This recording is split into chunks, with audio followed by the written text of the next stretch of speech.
also booted with the 48 gigabytes memory. Nice. The challenge, of course, is the fact that when we looked at it, the ECC memory did not work. Now, we have a couple of little guides, of course, on the STH main site if you wanted to see this. But of course, I was kind of wondering, like, the ECC DIMMs work. The ECC function on them does not work. But I was kind of wondering if it's a system limitation or what's going on here. And when I was at Computex, I actually ran into the product manager for these products. And I was told that that is true, that you cannot get that ECC function working because you need the AMD Ryzen Pro line to be able to do that. That was a big thing. A lot of people are like, why would you want an EPYC 4004 5 series processor? And one of the reasons is because ECC memory works. This is an example where consumer Ryzen does not support ECC. And by the way, if you buy these as bare bones, we did test 32 gigabytes at 2x16, 64 gigabytes at 2x32. We also tested 48 gigabytes both in the ECC and non-ECC SODIMMs, and also we have a 128 gig configuration with two 64 gig DIMMs. So it gives you quite a range, and getting up to 128 gigabytes and 16 cores is darn awesome. Now, of course, if you want to go find the memory modules that we used when we tested in this, we'll go put links down in the description. Now, something I wanted to show really quickly, and it's a little bit easier to see these 64 gigabyte modules, so 120 gigs from Crucial, is you'll see that the memory sockets are actually oriented, so one is kind of face up, one is face down. The reason that that's important is because if you have single-sided DIMMs, that means that one side will actually have the chips cooled by the fan pretty easily, but the other side will be sitting there between the PCB of the SODIMM and the motherboard. So it's just kind of a bummer that they're not both the same direction, but on the other hand, at least in the Z5 generation, they are not using that much power or it's an issue. And on the subject of that theme, processor, there are two options. Now, both of these are 16 cores and 32 threads. The lower end option is the AMD Ryzen 7945HX, and the higher end one is the AMD Ryzen 9 9955X. Now, in the version that news forum side of it, we have the higher end Zen 5 is AMD Ryzen 9 9955HX, and that gives us our 16 cores and 32 threads.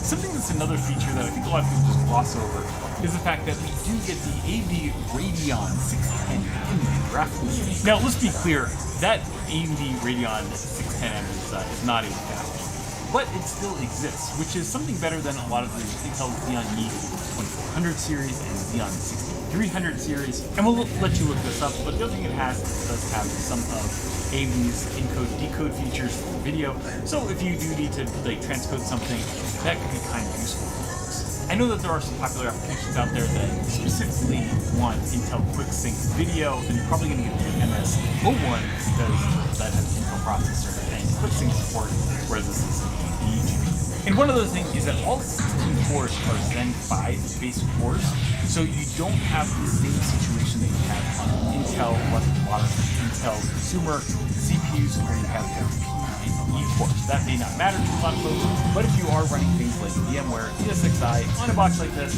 you always want to have homogeneous cores, heterogeneous cores. Just kind of a cool thing about this version is the fact that it makes life so much better having all of the box. Okay, so let's get to storage, and to do that, we're going to flip this over, and you can see our storage side on this side. And one of the nice things is that Minis Forum provides a fan for this bottom section, which keeps things relatively cool. One of the bummers, though, is that you do have 3 screws which you get in, so once you remove the 3 screws, you get access to this whole section by just pulling the fan. And under here, let's start with the easy one, which is our Wi-Fi 6 and Bluetooth solution, which is the MediaTek RZ6.6, which is a standard option for AMD-based systems. There's also another heatsink here, which is for the Intel X710 NIC, or SFP ports, which are 10 gig ports.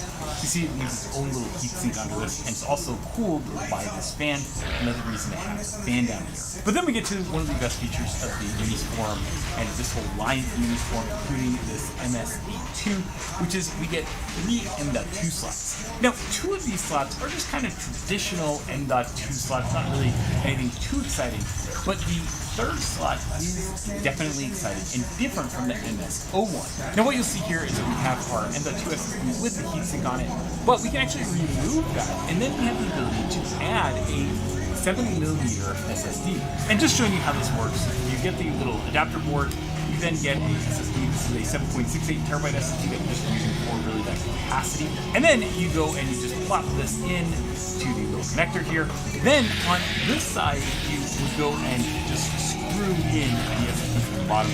It has 4 screw holes to try and get these. Now I just pulled out the MSB2 and the MSO1 U.2 adapter ports. On the MSO1, to power a U.2 SSD, which takes a different power than the M.2 that you might put in there otherwise, there's a little switch, and you have to pick M.2 or M.2. If you pick wrong, or if you install the wrong one with the switch in the wrong position, that means you are most likely going to fry a SSD. You have at least a chance to, because you're putting the wrong voltage into it. To fix that, Mini4 has a relatively simple answer, and that is on the MS2 version, you have this, which is a little power cable. Now this little power cable goes and installs on the motherboard, and so you put it in here like so, and then you go and you put this into the system, and you all of a sudden have a 7.68 terabyte SSD, or whatever capacity you want, in this slot. And you can install this and still have access to 2 more M.2 slots, to a total of 3 SSDs just on the side. And putting this thing back together is as simple as just sliding it in,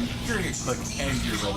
Absolutely, again, that's an awesome feature. I love the serviceability of this. I just kind of wish that both on the memory side as well as the SSD side, there weren't screws, because it just feels like this would be better if it was all tools. Okay, so one of the coolest things about this is the fact that it is using a Zen 5 processor. Now, you can configure the TDP, but we just left everything as default because I think that's how most folks are going to use it out of the box. But speaking strictly of performance, the performance of this is really good. In fact, it's somewhere in the same realm as maybe the 12-core AMD EPYC 4004 series processor, even though it's a mobile part and you have 16 cores. Although they're not the highest performance or lowest performance cores, they are pretty darn good, especially since we're essentially using a notebook GPU. I did want to point out real quick, we're going to use Geekbench and just kind of show you the difference of performance of this versus like a modern laptop processor with a better GPU in that Radeon 610M. And you see it's a huge delta. The reason for that delta, of course, is because, well, frankly, this is not meant to run graphics or like high-end gaming on the integrated GPU. This is really just meant to go and provide a desktop and some output, as well as accelerators for your media encoding and decoding. But from a performance perspective, you are able to go and run your SSDs at PCIe 4 speeds. You also have the ability to use all the mix and all that kind of stuff. So it is a actually really good system with a lot of capabilities. With that, let's talk about the power consumption and noise. Okay, so let's talk about the power consumption. This is a 240 watt power brick. Not small by any means, and considerably different than something like a Mac Mini, where it's power integrated also in Mac Studio. Some folks really like that, other folks prefer the integrated ones, and there are cases for both, but I don't get comments. The fact is that you might think that 240 watts in a CPU that's like this would be silly, but it's kind of not. Our idle power consumption isn't in that kind of normal 5 to 9 watt and 10 watt range. Instead, we're seeing, even at the low end, we're getting maybe like 24, 25 watts, but depending on how you configure it, you can easily get into 35 watts and up to like 40, 45 watts at idle. So I do think that, just something to keep in mind is that, especially as you kit this thing out, you see the expandability, like, oh, I want to go add more M.2 SSDs, I want to go add another, PCIe card or something like that, you can pretty easily get to a system that is using a decent amount of power. The other thing, though, is that when you go and you run this thing under load, it's very easy to get this thing over 130, 140 watts. And frankly, when this thing is fully configured, you can see why this comes with a 240 watt power brick, because I can definitely see folks hitting 200 to 240 watts pretty easily, actually, with the system. Now, in terms of noise, in our 34 dBA Noise Floor Studio, this thing was running around 38, kind of 9 dBA, kind of idle, but then it would get up into 50 dBA territory when it was running in load. So I just want to point out that it is not a silent system. There are folks out there saying it is silent, but it is pretty clearly not. There's nothing running on here, so it should be running idle right now. I'll let you hear this real quick. And here's a little bit louder of a ramp. So if you're going to stick this on a shelf or desk or something like that, is this annoying from a noise perspective? Not at all. But if you do want to go put it under load, you're definitely going to hear it. Okay, now in all of these videos, I like to have 2 lessons learned. The first one is I like the serviceability of being able to pop this out. I think it's a big upgrade on the A2 versus the A1, just because it has that little chassis feature, being able to slide that motherboard tray out. The other thing, though, that I really like is the expandability of this. Having 16 cores, 96 or 128 memory, plus having 3 NVMe SSDs is really good. But whereas most mini PCs, you that configuration are really stuck with simple 2.5 gig networking. This is not. This has not just a 2.5 gig networking, but you have two different types of 2.5 gig networking. It's weird. Plus, you have those 10 gig ports, meaning that you have a total of 25 gigabits per second worth of network. One thing to keep in mind though is on that PCIe slot that if you do install a card, especially a higher wattage card like a GPU or something, you would want to have it actively cooled, so something that has a fan in it. Because if you don't, well, you have the fan for the CPU, but then you don't really have a fan for the PCIe card. So you do get a little bit of airflow through there. So if you have something that's low power, it's not really an issue. But if you do have a higher power card, then just keep in mind. Now, price-wise, the AMD Ryzen 7945HX is much less expensive. The bare bones on that is only $639, which I think is really great. That would be the one that I would probably pick if I could, because, well, I'm just cheap. Sorry. Actually, my wife calls me cheap. I would say I'm frugal. If you do step up to the Zen 5 version with the Ryzen 9955HX, well, now you're at $869, which is, you know, it's a pretty big jump, frankly, for that Zen 5. Now, of course, especially if you're running like AVX 512 workloads, you're gonna want that Zen 5 because that's where you see just enormous performance gains. You know, it's one of those things that if you can spend the extra money, it's probably worth it. But if you just want a low-cost node, you'll probably get the lower-end processor just because, well, it makes it a low-cost node. I also really like the idea of getting bare bones and adding your own memory as well as SSD, because, you know, if you got like a 32 gig version and then you decide you wanted 96 gigs, then you're kind of paying for something that you don't want. Likewise, the options from Minisforum only have 1 terabyte SSDs right now, and frankly, I think just from a price perspective, the 2 terabyte SSDs tend to cost less on a price per terabyte basis, making them most likely a better value for a lot of people that are watching this. Also, 4 terabyte SSDs are becoming pretty darn decent in terms of their price per terabyte, to the point that I think a lot of folks will look at those in the system. And then to me, there's the elephant. If you want to go run an external GPU, you can do that with this Oculink and also getting the Oculus dock and the GPU in there, and sure, that works pretty well, but then you end up with this giant setup. On the other hand, if you don't put a GPU in this, then you're essentially saying that this is a traditional infrastructure. You're not going to be doing AI in this, because although you have instructions like DNNI and what have you, which are CPU-based, you know, those kind of things, you don't necessarily have that kind of high-end GPU like you see with things like the AMD Ryzen AI, you know, that Max Plus 395. That thing is going to be significantly more expensive, but on the other hand, a lot more capable in terms of AI. So I think that these days, if you just want to run virtual machines and containers and stuff like that, and you know, I think this is a really good platform, but if you want to go and do AI work, then you're probably going to be looking at some other options that in the market, especially. And also, if you're just looking for a basic desktop PC, you don't need that 10 gig or something like that. I would get something other than this, because I just think that a lot of those mini PCs enable that lower power consumption. They can be quieter. They have some kind of cool features like USB 4, which you can get here. Also, you know, Thunderbolt ports, and you also don't get a built-in Oculus where you have to have a hard for that. And by the way, if you want that ECC memory support, then really you should be getting the EPYC 4004, EPYC 4005 series. You can get a lot of performance and, you know, a motherboard that has more expandability and stuff in that form factor, although you're going to end up building something that's larger than this. I think from a compactness perspective, this is really good. For a lot of people, this is going to be the perfect home lab node. For other folks that have different requirements, maybe not. I think another really good use case for this, though, is also if you want to run a storage node or a converge node where you run VMs to home lab and you also want to have some storage. One of the things that work great in this is if you want to run something like Ubuntu or another Linux server, you want to run Proxmox, which is great. And also, if you just want to run Windows, you run Windows 11 on this, no problem. And there are folks that don't want the complexity of having a Linux server. I know a lot of folks that are watching this have no problem with that. But other folks just want a Windows desktop and to be able to create, share, or do something on a Windows desktop, and that works as well. And I mentioned earlier that I met the product manager for this whole segment at Minisforum, and they're a huge home lab fan. It is great to see enthusiasts running products like this, because I think it just comes up with like better products at the end when the folks that are running them are not just doing it as a job, but they're actually passionate about the segment. But hey guys, this is just my set of key lessons learned. I know you guys are going to have your own, so please drop this in the comments. But if you did like this video, well, why don't you share it with your friends and colleagues? But also, like, click, subscribe, and turn on the notifications so you can see whenever we come out with great new videos. As always, thanks for watching. Have an awesome day.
4 apps that they now call in Home Assistant.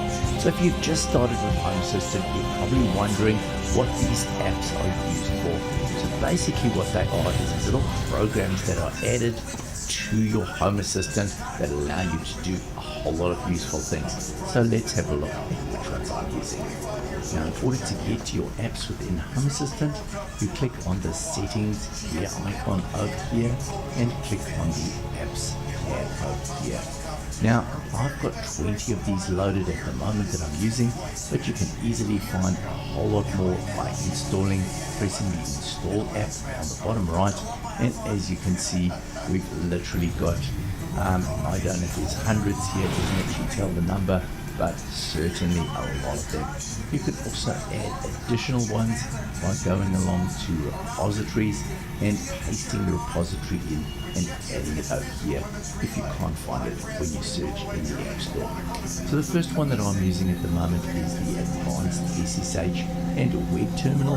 This basically allows me to log into my Home Assistant from a remote location.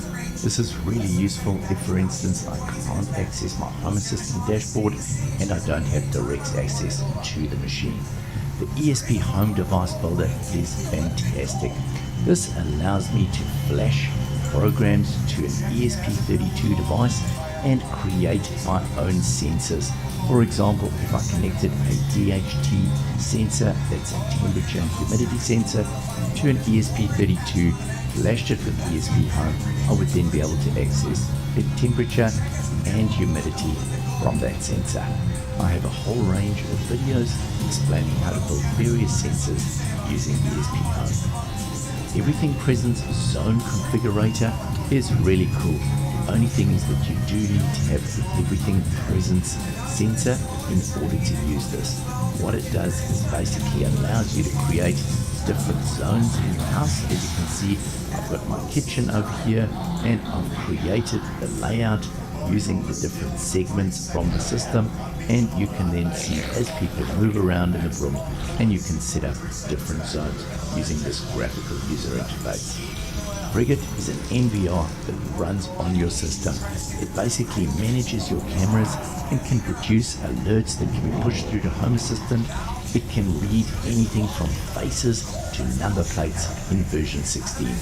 Hex is the Home Assistant community store. This allows you access to literally thousands of integrations built by Home Assistant users around the world. Always bear in mind that these are not supported by Home Assistant and you may have errors, but the amount of information here is just fantastic. Grocery is a great way of managing your groceries. It keeps an inventory of what you got and what you need to purchase. It even has things like recipes, meal plans, chores, battery alerts, and a whole lot more information. The Matter server is an absolute must if you want to connect to any devices that are operating using the Matter protocol. Matter Bridge allows you to connect devices within Home Assistant to any other Matter-based platforms. The Mosquito Broker is a tool allowing you to connect Home Assistant to any devices that are operating MQTT. Music Assistant is your music manager within Home Assistant. This allows you to connect both to locally stored music and podcasts, but you can also access streaming platforms like Spotify and many more. If you're looking for graphical-based automations, then Node-RED is the place to start. This allows you to create all sorts of automations using this amazing graphical workflow editor. Olama is a new one that's just been added to Home Assistant. This is quite cool. It actually allows you to add Olama and then add your own small models to Home Assistant. I've tried running a few of these, but only the really tiny ones were able to run at a reasonable speed unless you've got good hardware. In order to connect the RED devices to Home Assistant, you'll need to run the Open RED border router and connect a suitable radio to Home Assistant. Open Wakeword, Hyper, and Whisper are all components that are required if you want to run local voice control with Home Assistant. The final one is Zigbee to MQTT. This is another way of connecting Zigbee devices to Home Assistant. and you'll generally find that with Zigbee to MQTT, you'll expose a lot more entities than with ZHA. Well, I hope you've enjoyed this short run through of my Home Assistant apps. Now, I've created videos on many of these apps. Leave links in the description below so you can go to the individual videos to learn more about how these apps work. Hope you've enjoyed this video. If you have, please like and subscribe, and I'll see you in the next one. Bye for now.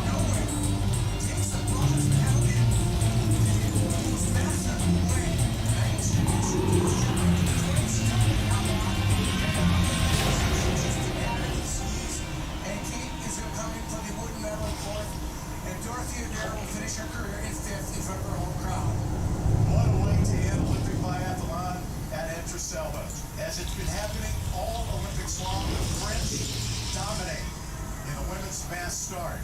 This time it's Ocean Michelin with the gold medal. Simone, once again, a sterling performance from re-rally and take silver. And finishing on the podium for the first time, Teresa Potapova of Czechia.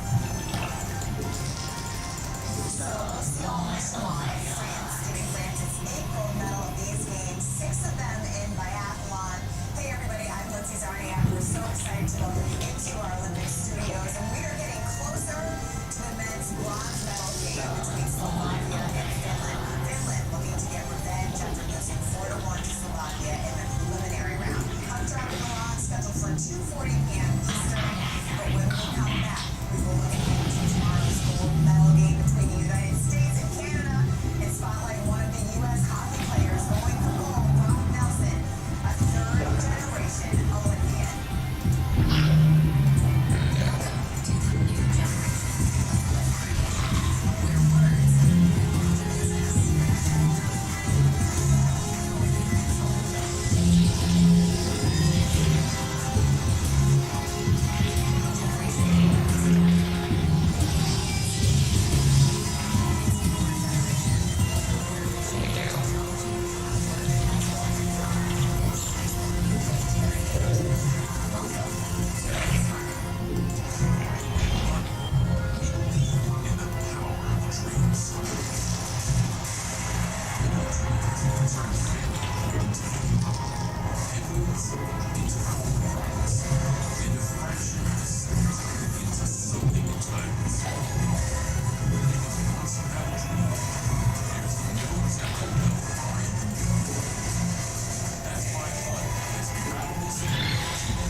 that all of the nations are counted as a small dust on the scales. Not big dust, small dust. He got even the script. Dust itself don't even weigh anything. He said they are counted as small dust. Read. Behold, he taketh up the isles as a very little thing. He takes up the Polynesian and the Hawaiian Islands. They're very little too. meaning nothing. Go ahead. And Lebanon is not sufficient to burn. And Lebanon is not sufficient to burn for an offering for me to accept the Arabs as the people dealing with Israel and all. He said if they burnt up all of the meat in Lebanon, that is not sufficient for me to accept them as my people. No, only the Israelites are my people. That's what the first verse of this chapter talks about. Comfort ye my people Israel. Read. Nor the beasts thereof sufficient for a burnt offering. So there it is right there. Nor the beast sufficient for a burnt offering for me to accept you as my people. Read. All nations before him are as nothing. All nations before the Lord are as nothing. Go ahead. And they are counted to him And they, the nations, are counted to God less than nothing. less than nothing is spit. Less than nothing is bowel movement. That's what less than nothing is. Less than nothing. And they are counted to God less than nothing. But he said unto you, comfort ye my people. So there's the difference there. And nobody can say anything against it. Did you finish that verse? To him less than nothing and And vanity. they are vanity. So the supreme power, he got it set up the way he wants it set up. You all right? So once knowing this, we want to know when do we get out of here. So again, we're pressing on the Lord. Lord, when? If we be your fervent, loving people, why don't we possess a narrative? Isaiah 40 is paralleling this scripture in 2 all right? Saying the same thing. If you still in the and in Isaiah 40, it's saying that that's enough. Ezra was quoting Isaiah. I think Ezra was quoting Isaiah. Okay? Now,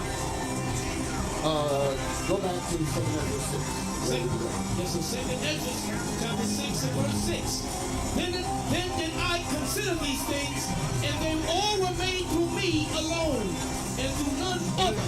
But they also, they shall be ended, and by none other. So I'm sending Christ when I'm ready to send Christ. That's the point there. Y'all all right? We're coming back to this chapter. Let's go back and let's get Malachi chapter 4. Because there is a sign to let us know that it is near. We don't know the day, we don't know the hour, but we know that we're in the season.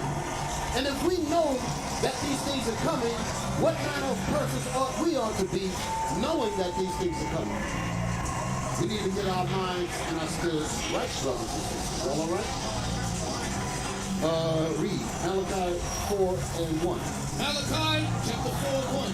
For behold, the day cometh that shall burn as an oven, and all the proud, yea, and all that do wickedly shall be stubble. So if your mind ain't right, if your spirit ain't right, when that day comes, you're going to die. Come on, son. What it say? Woe be unto them that desire the day of the Lord. But what good is it for you if you're on the wrong side of the Lord? That day is not going to be good for you at all. You're going to be howling like Isaiah 13 and 6 says. Howl ye for the day of the Lord is at hand. It shall come as a destruction from the Lord. And that destruction is going to come on those of us that are not right with the Lord. That's in evil and wickedness. Finish this, come on with that Malachi. Let's get some more. Yes, sir. And the day that cometh shall burn them up. And the day that cometh shall burn them up. The wicked people. The Israelites and all the nations. Go ahead. That same day, so you can understand, is spoken of in Revelation 7. All that's talking about the same thing. That day, that particular day, when that nuclear fire come from those missiles and the angels coming with fire along with all of that to burn everything up. Put the images up there. That's right. To burn everything up. To purify the earth of its wickedness so that a righteous new seed can be born. The nation of Israel. In their repentance. And they're ready to run the earth to righteousness. Read. Yea, and all that do wickedly shall be stubble, and the day that cometh shall burn them up, saith the Lord of hosts. That it shall leave them neither root nor branch. That it shall leave them neither root nor branch. That's the trees that Revelation was talking about when we was reading that today. Can you go back to that for a second? It said that it shall leave neither root nor branch. I'm letting you know that it's still talking about the same exact thing. Revelation 7 and verse 2. quickly. Revelation chapter 7 and verse 2. And I saw another angel ascending from the east, having the seal of the living God. And he cried with a The seal loud of the living God is the commandments. That's Isaiah chapter 8, verse 16. Seal the law among my disciples. Go ahead. And he cried with a loud voice to the four angels, to whom it was given to hurt the earth. So what was the job of these angels? To hurt the earth, to bring destruction. That's what their job was. But he said, don't do it yet, because I'm still waking up my Israelite brothers and sisters. The seal, the brothers at this point, but the sisters going to be saved as well, coming on down the line. Y'all follow me? Right now, in this part of the chapter, is talking about the 144,000. Like righteous men, not no lookers. That ain't coming up in here. Okay, read. Saying, hurt not the earth, neither the sea, Don't bring the destruction yet. Go ahead. nor the trees, Nor the what? the trees, Nor the what? the trees. Because when that fire comes, the trees are going to get burned up. What part of you read? It said, hurt not the earth, Neither the sea, neither the sea. That's the battleships on the waters, the Navy and all that. All that's going to get destroyed when Christ comes back. Those armies are going to be obliterated by Christ. They said, don't hurt the land, don't hurt the sea, nor what? nor the trees, Nor the trees. Go ahead. till we have sealed the servants of our God in their foreheads. Until we repent. Seal the servants of our God in their foreheads. That's what this talking about. Okay? Go back to where you were at in Malachi. Malachi chapter 4 and now verse 2. But unto you that fear my name shall the Son of Righteousness arise with healing in his wings. And ye shall go forth and grow up as calves of the stall. And ye shall tread down the wicked. But they shall be ashes under the soles of your feet in the day that I shall do this, saith the Lord of hosts. Remember ye the law of Moses. So my this is what's coming. So as this being laid out, all this destruction is on its way. What did the prophet say? With all the prophet is making a point of what we acknowledge that the destruction is coming. This is what I was saying earlier. We know about what's going on in the Middle East. We know about all of that. But then we forget what's being said right here. Come on, so we read it. Read verse 4. Remember ye the law of Moses, my servant, which I commanded unto him in Horeb for all Israel with the statutes and The judgments. statutes and judgments are the laws and the commandments that's supposed to keep us out of trouble. That's the same thing that we were bringing out in the book of Judah. So to keep that, and that would keep the enemies at bay. The Lord said, remember ye the law of Moses. It ain't necessarily talking about now, at this point, the law of sacrifice. But all those other commandments, thou shalt not steal, thou shalt not commit adultery, thou shalt not covet thy neighbor's ass, thy neighbor's ox and all that. You're not supposed to do that. The Negro laws. He had to come up with that because the Negroes, our people, I'm not going to use the word Negroes. Y'all all right? Because that mentality is pervasive throughout a lot of things. We need to get rid of that thing. Y'all all right? Because you was not made that. You go into the root of the word Negro, they tell you mean black, it also means dead. Necro. Necropolis. Necrosis. Necrophilia. That's why they say that. Read that again. Get my thought back. Remember ye the law of Moses, my servant, which I commanded unto him in Horeb for all Israel with the statutes and judgments. Behold, I will send you Elijah the prophet. This is the sign that we know that we're near the end. Because the prophet brought his true sign. So we know we're near the end. This is the valley of dry bones, so you can understand. This is Revelation. When I said valley of the dry bones, I'm talking about Ezekiel chapter 37. We were being rebuilt. We were being brought back. You can read the same parallel scripture in the book of Revelation. That dead bodies shall lie in the street of the great city, which is spiritually called Sodom and Egypt, where they lied to us about Christ. That's what it says, where our Lord was crucified. And they shall see our dead bodies 3 days ago. And then later on, it says, And after 3 days and a half, the spirit of life from God entered into them, and he stood up. And great fear fell upon our enemies that saw him. So that's what's happening in these places. Y'all understand that? We ain't commit no violence to nobody. We ain't did no evil work to nobody. As a matter of fact, we deal with everybody civilly. You understand what I'm saying? We might see them in the street, hold the doors down, and we do all those things. We see something happening wrong with you, we call the authorities to make sure you're all right. That kind of thing. You feel me? I'm just saying that's the kind of people we are. But our enemies don't want us to have that enemies. They want us to be cripples. They can talk about us. They can accuse us of lying to look at what we do. Y'all all right? Read on. Behold, I will send you Elijah the prophet before the coming of the great and dreadful day of the Lord. And he shall turn the heart of the fathers to the children. And the spirit of the truth shall turn the mind of the what? The heart of the fathers to the children. The heart of our fathers is the Bible, the book of our fathers. That's what this is.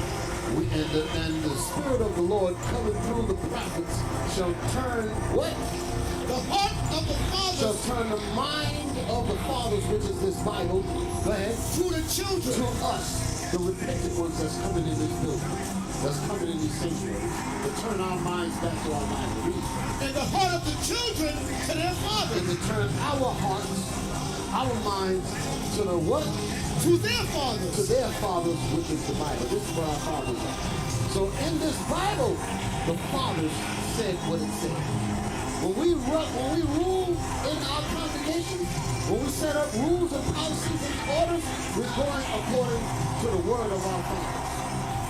And when you go against that, you're going against the Most High. That's the reason why the Lord said, when you bind on earth, is also bound in heaven. Because we're dealing with this area. We're not coming with our own thoughts. But understand that. We set up programs to protect you, sister. We set up programs to protect you, brother. You're our sons. You're our daughters. And our objective is to protect you. Is to give you the guidance so that you don't get yourselves messed up. We have a particular vantage point over you. You're upset because you can't move as fast as you want to move. You're talking about, I want to prove this sister here. He said, brother, there ain't time for you to prove it yet. You need to work on yourself. The sister needs to work on herself. That's the vantage point that we're giving. We tell a sister, you ain't ready yet. You go to this, you do that. It's right, so. Because we want the best for you. Tell the same thing to the brother. Because we have a particular vantage point that we're going to do. We see the landscape of the whole congregation. You don't.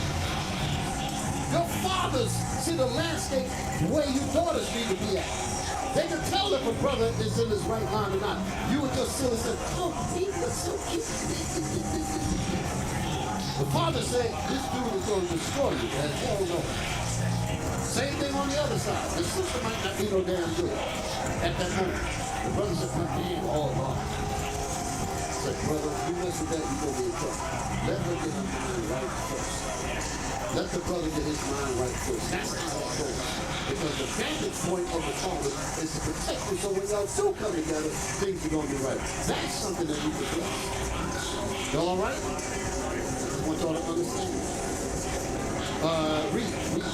Lest I come and smite the earth with a curse. Nuclear bombs. You can put the images up there now. This was the prophet Malachi was talking about this. So, this is what he meant. Before he said the Lord got to wake us up. Again, letting you know what time period we're in. This is imminent. They got these missiles in the silos. Ready to rock. They didn't have this during the time when Malachi was bringing this up. But it's here now, letting you know what time we're in. So we don't need to be playing games back. Go back to the mother images with the mom. Go back to the first. That much will cloud. Isaiah the 34th chapter talks about that. So the prophets wrote this down, and now we're in this time. We actually see what the prophets wrote. That means we're that much closer to getting out of here. So that means we need to make sure that our minds are right, seeing that it's at the doors, even at the doors, like it says in Matthew 24. When you shall see the trees, give me that real quick. When you shall see the figs fall and all that, you know the verse? It says, even at the doors. So we're looking for the sign. You ain't gonna get no bigger sign than that. Matthew chapter 24, verse 32. Now learn the parable of the fig tree. When its branch is yet tender and putteth forth leaves, you know that summer is nigh. So Christ is saying, listen, pay attention to the seasons. Read that again. Now learn the parable of the fig tree. Learn the parable. Watch the fig tree. Go ahead. When its branch is yet tender When his branches are yet tender, pay attention. That's what he's saying. Go ahead. and putteth forth leaves, And put it forth leaves. you know that summer is nigh. You know that summer is near when you look at how the trees are changing and doing their thing. Listen, read. So likewise ye, Likewise, go ahead. when ye shall see all these things, know that it is near, even at the doors. So that's where we're at, even at the doors. The destruction is even at the doors. So here we are. The destruction is even at the doors. That's what Malachi was saying. That last verse. Read that last verse again in Malachi. That last part of the verse. Lest I come and smite the earth with a curse. Smite the earth with destruction. So we better remember those laws and those commandments so that we're not caught off guard with that thing. That's all right. Okay. Go back to 2 Ezra 6 and verse 6 now. Second Ezra chapter Still 6, dealing with the mind of God. Come on. verse 6. Then did I consider these things, and they all were made to me alone. So we can't question that. We're not on the level to question how the Lord did things. Go ahead. And to none other. And do none other. Nobody else did this for me. Go ahead. By me also they shall be ended. And by me also they shall be ended. That's the stand the earth with a curse. Go ahead. And by none other. And by none other. We can't move God's timetable. We just better be ready when he decides to turn it on. If you don't know when all of the gears are going to line up. You don't know that with the millions and millions of things that God has going on in this earth that you and I are not even aware of. All of those things, even a bird. He said, I'm not going to do this until that bird gets over Wyoming. You don't understand the reason for that. The Lord knows. Stuff like that. You ain't on that level. Everything. He said, not a sparrow falls to the ground without your father. So the Lord is in the bird as well. And you trying to move God with your hastiness, but yet you won't even keep the commandments. Read. Where you at? Verse 7. Go ahead. Then answered I and said, what shall be the parting asunder of the time? Okay, so what shall be, give me the sign. What shall be the parting asunder of the time? Listen. Or when shall be the end of the verse? Or when shall be the end of this wicked rule here? Go ahead. And the beginning of it that followeth. So when shall these things be? The disciples asked the same question in Matthew 24, the same chapter that we was reading in. When shall these things be? Go ahead. And he said unto me, from Abraham unto Isaac, when Jacob and Esau were born of him. That's the only clue that I'm going to give you. And these people in the churches don't even know who Esau is. So they completely lost. See, you got some Negroes running around talking about something. But what is that? Esau, stupid as hell. Read.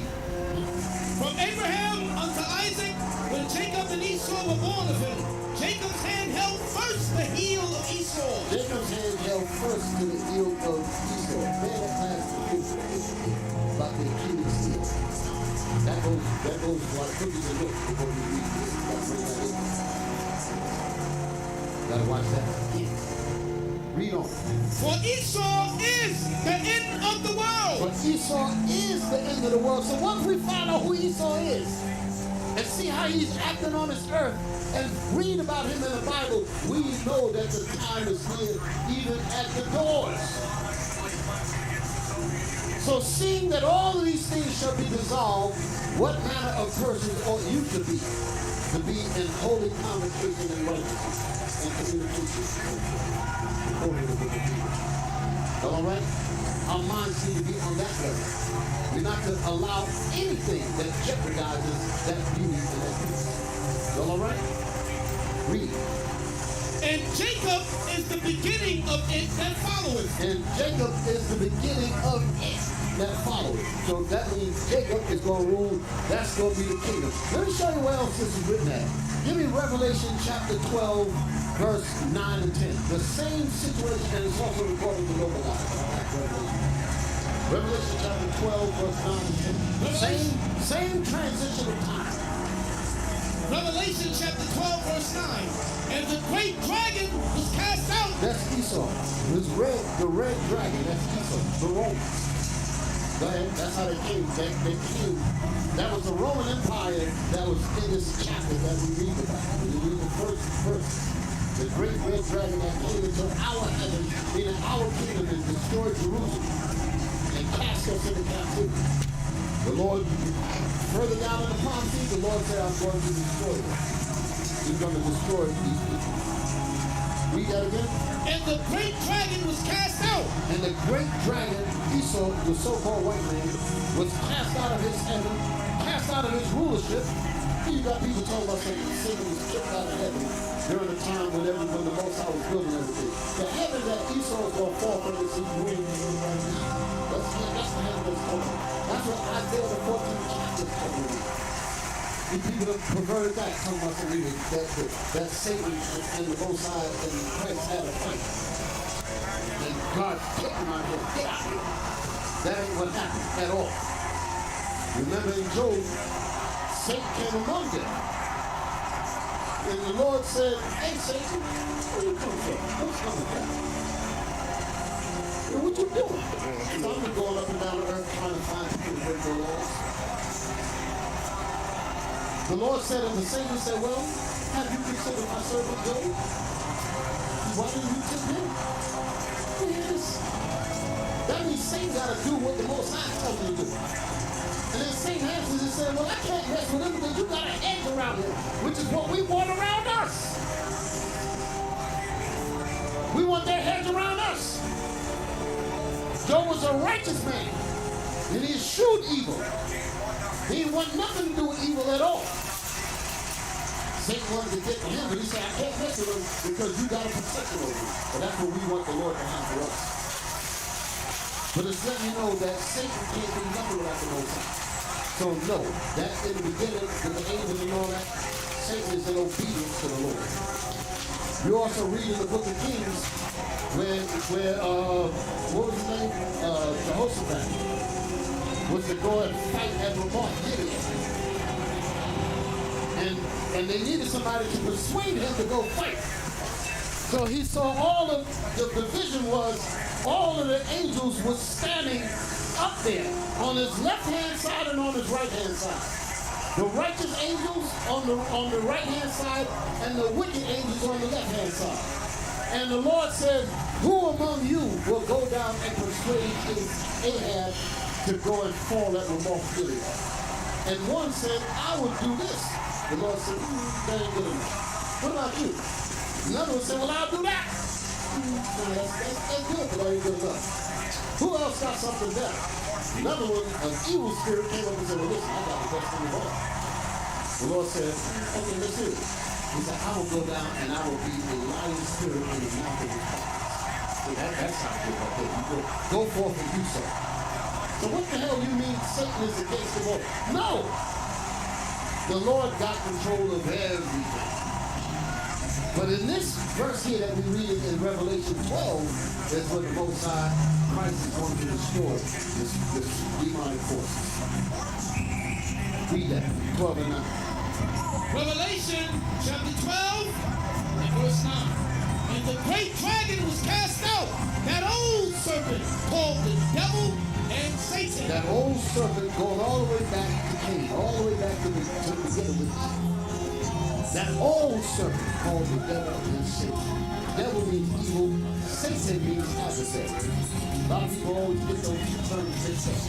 Satan means adversary. The word devil means evil. That's the one. he fits that to a T. And he's never been white. Like our elders used to say. He's not a nasty white. He's not a beige. He's not an off-white. He's red. That's his color. Stop lying when you're looking at him. Come on, you see white people. You don't see no white people at all. You see red people. Your eyes are showing you what they look like when you tell me something, I see white people.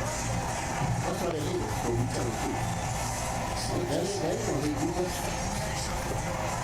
Read. Which deceiveth the whole world. What did this devil do? Deceiveth the whole world. He made everybody on the planet believe Christ looked like Charles Manson. Look at Charles Manson again. Put him up there. Look, we have a weekend furlough to allow Charles Manson to come out of prison. Just to grace us with his face. And after he's used us, we throw his ass back in the dungeon. Come on up here. Here. This is the man that they call Jesus. Got everybody. Okay? Give me that other one. That other one that you showed earlier. I never held this stuff. Look. Jesus. He had the whole planet Earth thinking that is the remnants of Jesus, the remembrance of Jesus. Jesus Christ is described in the Bible as a black man with woolly hair, brown skin like it was burned in the furnace, feet so dark, woolly hair and all that. The full physical description of Christ right there in the Bible, and you still talking about some Jesus color don't matter. And it's written in the Bible. That's what you call great deception. I'm still dealing with the power of God. Read that Revelation again. And the great dragon is cast out, that old serpent called the devil and Satan, which deceiveth the whole world. Go ahead. He was cast out into the earth, and his angels were cast out All with his him. missionaries, all his black preachers, all his black ministers, I'm naming them particularly because they are imps of Satan to destroy our people. All of that Christian garbage, which in Christianity is the perfection of Satan. Christianity, let me say it good so you can understand. Christianity did the work that physical channels say we couldn't do. Christianity has perfected the effects of Satan. When you hate liberation. We were in slavery, getting whipped with all kinds of whips and chains and all that, but we still wanted freedom. But here comes the greatest hope of all. Christianity, and it put us completely asleep where we don't even want to be out from the door. Christianity has did what slavery the devil did. It destroyed us from within where we don't even want to be free. Read. And I heard a loud voice saying in heaven. So when the Lord cast this devil down and destroy all that Christian garbage, destroy all them lies, all that mess, and smash the smithereens and go. What happened right after that? And I heard a loud voice saying in heaven, now is come salvation and strength, and the kingdom of our God, and the power of his Christ, for the accuser of our brethren is cast down, which accused them before our God day and night. You see how clear the Bible is? So when these devils go down, we go. When these devils go down, we gonna rejoice. That's what Ezra should say. Go back there. That's the sign that we look for. When shall we compare the kingdom of God? When we remember, when we listen.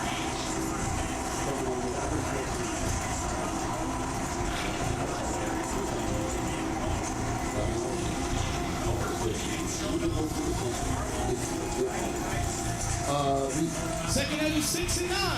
For Esau is the end of the world. But Esau is the end of the world. That's what we just read out of Revelation. And the great dragon was cast out of his rulership. That's the end of the world. Red. That's Esau. Red. Go ahead. And Jacob is the beginning of it that followeth. And Jacob is the beginning of it that followeth. Now has come salvation and great strength and power to our God. That's Revelation 12. Do y'all see the connection? Y'all all right?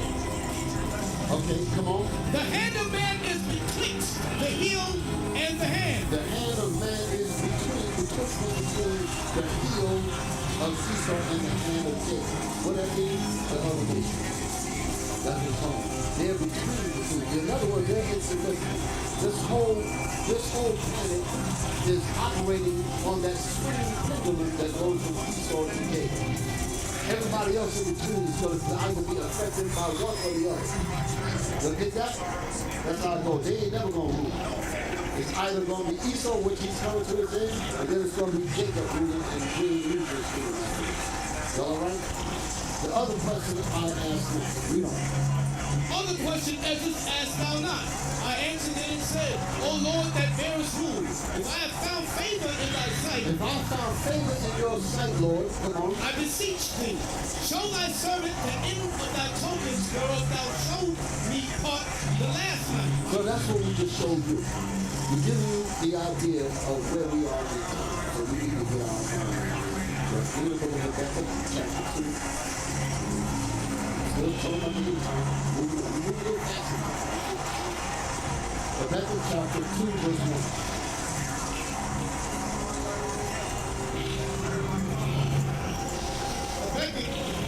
Habakkuk chapter 2 and verse 1. I put a subnote here, that day and hour knoweth no one. That's written about the Christ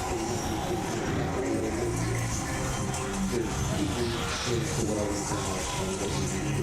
Habakkuk chapter 2, verse 1. Habakkuk 2 and 1. I will stand upon my watch and set me upon the tower, and will watch to see what he will say unto me, and what I shall answer when I am reproved. And what I shall answer when I am reproved, because he's getting ready to go lay some other statements on the Most High.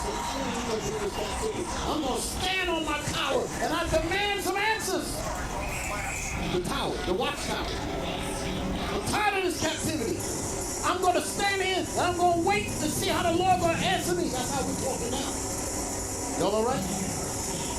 And what I shall answer when I am reproved. You know the Lord going to reprove. Yeah, you questioning me. Read. And the Lord answered me and said, write the vision and make it plain upon tables. Okay, Rebecca, I want you to write down the vision. This is going to help you out a little bit. Write down the vision and make it plain upon the Bible. Go ahead. That he may run that readeth it. That he may run that readeth it. They don't want to deal with it. When the records is plain, they don't want to mess with it. That's the reason why Christians run down the street to bring the Bible out. And they finding out that it ain't about Christianity. They finding out that it ain't about none of this junk that they have here for. They don't want to deal with it. Go ahead. For the vision is yet for an appointed time. Because the vision is yet for an appointed time. That's important. It is yet for an appointed time. Appointed time. I don't want to know about that. I want to get out now. Go ahead.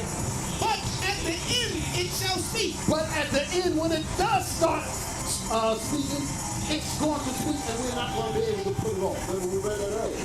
But in the end, it shall speak. Go ahead. And not lie. And it won't lie. You don't feel it. It's going to be here. There ain't nobody going to be able to stop it. Read. Though it tarry, wait for it. Wait for it. Because it will surely come. So look, Habakkuk, Ezra, the disciples, everybody that was asking, don't worry, it's coming, and when it comes, you just be ready. Because it will surely come. That's the kind of faith we need up in here. The hell I'm going to play with sin when I know that our kingdom is coming. Go ahead. Because it will surely come, it will not tarry. Behold, his soul which is lifted up is not upright in him. That's Esau. His soul is of Satan. His soul is of the devil, the white man. Go ahead. But the just shall But the live. just is us. But the just shall do what? Live by his faith. We shall live by the faith of what the Most High said in his Bible. We're supposed to live by the words of his Bible. We're supposed to live by the book of our families. We're supposed to live by these commandments. Y'all understand that? Now, go to Isaiah 46 and 8. Isaiah 46 and 8. Isaiah chapter 46 and verse 8. Remember this, and show yourselves men. Now that we know what time we're in, remember this and show yourselves men. Go ahead. Bring it again to mind. Bring it again to your mind. Be men and use your mind. God gave you a mind for you to be able to envision greatness. You The sons of God, you're supposed to be able to see things in your mind before you work your hands to build it. You have that power. The Lord gave you that power. For you to be able to set up a congregation. For you to be able to make sure that evil is not coming among you brothers and sisters. Read. O ye transgressors, Oh, you transgressors, change. Go ahead. remember the former things of old. For I am God, and there is none else. Read. I am God, and there is none like me. Declaring the end from the beginning. Declaring the end times from the beginning. What kind of never go with that heavy power again. God declared the end time before he said that there'd be light. He already had the ends already figured out. Ain't that something? He declared the end time from the beginning. Go ahead. And from ancient times, And from the ancient times he declared what? the things that are not yet done. He declared the things that have not even happened yet, but yet everything is going to fall on its own path, the way the Lord wants it to fall. You think about that. The magnificence of the mind of the Most High.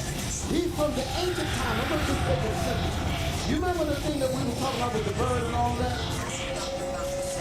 He declared from ancient times that a particular bird, the fourth bird from mother hen, whatever, the fourth one was going to fly over Wyoming March 7th, 2028. He knows that from the beginning. You be like, that bird is so insignificant. He said, but I need that bird to be back because that is connected to something else that's going on. That's my understanding.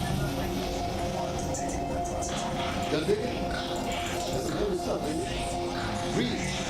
And from ancient times, the things that are not yet done, saying, my counsel shall stand, and I will do all my pleasure. Calling a ravenous bird from the east. There it is right there. Calling a ravenous bird from the east. An insignificant thing as a raven. A ravenous bird. He called a bird from the east. Go ahead. The man that executeth my counsel from a far country. And while he's calling that bird to come from the east, he called another man to execute his judgment. You and I ain't on that level. We trying to move God. Go ahead. Yea, I have spoken it. I will also bring it to pass. I have purposed it. I have purposed that bird. I have purposed that bird. You'll not look, just a bird.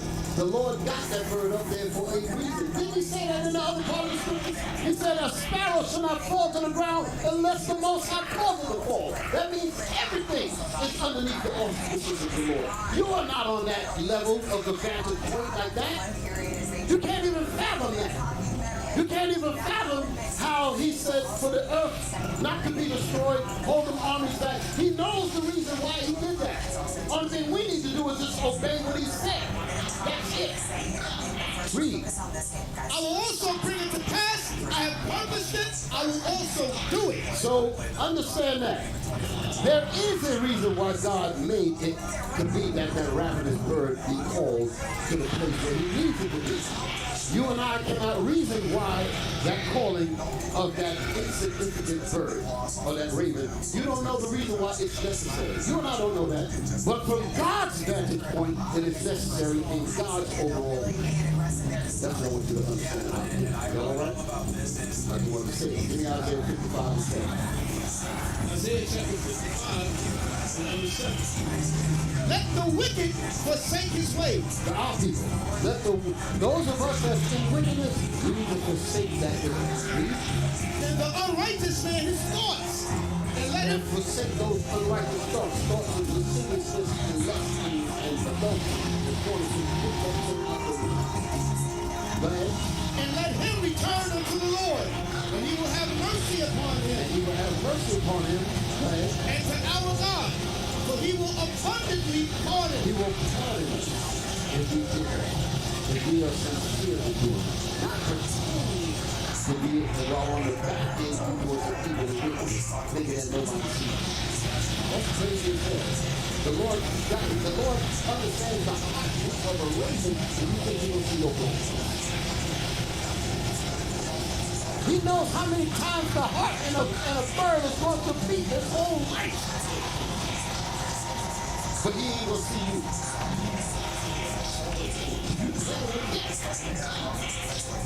Read. For my thoughts are not your thoughts. Neither are your ways my ways. I'm showing you the difference between God and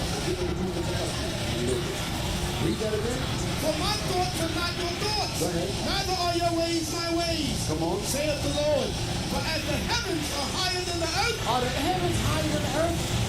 If the Lord is looking down from the heavens on the earth and earth, everything that the Lord has to do, that's his name. For as the heavens are higher than the earth, we are on earth. The only vantage point that we have is in our immediate circumference. You can't take back and tell the Lord what to do. That shit is so overpowered. Case in point, we set up policies, we set up departments, we set up different things in the congregation. You might be a manager of a particular department. That's your thing. Here we are, we're the ones that's over all of the departments. We see the interactions between all of the departments. You understand what I'm saying? We understand why such and such is happening this and not happening over there. We have that because we have that particular thing. When we tell you what to do in your face, we're telling you that because we have the vantage point of seeing the whole thing, not just what's happening with you in your individual space. You understand? This makes no point because as elders, as leaders, we are responsible for all of you. I'm not just talking about the prophet. I'm talking about in your whole work in the street. We have to watch out for the things that you don't yet see. That's what leaders do. Leaders are in front to make sure that the flock is protected because the leaders see the danger that you don't see. Because the leaders have a vantage point that you don't see. The man on the tower sees the danger coming. And he lets the people know behind him, say, listen, prepare for war, prepare for this. And he gives the trumpet, which has a certain sound to it, they'll know what to prepare for. That's because he's up there and he has a vantage point of seeing the whole thing, whereas you just see your particular house. Read. Where you at? Verse 9. Come on. As the heavens are higher than the earth, so are my ways higher than your ways, and my thoughts than your thoughts. Read. For as the rain cometh down, and the snow from heaven, and returneth not hither, but watereth the earth, and maketh it bring forth and bud, that it may give seed to the sower, and bread to the eater, so shall my word be that goeth forth out of my mouth. It shall not return unto me void. So everything that the Lord is doing has a purpose. You might not understand this. Everything that the Lord is doing on this earth. That bird, everything has a purpose. And when it goes, it has a reason that you and I don't understand. But God has a purpose. There are things that we do in leadership that you might not understand from your vantage point. Don't understand that? So when we say, brother, leave the sister alone, there's a vantage point. When we tell a sister, leave the brother alone, there's a vantage point that we see that she doesn't see. We don't have any reason to interfere with your happiness and all that. We want all of y'all to be happy. But if we see danger, we're trying to let you know because you have the vantage point that you do not have. Then it has to come get revealed out in judgment, then you really find out what you're dealing with, which is like the worst thing that can happen. After you know, baby.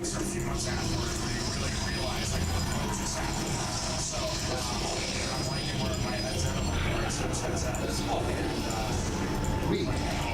What verse you in? That's going to be in verse 11.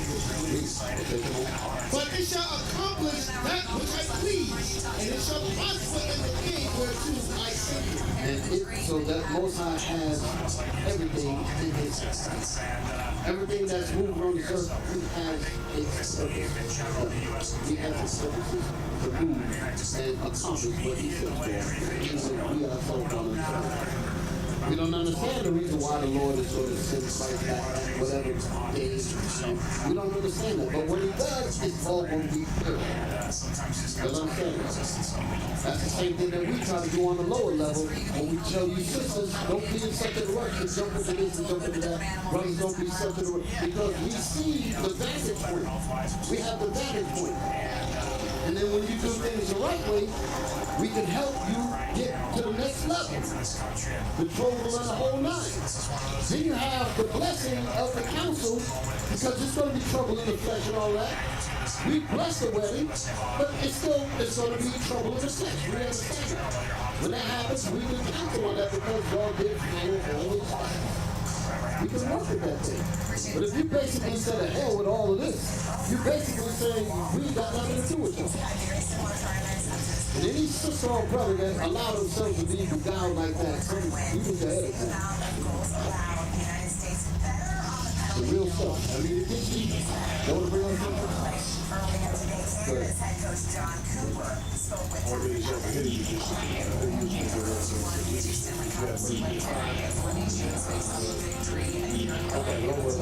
Yeah, I just say, the Bible tells the leadership to take the oversight. Notice, okay, 1 Peter 5 and 2 real quick. So what our leaders, the experience, the level that they've gotten to over the years, being the truth among the truth, they see from a vantage point, like Bishop saying, that younger men, younger women don't see. And we believe that there's a God, we believe that Christ is the brain, as Bishop, I would say, of this whole operation here. The men that he said, we're supposed to trust in that experience and the understanding that we have. Because they see from a level that you can't see. Can you read that for me? Yes, sir. 1 Peter chapter 5 and 2. Feed the flock of God which is among you, taking the oversight thereof. Listen to the word. Taking oversight thereof. You're at a vantage point that they can't see. God gave these men revelation through the scriptures so that they can see how to guide you.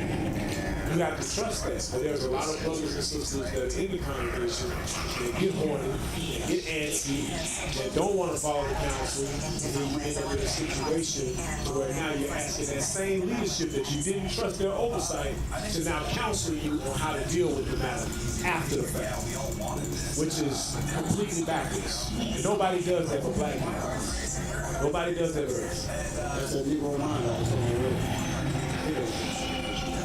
That ain't on the scripture. Okay, finish. Not by constraint, So that's for the leadership, not by constraint, but willingly want to feed the flock of God and take the oversight thereof. These men have taken on that responsibility because they love their people, and as Bishop been bringing out all day, be ready for the Lord to take them home.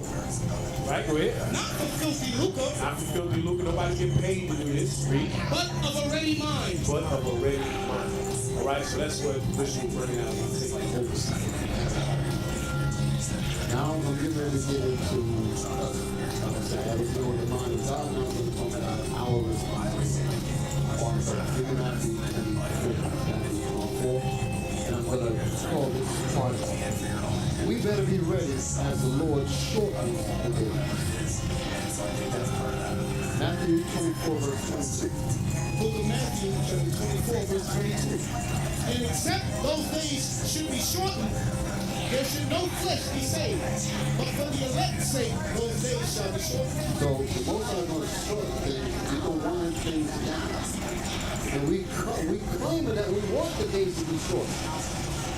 But as we read on, and what I got lined up here, you're going to find out that we ain't ready for this at all. Because you got a lot of wicked brothers that are I got some more stuff down here that's going to really get you realize that brothers that come into the world, that come into the truth from the world, and sisters that come into the truth from the world. They got a world mentality, and the greatest thing that they would love to be able to do is to do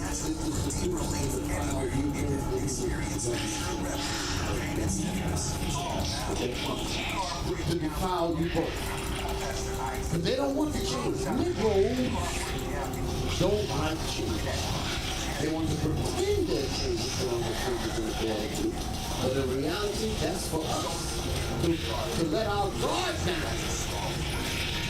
And they go behind the scenes and see if they can entice you and to allure you away from your position. Do y'all know that Ghana in Genesis 34 was not written. I almost, because I know it's such a trend for people to say that.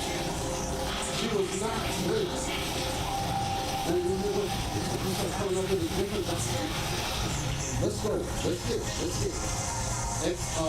Genesis 34, the first few verses.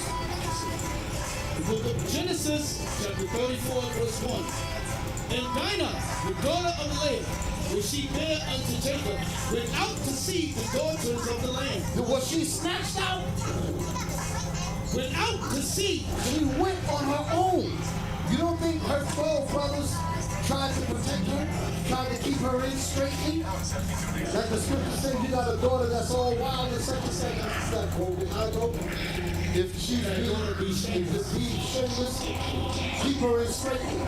She didn't want that. I'm saying, a lot of people think that she wandered away from the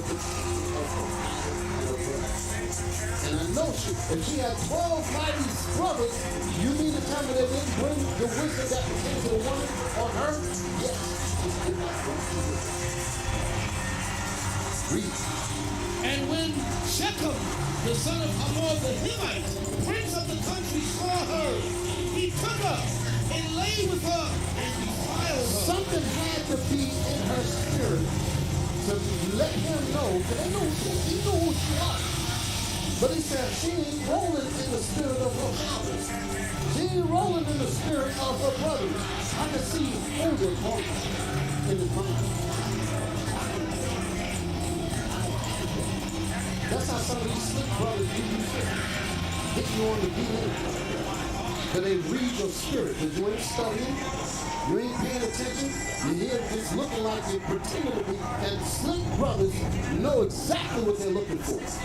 And once they give you that peace talk, you feed right into it. They say, I knew you was very good. Read. And his soul clave unto Dinah, the daughter of Jacob. And he loved the damsel, and spake kindly unto the damsel. Stop right there. That's the part right there. That tells you he did read. He spake kindly to her.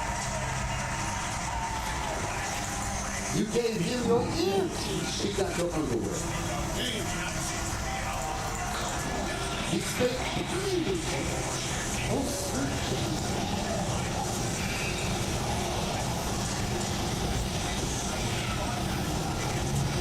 so y'all get the point? She was not raped. She was in totally different words. She was rejected. She was allured. Allured means to draw you from something into something else. Allure you away from your protection. Allure you away from your fathers. Allure you away from how you were brought up. Allure you from the protection that the leadership put around you. You were allured away from that. You were enticed. You were made to believe in something that wasn't true. If sinners entice you, this is what we're talking about that. That's telling you that the word entice is not a righteous thing. That deals with covetousness. She belonged to Jacob, but he enticed her to come away from him. He allured her with and laid with her. He was on, can I marry her? It's a funny thing, but you don't read nothing else about her after that. You don't know what happened to her. Off the scene. I don't know what, I know they went, the brothers say, you didn't say what you did. Snatch that ass up out of there. That's the father's utterly refusal. He said, hell no. You already the father, you ain't going to destroy her. So she got to live with that damn stain that you did. She was stupid enough to wander out of my head.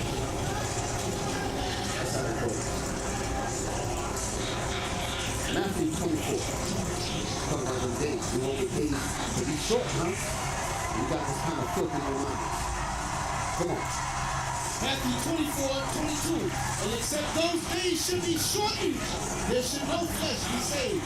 But for the elect's sake, those days shall be shortened. So the Most High is going to shorten, then you better be on the right side of that shortening. Read on. Then, if any man shall say unto you, Lo, here is Christ, or there, believe it not.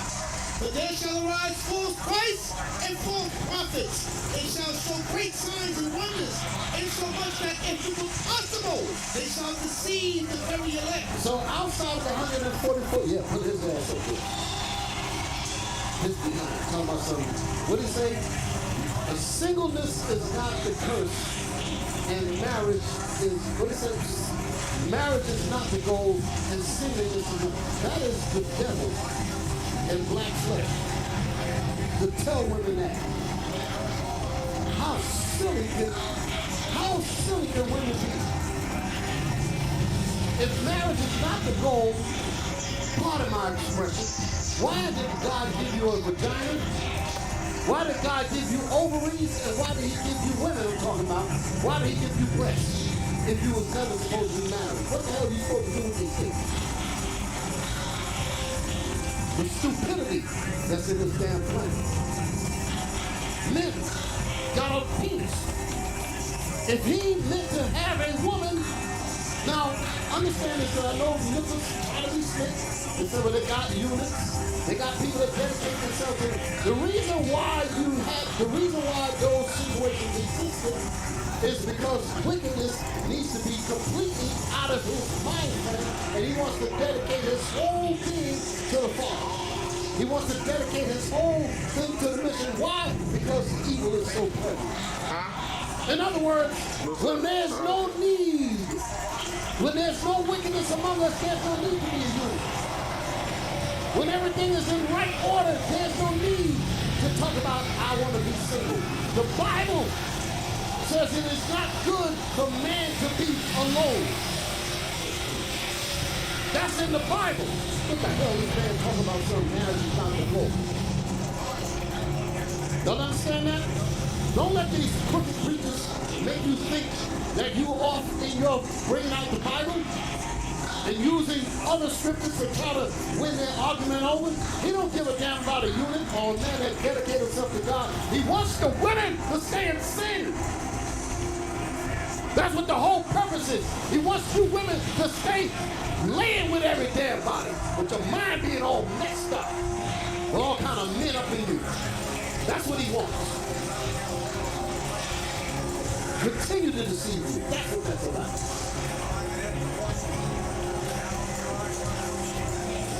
Yeah, come on. Bishop, he married. Marriage ain't the goal, but he married. He married. And flaunt his wife all on the internet for everybody to say, hey, I'm married, I'm happy being married. But they're going to tell you that ain't the goal. That's just oxymoron, that's stupid. Backwards. That's the day. Where am I? That was 24, right? And if it were possible, they will deceive, they shall deceive the very elect. That's some of you women. I know the time of who put it in. The 1/3 of us. That's slave to it. You got evil that's looking to knock you physical and knock you brotherly. Understand what I'm saying? Everybody with a border of blue and privilege ain't right.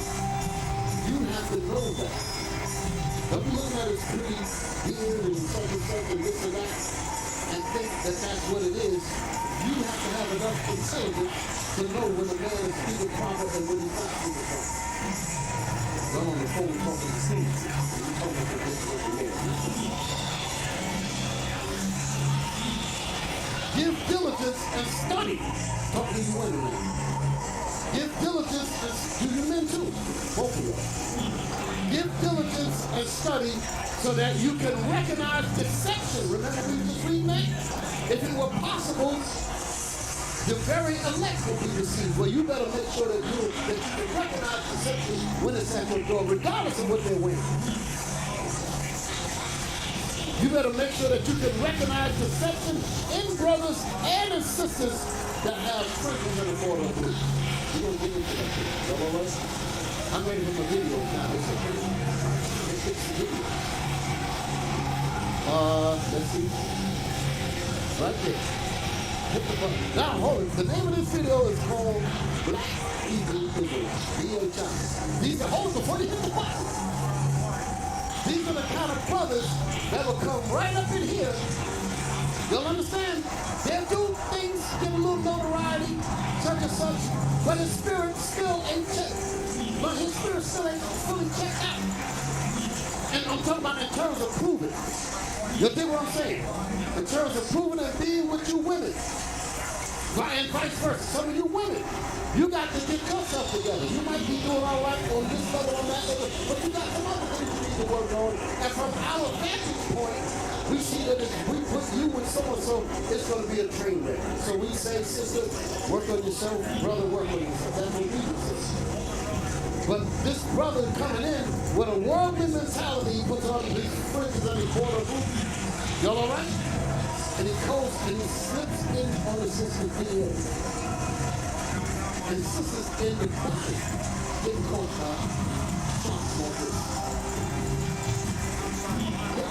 Here's the sister. She's going to tell a little story. Listen to this.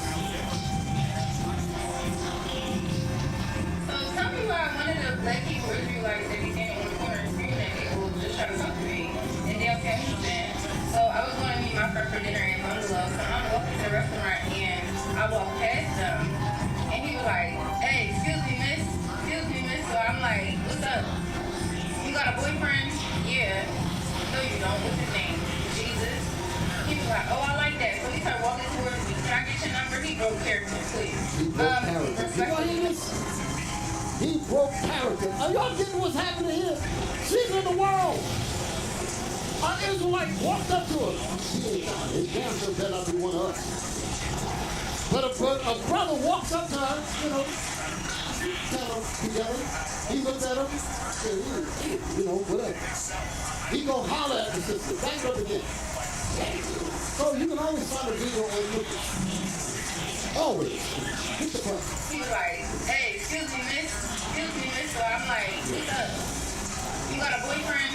Yeah. No, you don't. What's his name? Jesus.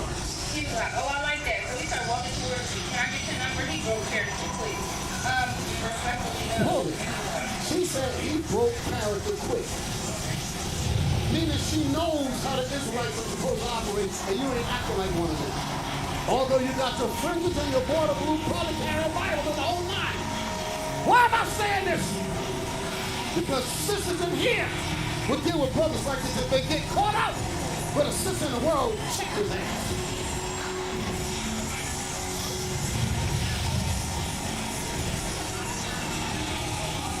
Play it again. Play it again. The hell is this? So tell me why one of the black people Israelites that be standing on the corner and screaming at people just trying to talk to me. And they'll tell me that. So I was going to meet my friend for dinner in Bungalow. So I'm walking to the restaurant and I walked past them. And he was like, hey, excuse me, miss. Excuse me, miss. So I'm like, what's up? You got a boyfriend? Yeah. No, you don't. What's his name? Jesus. He was like, oh, I like that. So he started walking towards me. Can I get your number? He broke character, please. Respectfully, no. And he said, all right. So he turned around. You know, she said respectfully no. I was paying attention to the little words she's using. She ain't cursing them out. She said this more so in the mind. She respectfully said no. She's trying to let him know, listen, you're not going to get it. You're wicked as hell, even with your friends and your border friends. Y'all all right? Now, some of y'all women might not like me bringing these kinds of things out. But I'd rather hurt your feelings now than you to be caught up in some foolishness like you did with this. Hit the button. Yeah. Like, why go in here? Back it up. That's the part I need. Hold it. Back it up. Go about halfway. Halfway. Come on. Slide. Right there. So I'm like, what's up? You got a boyfriend? Yeah. No, you don't. What's his name? Jesus. He was like, oh, I like that. So he started walking towards me. Can I get your number? He broke character, please. Respectfully, no. And he was like, all right. So he turned around and walked the other way. Bye. And he was against y'all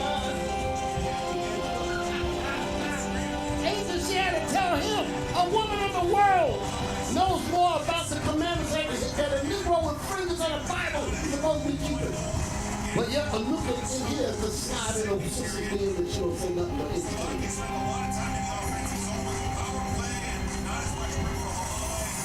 I'm sorry. Damn feeling you got the earth. Give it the next video. Give it the next video. But what you just got to look at, don't show yet. These lust-filled PHI brothers will come here and they would, like I said, become soldiers. They're fake the phone. So we got to probe and check these men out, and some people are good at hiding stuff. Go dig it. That's why we tell you women, if y'all actually, when y'all get to the point where y'all do correctly come together, meaning, proving control rooms and all that, get the medical records. Check to see what's going on and know what to check for. That's why we do it. All of this is to protect you. And we don't even ask to see it. Someone said they want to get it, not taking it. That ain't for us. When you get the medical records on what you got and what all those kinds of things, show it to the sister. Sister, you show it to the brother. We ain't got to see that. And if you accept it, then y'all come and say, you know what, everybody's good to go, and if everything else line up, we can sign approval on it. Y'all dig it? But that's the point, brother. Okay, these lustful brothers come in and they entice the sisters. And this dude tried to entice the sister in the world that she didn't go for. But yet these same kind of brothers come in and entice sisters and completely screw their whole life. And they go for it. There's a reason why, which is further down in my list. In most cases, these whoremongering type brothers, they look for spinsters. Spinster type mentality group. But there's a lot of anxieties that go with that. Spinster. With that title. Anxieties. I'm getting too old and this and that. They start worrying about things. I ain't married this because whoremongering brothers, they don't give a damn who they lay with. A whoremonger, all bread is sweet to a whoremonger. All bread. So he sees any sister that look like she's hot. Worried. Got all kind of anxiety and all of that. He'll look to you and gas you up because it's something he's looking for. Give diligence and study so that you can recognize deception. You can recognize the deception in the brothers. And I'm talking to you brothers so you can recognize the deception in your sisters. You got to be able to recognize that thing. Give me the next video.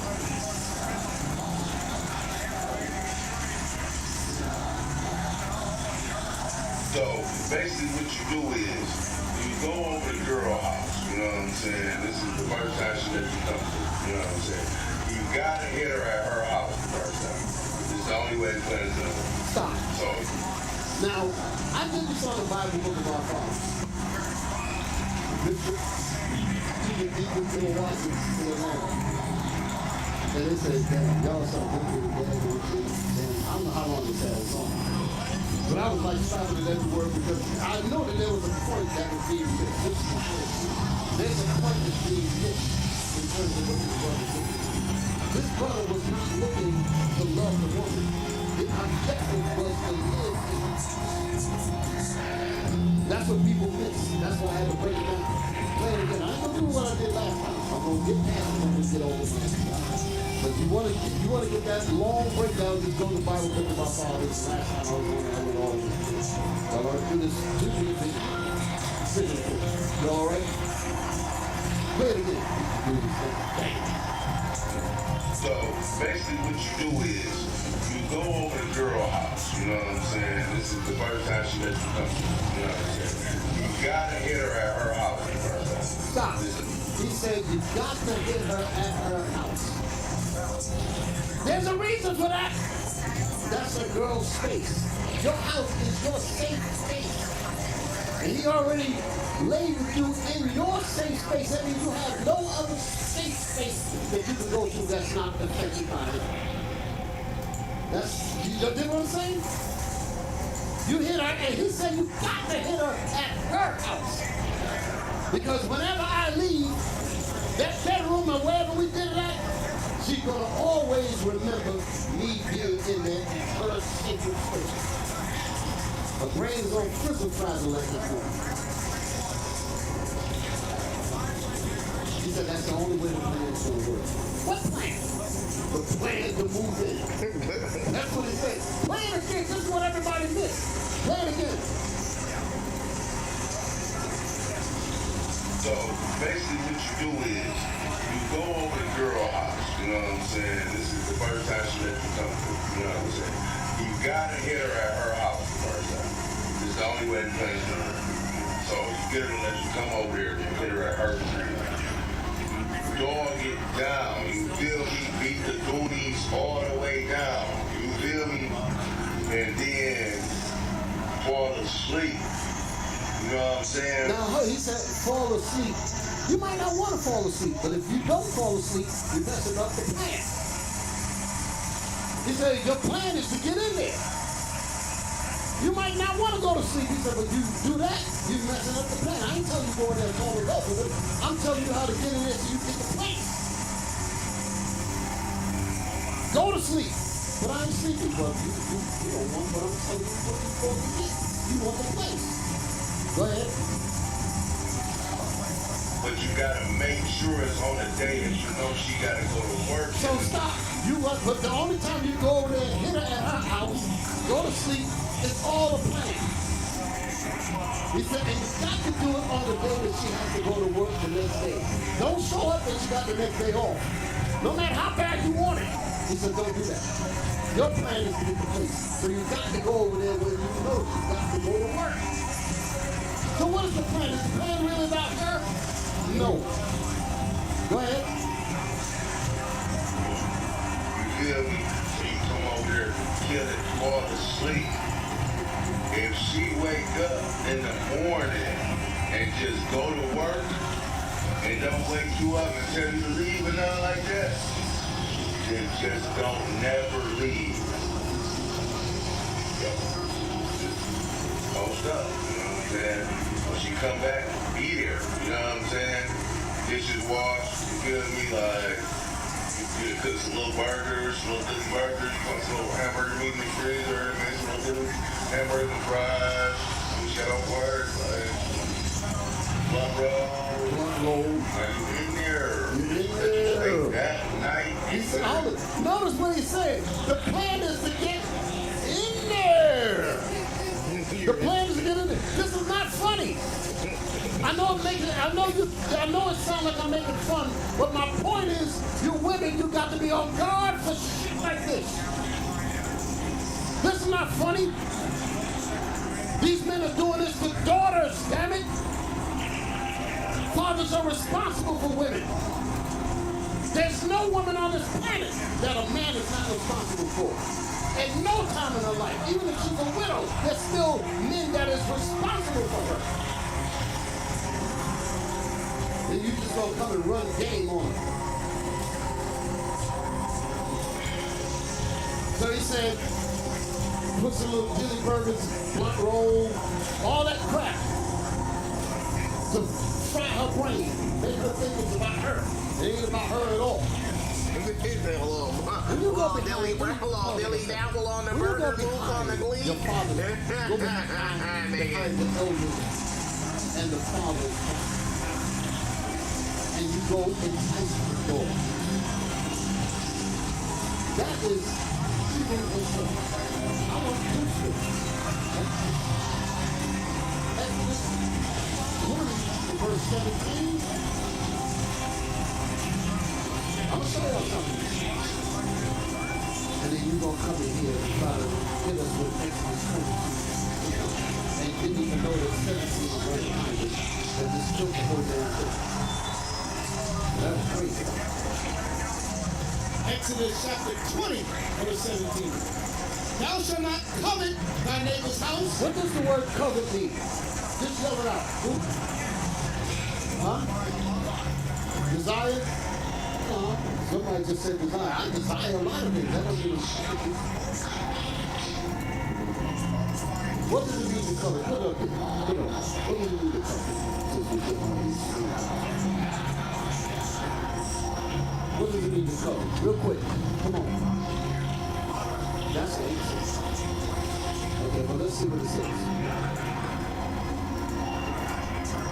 What is the true? What is the true meaning of covet? Maybe the Bible says covet is the righteous gift. Let's see what it says. To desire, to want, to desire what belongs to another, whether the man say that, in orderly or culpable, meaning in the wrong. You break the law. I'm going to just tell you exactly what it is. The law of the you want something, but you violate God's laws to get it. You violate God's laws to get it. So I'm gonna make sure I hit the Malachi. Let's see, I'm running down on time. So I'm gonna do this, then I'm gonna hit my Malachi finger. All right? What time is it? How much time I got? Okay. Read. Thou shalt not covet thy neighbor's house. So to take something that belongs to somebody else through inordinance or through disorder, meaning wrongfully, where you're breaking the laws. Okay, where you're breaking the laws to get. To entice a daughter is wrong. Put the word entice up there. I'm going to talk out of the page. I want y'all to look at this here. Read it, and whoever read, bring it out. Entice. Do y'all see it? Put the highlight on it. Well, I know I got it. Yeah. I want y'all to highlight it. But I was looking it up. You see the word there? Yes, sir. Now, when we read, hold it now, when we read Exodus 22 and 16, this word is in it. Y'all all right? Read it. To incite or instigate. To draw on by exciting hope or desire. To allure. To what? Allure. Allure. Go ahead. Attract as the bait. Entice the fishes. Often in a bad sense. Often in a bad sense. So if a man is talking to you under the cover, so to speak, without your father, without the leadership, his intentions are not good. His intentions are not good. I don't give a damn how hot you are behind. You're going to get torn up. His intentions are not good. Because it's the fact that he didn't do it the right way shows you where his mind is at. And a lot of sisters ain't paying attention to that because they're so worried. I ain't gonna get married. And start a whole other generation of broken families. And messed up children. Because the father ran off. Where do you think all this mess comes from? From stuff like what we seemingly repeating. And we got the Bible. We're not supposed to operate this. Read. Often in a bad sense, to lead astray, to induce to evil. To what? To induce to evil. Do y'all see that? To induce to evil. That's what the intentions of truth means, to deceive. Is there more in there? Jump around. To tempt, my son, if sinners entice thee. Oh, there's the scripture. Go ahead. My son, if sinners entice thee, consent thou not. Proverbs 1 and 10. Right. So it's in the Bible. So it's letting you know in clear language that enticing is not right. That's trickery. That's deception. That's game. You're playing a game on you. You're not a toy. You don't play a game with a woman. A woman brings forth children. She's not a plaything. Where am I at? What is something I was reading? Oh, the scripture. Let's go back to the scripture. Exodus 20 and verse 17. Thou shalt not covet thy neighbor's house. Thou shalt not covet thy neighbor's wife. Nor his manservant, nor his maidservant, nor his ox, nor his ass, nor anything that is thy neighbor's. Is the daughter the property, so to speak, of the father? Yes. If anything that is of thy neighbor. The daughter belongs to him, the ox belongs to him, everything belongs under the father. So if you go around that to get her, you entice her away from that position. And you never told the father. You never told the husband. But the Bible used the word neighbor, did it not? Go to Romans 13 and verse 2. For the Romans chapter 13 and verse 10. Love worketh no ill to his neighbor. If you say you love your sister, how in the world did you use ill beings together? The law that you broke was that you went around the father, which you were not supposed to do. You went around the leadership to do that. And you enticed them. You tricked them. Don't understand that. This is wicked as hell. This is wicked as hell. What else did I want to bring? What else did I want to bring? Look up the,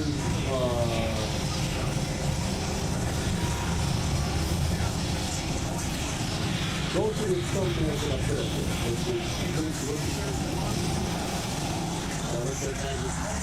Let's go to Vanity Fair. We'll come back to this.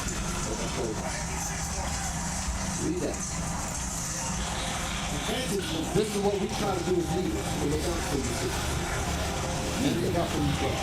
Come on. A location that provides an advantage viewpoint, often used metaphorically to refer to an advantageous position in a discussion or argument.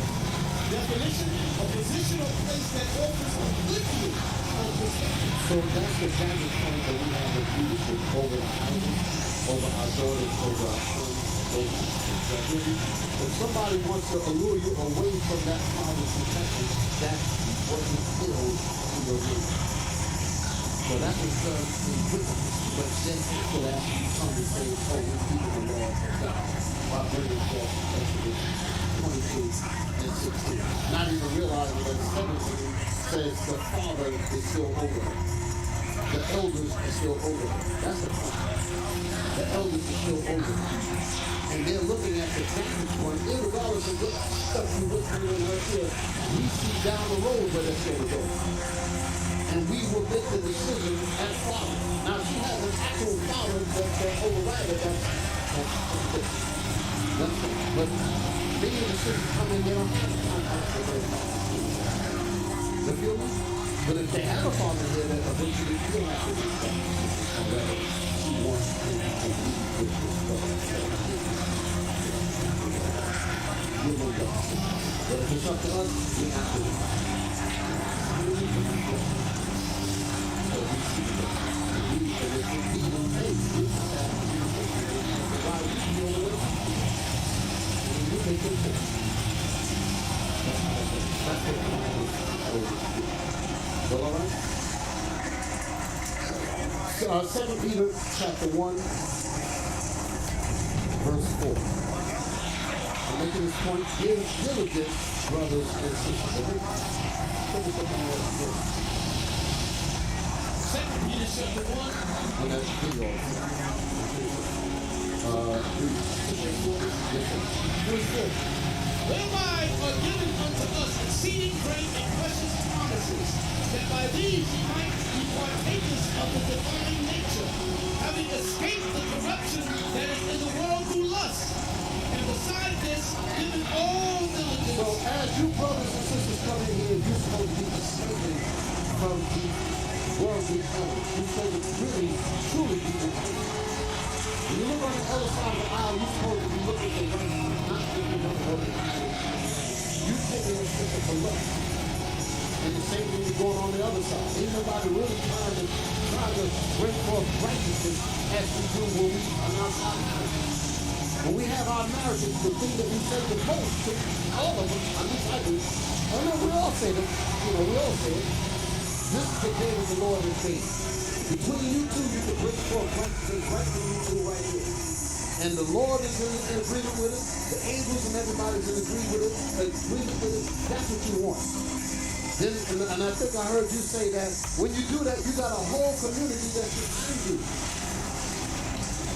When you do things the right way. You know what? Let me see something.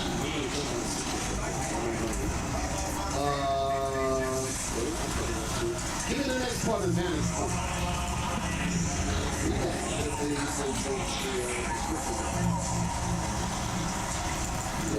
Bring it up.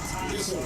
Vantage point. A vantage point is a position, location, or perspective that provides a clear, comprehensive, or commanding view of a physical scene or situation. That's us in leadership. I already spoke about the Most High, now I'm talking about us in leadership. When we're looking out for you, like we have to look over the top. We have to have that vision and see danger down the road that you might not see. Brother, you got this stuff together? Sister, you got this stuff together? You need to work on this, you need to work on that. That's what the leaders do. That's what followers will do. Y'all all right? Read on. It often implies an advantage, such as unobstructed or strategic spot. We know Lucas. That's the point.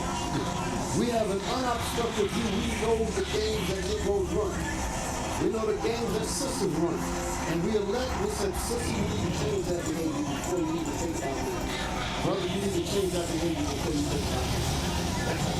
You need to work on this, you need to work on that. That's us having an unobstructed or strategic spot. We're able to see the things that the normal, that the people out there can't see because we have that practice of view. Okay, come on. Common synonyms include viewpoint, perspective, standpoint, outlook, and position. All of these are to protect position. Okay, now, next piece is video. I want y'all to listen to this here. This is how people in the world. Now go back to my Billy Burger too. As a matter of fact, don't do this yet. Let's finish up with the video. Let's finish up with it. But again, his objective was to get inside this girl's house. And she thought, with her mind being all pretty fast, she thinks they got love going on. But the Bible says love worketh no ill to his neighbor. You would not have went behind the leadership's back, the father's back, to entice the woman, talk her out of her drawers, and then you want to call yourself, give her a scripture, tell us that we're going to cover our violence with the garment. That's how that works out. Cover the violence by saying, here's the Lord. When that was a so-called Negro law that was done because of the hardness of Negroes in their mind. They were wicked as hell. And notice that chapter is 2 chapters after the thou shalt not cover thy neighbor's ox, his ass, all that. If you even start off with the 22nd chapter, it talks about an ox being stolen.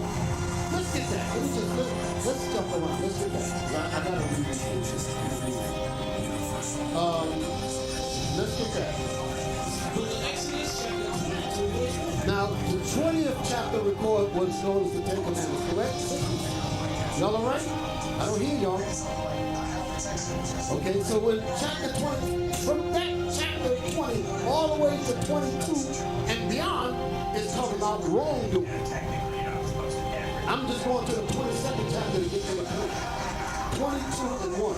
Watch this. If a man shall steal an ox or a sheep and kill it or sell it. Once the verse starts off with if, you already know something's wrong.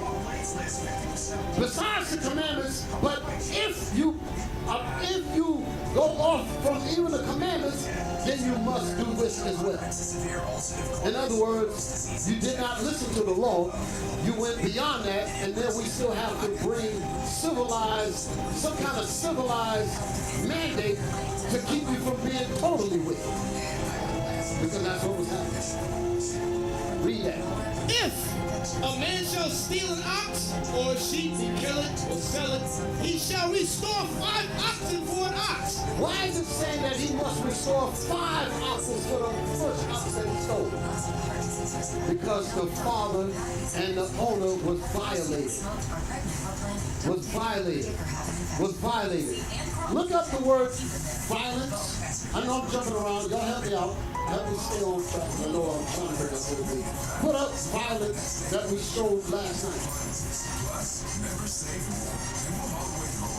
Read that, Liam. Yes, sir. Violence. Physical force used to inflict injury or damage in the Anglo-French and Old French violence in the 13th century. And directly from Latin, violentium, vehemence, impetuosity, from violentus, vehement, forcible, probably related to violare, treat with violence. See violation. See what? Violation. Violation. So when you go behind the father's back and entice the daughter, you violated that father. You violated the leadership. You enticed her, you lured her away from her father's protection. That's violence. That is culpable to a violation. Violation means you broke the law. Then after you broke the law, you call yourself pulling up a scripture and say we're doing the right thing.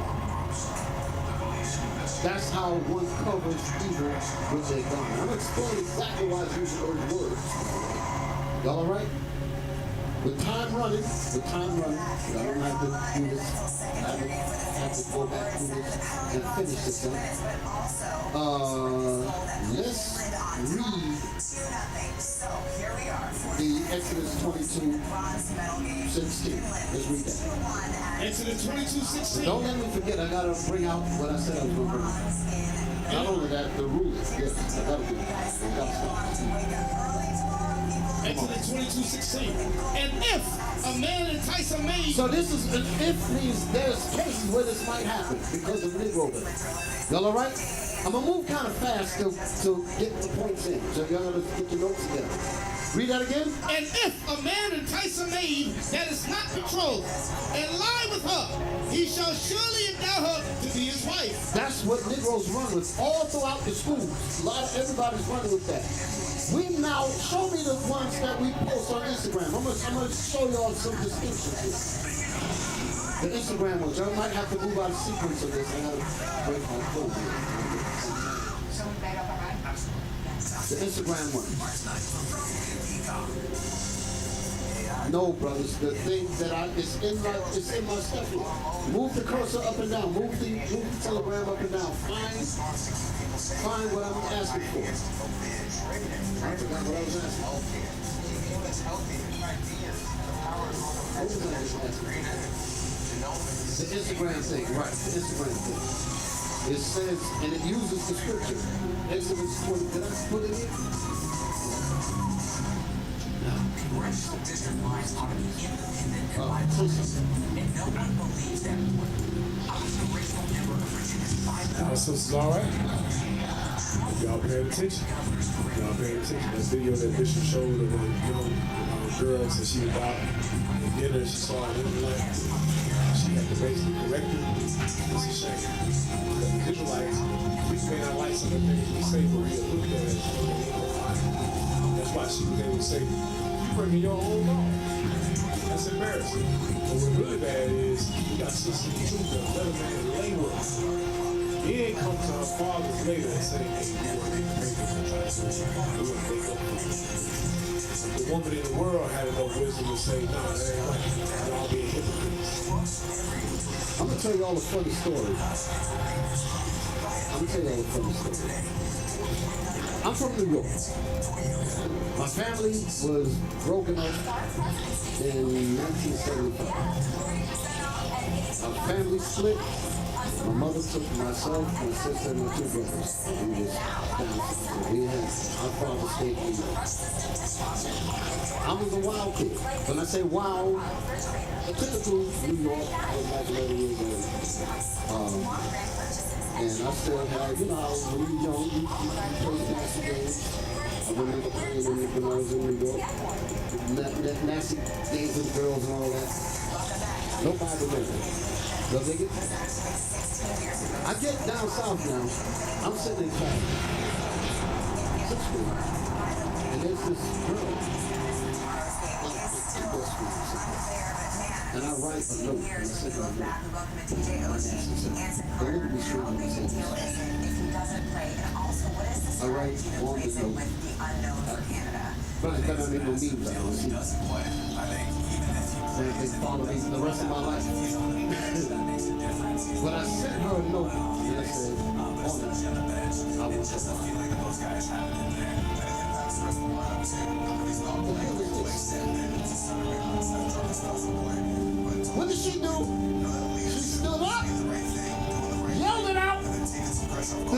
you, everybody, this man is using profane, blah, blah, blah, this and that. Put me on pure blast. Y'all all right? 6th grade. Ooh, right. I mention that because brothers in the body is literally doing the same damn thing, and none of these sisters are getting caught up, ain't saying nothing. 6th grade in the world had enough sense to say this man is not. Here we get all the way up here, grown women allowing dudes to talk to my little girl, talk all kinds of foolishness, and she think that's love. You see the sister in the car. Ain't this part of your boss? What are you doing messing with me? Bible in your hand and all. What you say? Y'all all right? I'm showing you that we got a lot of work to do. Now, this is the thing I was looking for. Look at us. You see this? A lot of congregations in IUIC and or in the Israelite community clearly use this scripture to say that they can go and entice women, lay with them, and then tell them we gotta get married. Now, I'm gonna clear something up. You notice this is on Instagram, correct? In the world, that would be more appropriate. I'm making a distinction.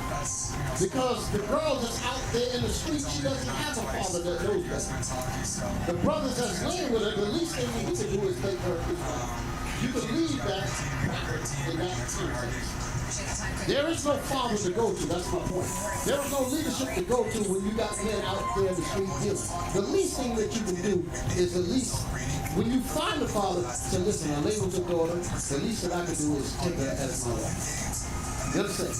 Your sisters understand what I'm saying? Because there's no father to go to.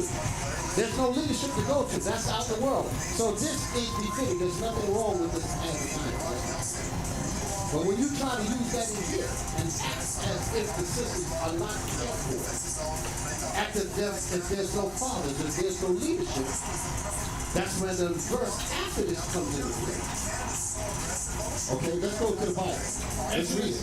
Exodus 22, verse 17. We can take this off. Come on, come back to me. Read it. If her father utterly refused, The sisters in the world don't have fathers to utterly refuse.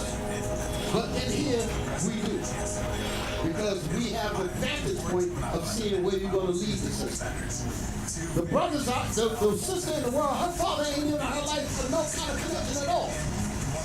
She was enticed, he laid with her, the least thing that he can do is say, that's the reason why when we teach as a brother, that's the woman you love with, you need to marry that sister. There's nothing wrong with that sister. Y'all feel me?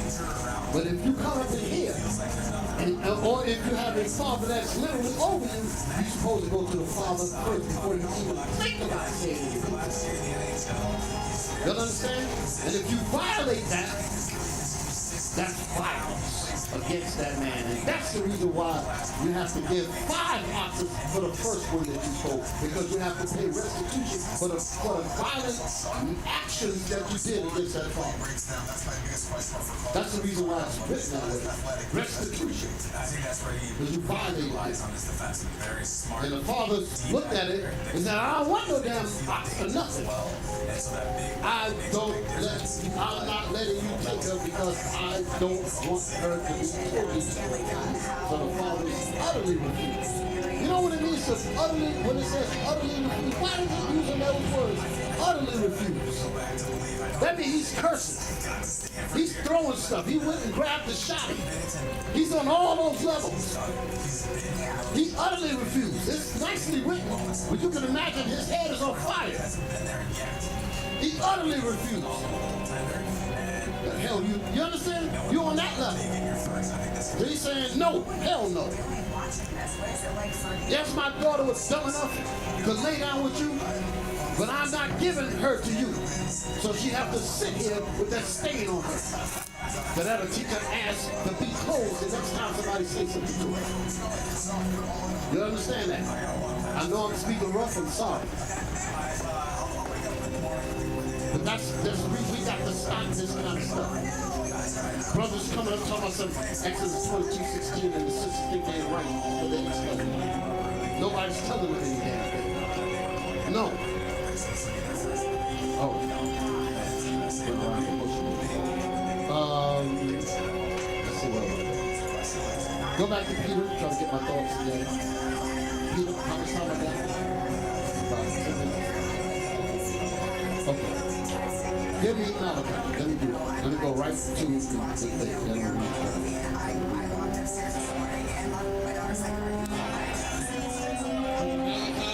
Chapter 2:16. Now, there's other scriptures that go in this. I'm going to go kind of fast. I got to do it. I got to bring these things. So, I'm going to go off script a little, and I'm going to hit the scriptures one by one. You feel me?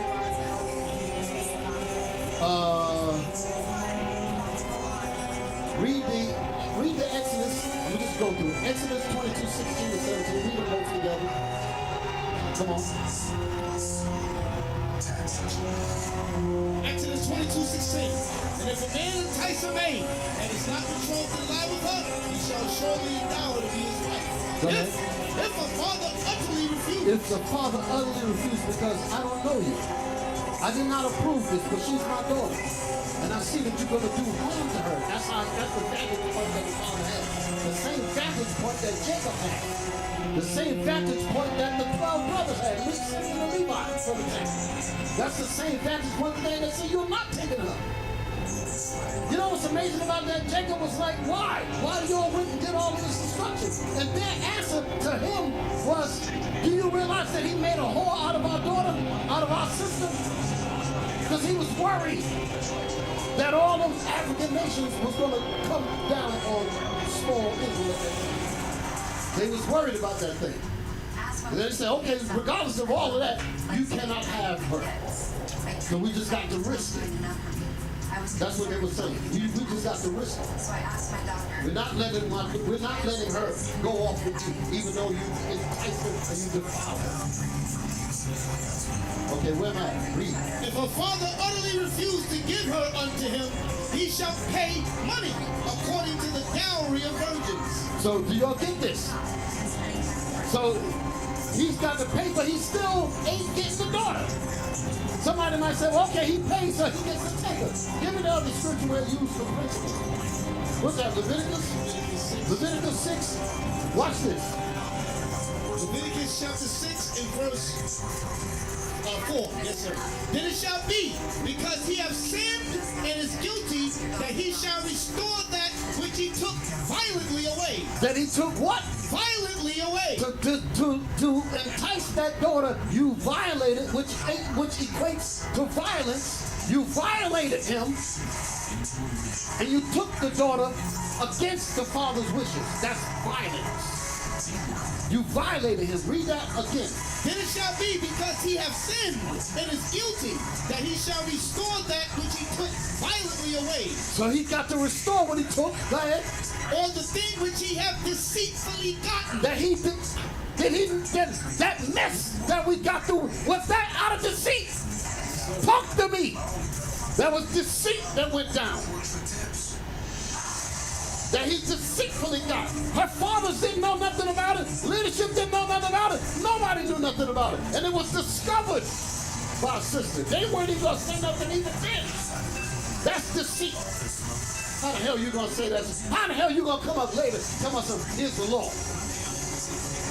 That's what Malachi 2:16 is talking about. We're going to read it. Read on.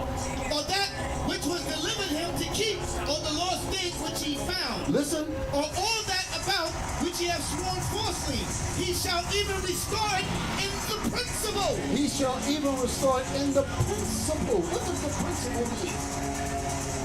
The actual thing that you took, plus the extra that you got to compound on top of it. Is that what you're reading?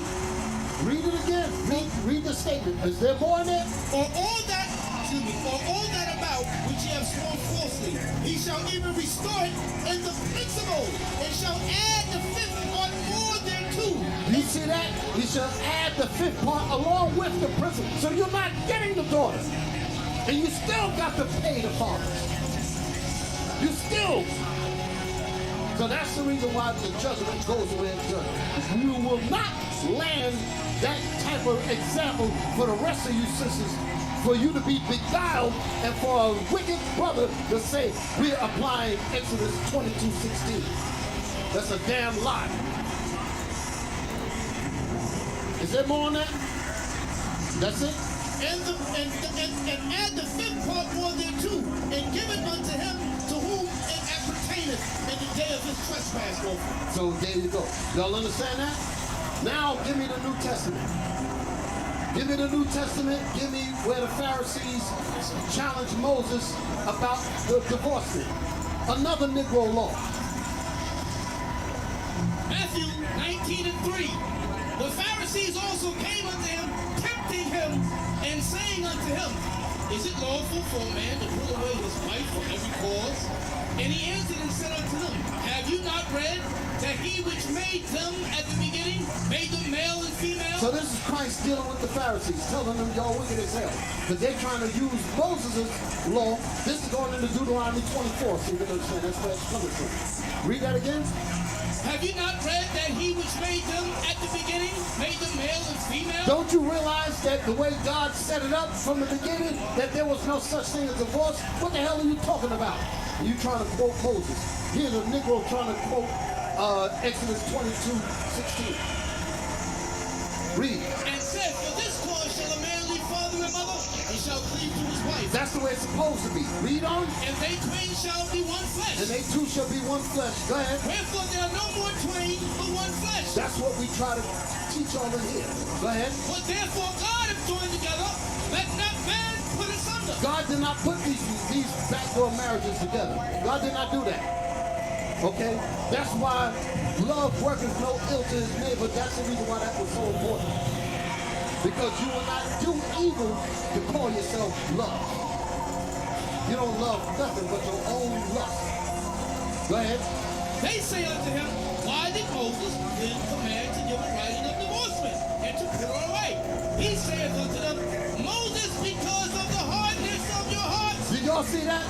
He said the only reason why Moses had to come up with that Negro-proof law was because you niggas are hard-headed.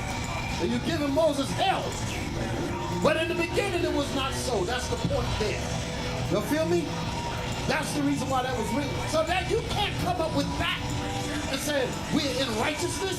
That was to prevent Negroes from being completely wicked. Do y'all understand what I'm saying? It's a somewhat of a bylaw to keep you from going all the way. It's a fail-safe. That's the word. It's a fail-safe. That's the best way to describe it. Those laws are fail-safe laws. You're not supposed to be in no failure at all for that to even be brought up. That's why Christ said, what are you talking about? From the beginning, it was not even supposed to be that way. And here you're trying to bring in a fail-safe law when a nooker goes off and do something wrong.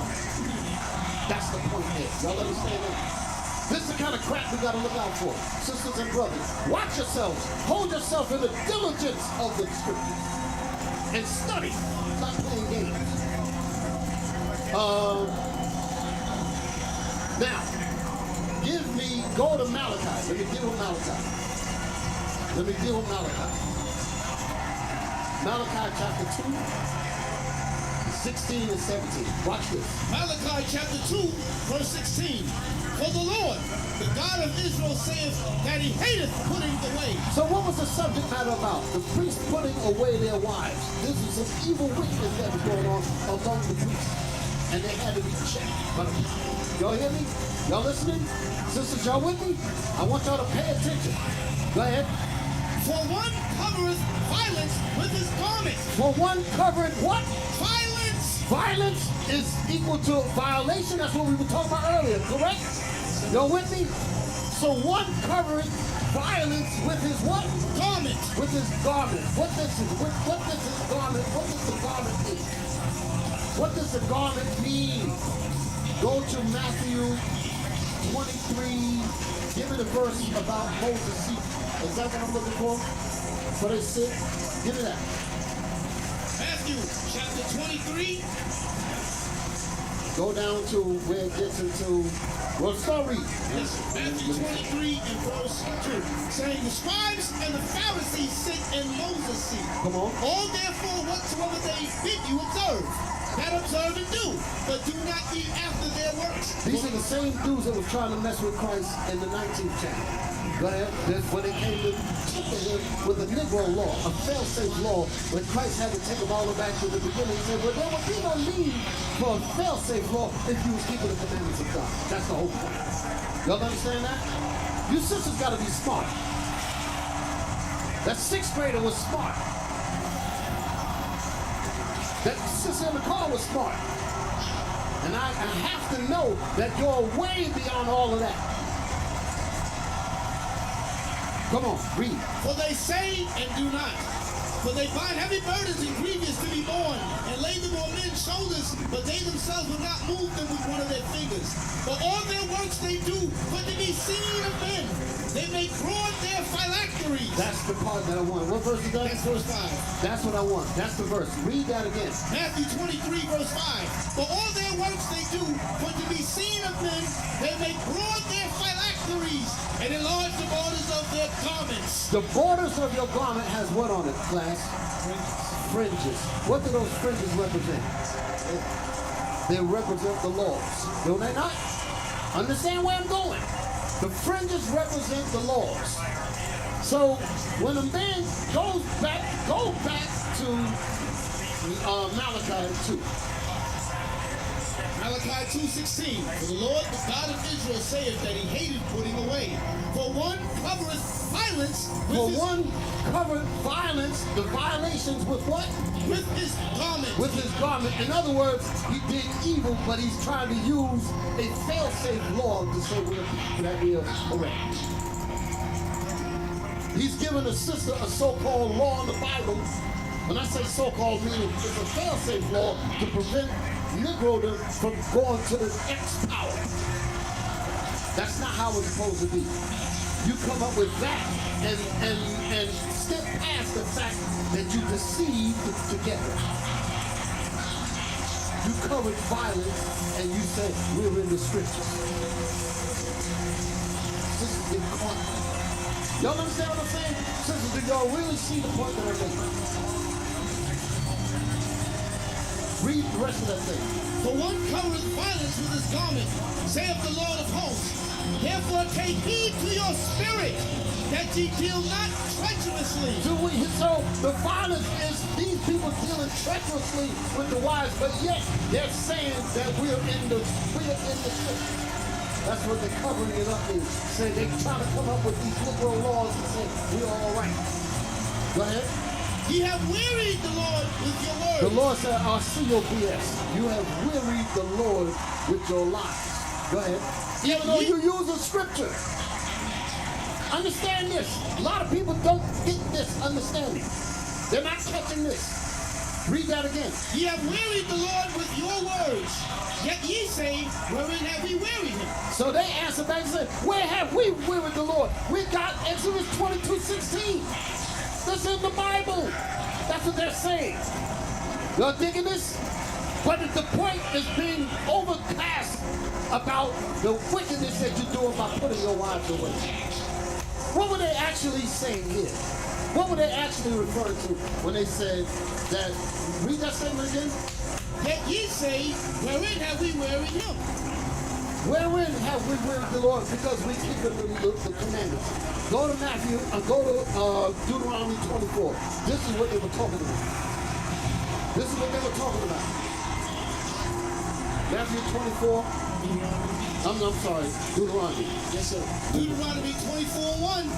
When a man hath taken a wife and married her, and it come to pass that she find no favor. That he find no favor in his eyes. Read it again, because I said she. What does the Bible say? It says she. Okay. When a man that, Read it again. yes, sir. When a man hath taken a wife and married her, and it come to pass that she find no favor in his eyes. In his eyes, meaning he don't desire her anymore. Read on. Because he hath found some uncleanness. Some uncleanness could be anything. She burnt the eggs. She didn't iron my clothes right. She did this, she put my shoes in this area when I expected them to be here. I'm just making up silly stuff. Some uncleanness could be anything. Men were finding reasons to get rid of their wives for BS reasons. You feel me? That's what was going on in the 19th chapter when Christ was dealing with this. Y'all follow what I'm saying? Okay, read. Then let him write her a bill of divorcement. Then let him write her a bill of, I want to go through all of this, right? A bill of divorce. This is why you sisters got to be careful. I got to show this. On a bill of divorce, when a man writes it, it puts on there the reason why he's getting rid of the woman. Did she commit adultery? That goes on the paperwork. Did she do this? She did that? Thievery, whatever it is. All of those things go on it. Look at this document here. Look at what it says. Grounds. Where's it? Grounds of the divorce or annulment, fraud. Another one will say adultery. Another one might say abandonment. It'll have the charge as to the why the divorce went. This is what they were doing. So the reason why it's put in her hand so that the next man knows the reason why she's not with her. That's a stain that will go on her. You hear me? You hear me, sisters? Don't be playing around with this. Deal with get the man properly, and you don't have to go to essence like this. You play games, you get stained with this kind of stuff. All right. Go back to where I was at. Yes. Malachi chapter 2 verse 17. Ye have wearied the Lord with your words. Yet ye say, wherein have we wearied him? When ye say, everyone that doeth evil is good in the sight of the Lord. We weary the Lord when we say that evil is good. The evil was you enticing the sister, but you covering it up, saying that you're using the law. That's what they're saying. Read that again.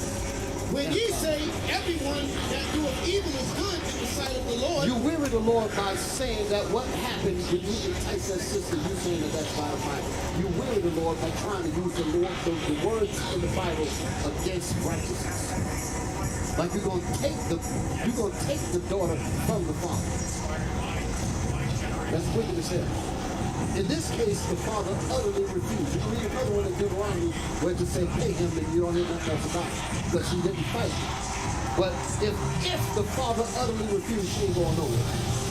Unless she just go on her own. And then at that time, I don't want to see you. That's how I look. I'm talking about in my own mind. That's how I look. You violate me on that level, I'll never want to see you again. You understand what I'm saying? I don't mean to sound harsh, but I'm just being frank. Y'all feel me? Okay, I'll put that out there. So, y'all got the understanding of Malachi 2:16. We'll go over it again on another part, on the second part. How many of y'all did not get it? Hands up. How many of y'all did not get it? Okay, we're not going to run out of the same thing. I'll tell you this as a warning. Do not get caught with no more foolishness, like I said. We're not going to play. We're not playing. We have it here. Now, let's get the read. Let's get the things that I want to bring. I know there was something else I need to bring, but oh, finish the video on the front page. I got to finish that. Yeah, get that. Here are 25 secrets from the 1940s that black people who lived through this era will never forget. Seeing marriage announcements read from the pulpit for weeks before the wedding was how black communities in the 1940s celebrated unions before they even happened. Nothing secretive.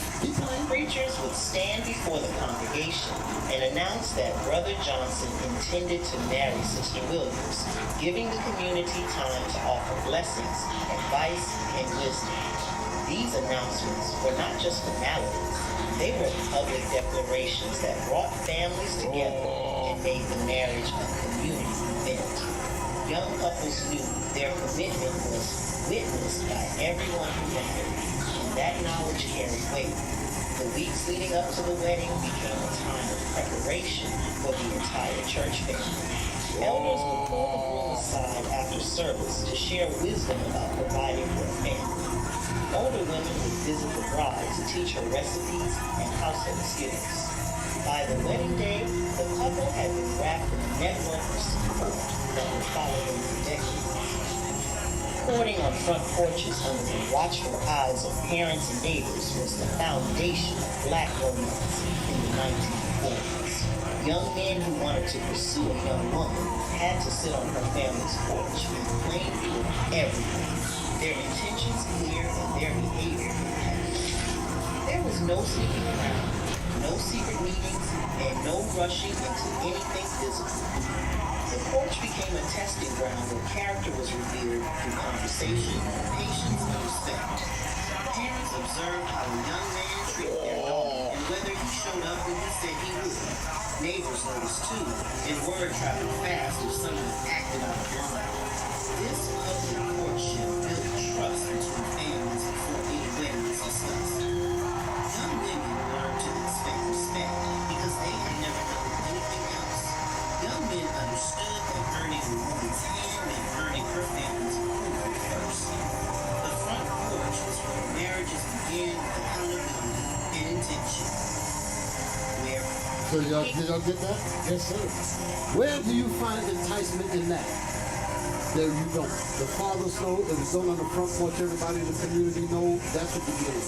Y'all follow me? I got it indicated. I see it. I got it indicated.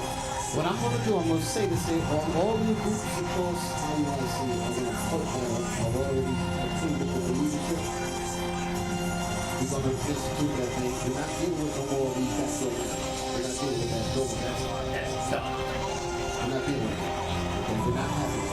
We're trying to bring righteousness to this place. Okay? And there's some, I imagine there's going to be a lot of questions. That's fine. I'm welcome all the questions as a result. But it's battle, it's tested, proven, and it's the right way to go.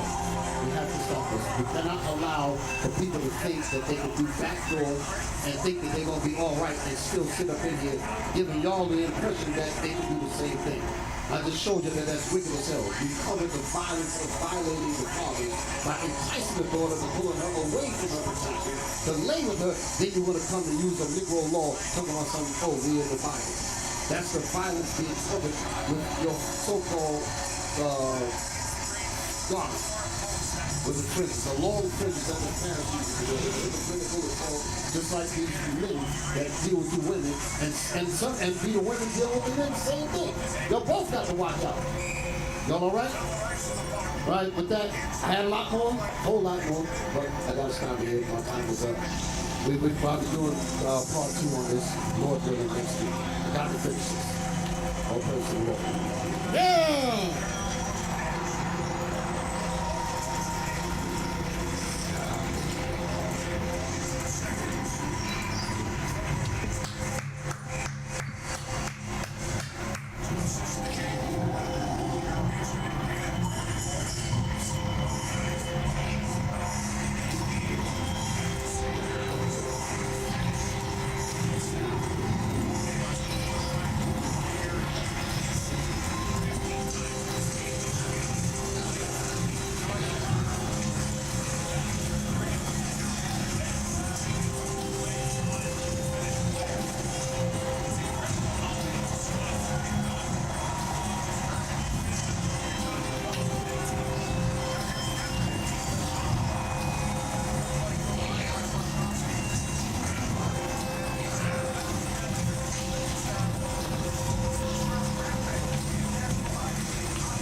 widely used in enterprise environments, especially with the Microsoft security stack. It's just really important. And I will say, if you learn KQL, it's really, really easy to learn SPL, SQL, or any other query language. It will just like make logical sense. So KQL is a really good place to start. Well, why you might want to learn this? I'm asking Claude here, like, how important is it for cybersecurity analysts or engineer to understand a query language like KQL? Like, give a rating, be honest and succinct, and Claude came back with something that is true.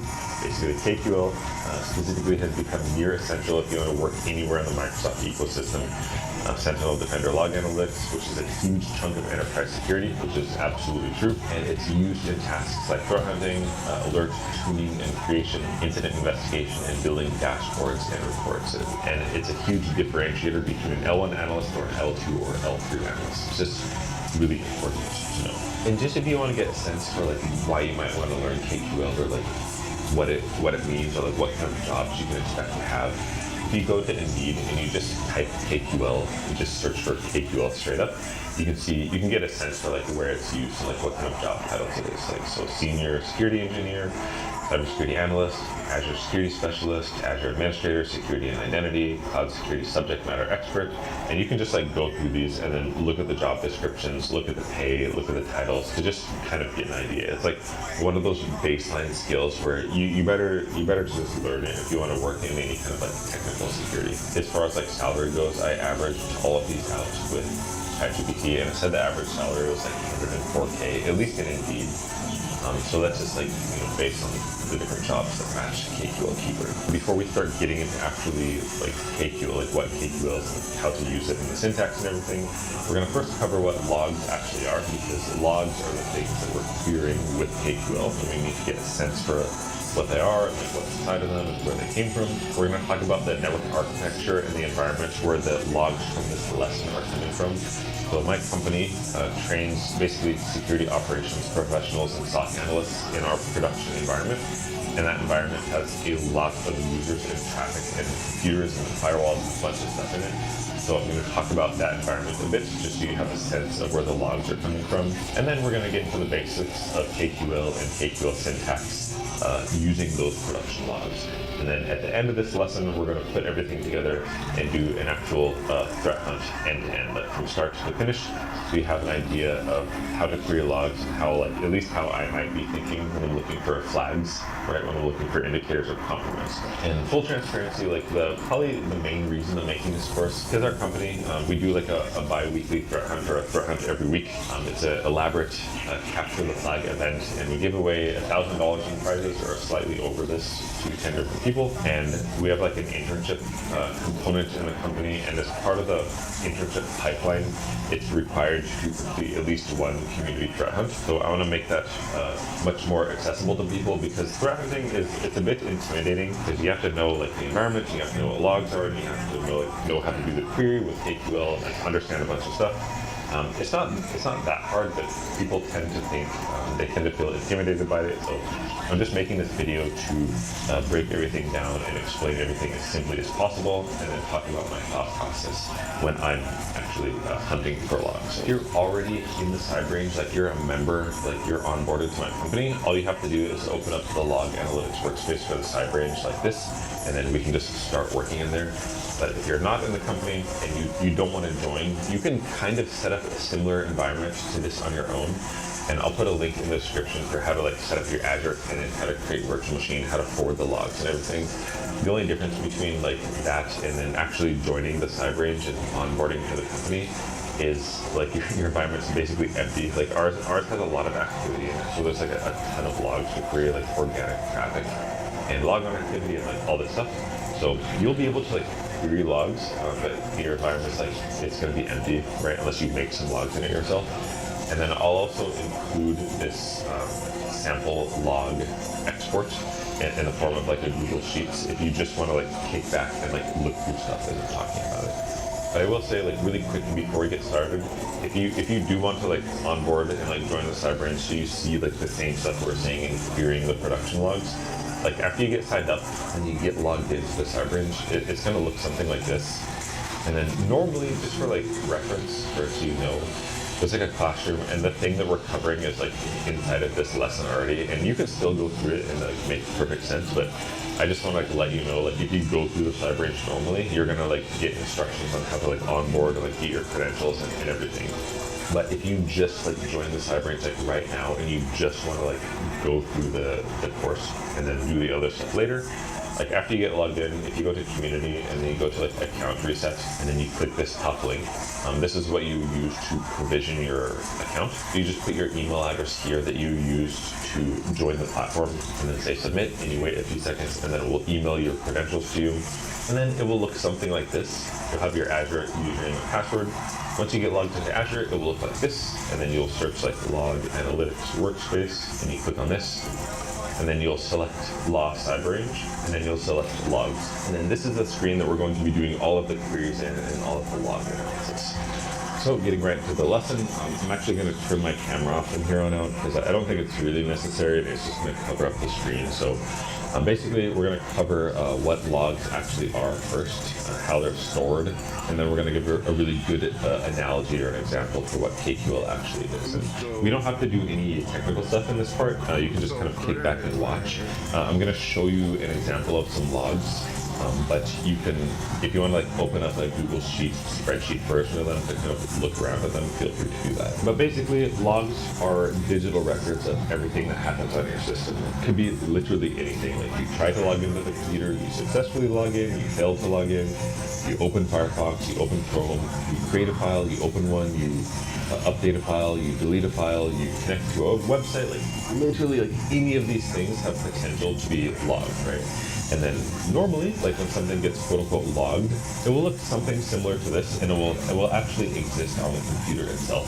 Like each one of these rows is a log that was originated from this computer called Windows Target. But these already got ingested into like the central repository, but just like we're just gonna go over them to kind of show what kind of stuff is inside of the log, for example. So you can see like the time that thing happened, the device that it happened on, the account name that did the actual thing, the action type, like what happened with the log. So it looks like this was for a process created, which means like a program was opened.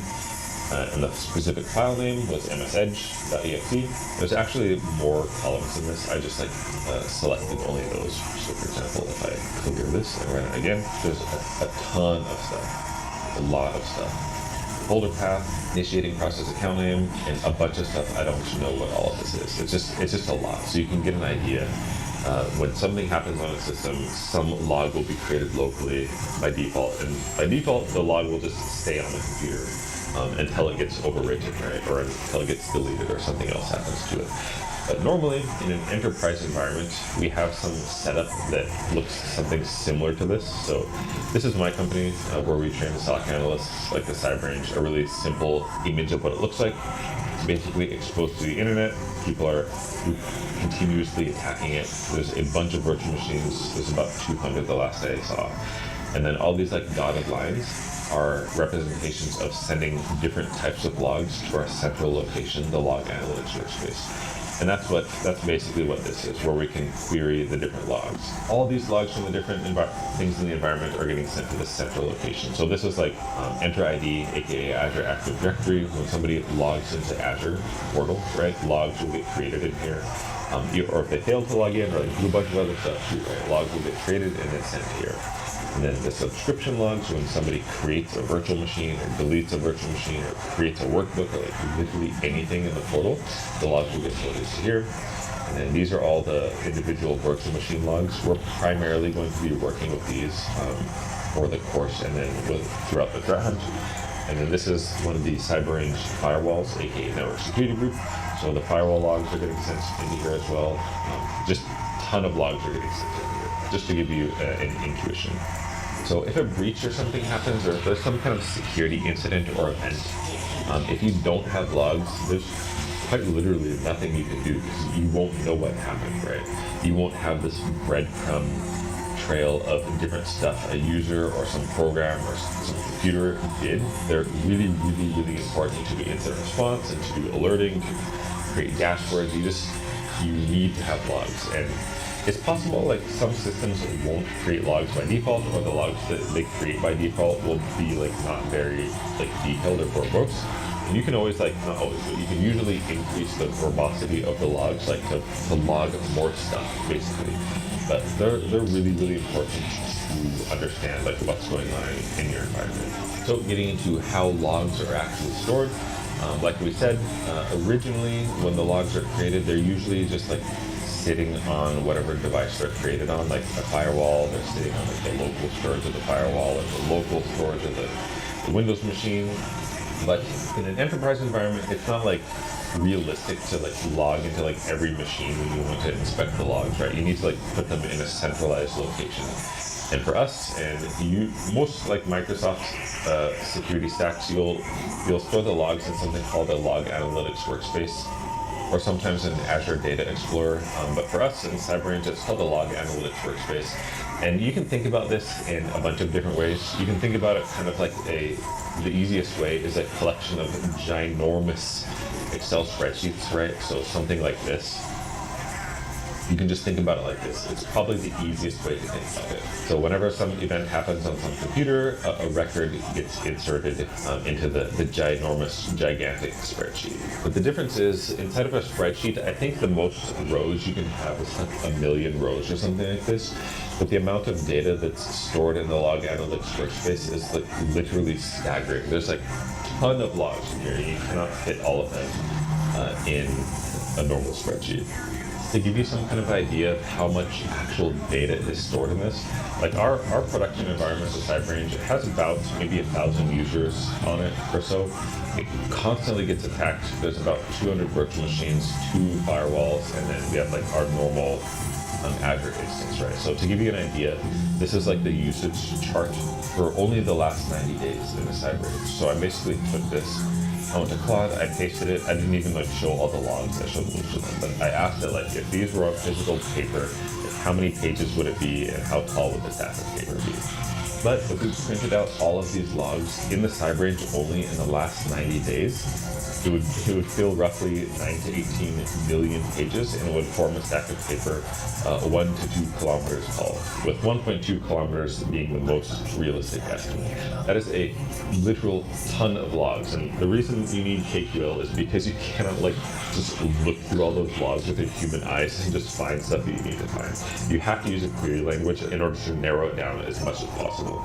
To give an analogy of what security logs are, you can kind of think about logs as security cameras, but for your IT environment in text form. So instead of having a bunch of security cameras pointing at everything, like watching what everyone's doing, instead of cameras, it's actually logs, just logging what happened on the paper instead of video. So I'm going to talk about what are called tables a bit. The best way or most easiest way to think about them is think about each table as a separate gigantic spreadsheet that's stored in this log analytics workspace. And each one stores a different kind of logs. So for example, there's like device login events. This specifically stores information about somebody logging into a system.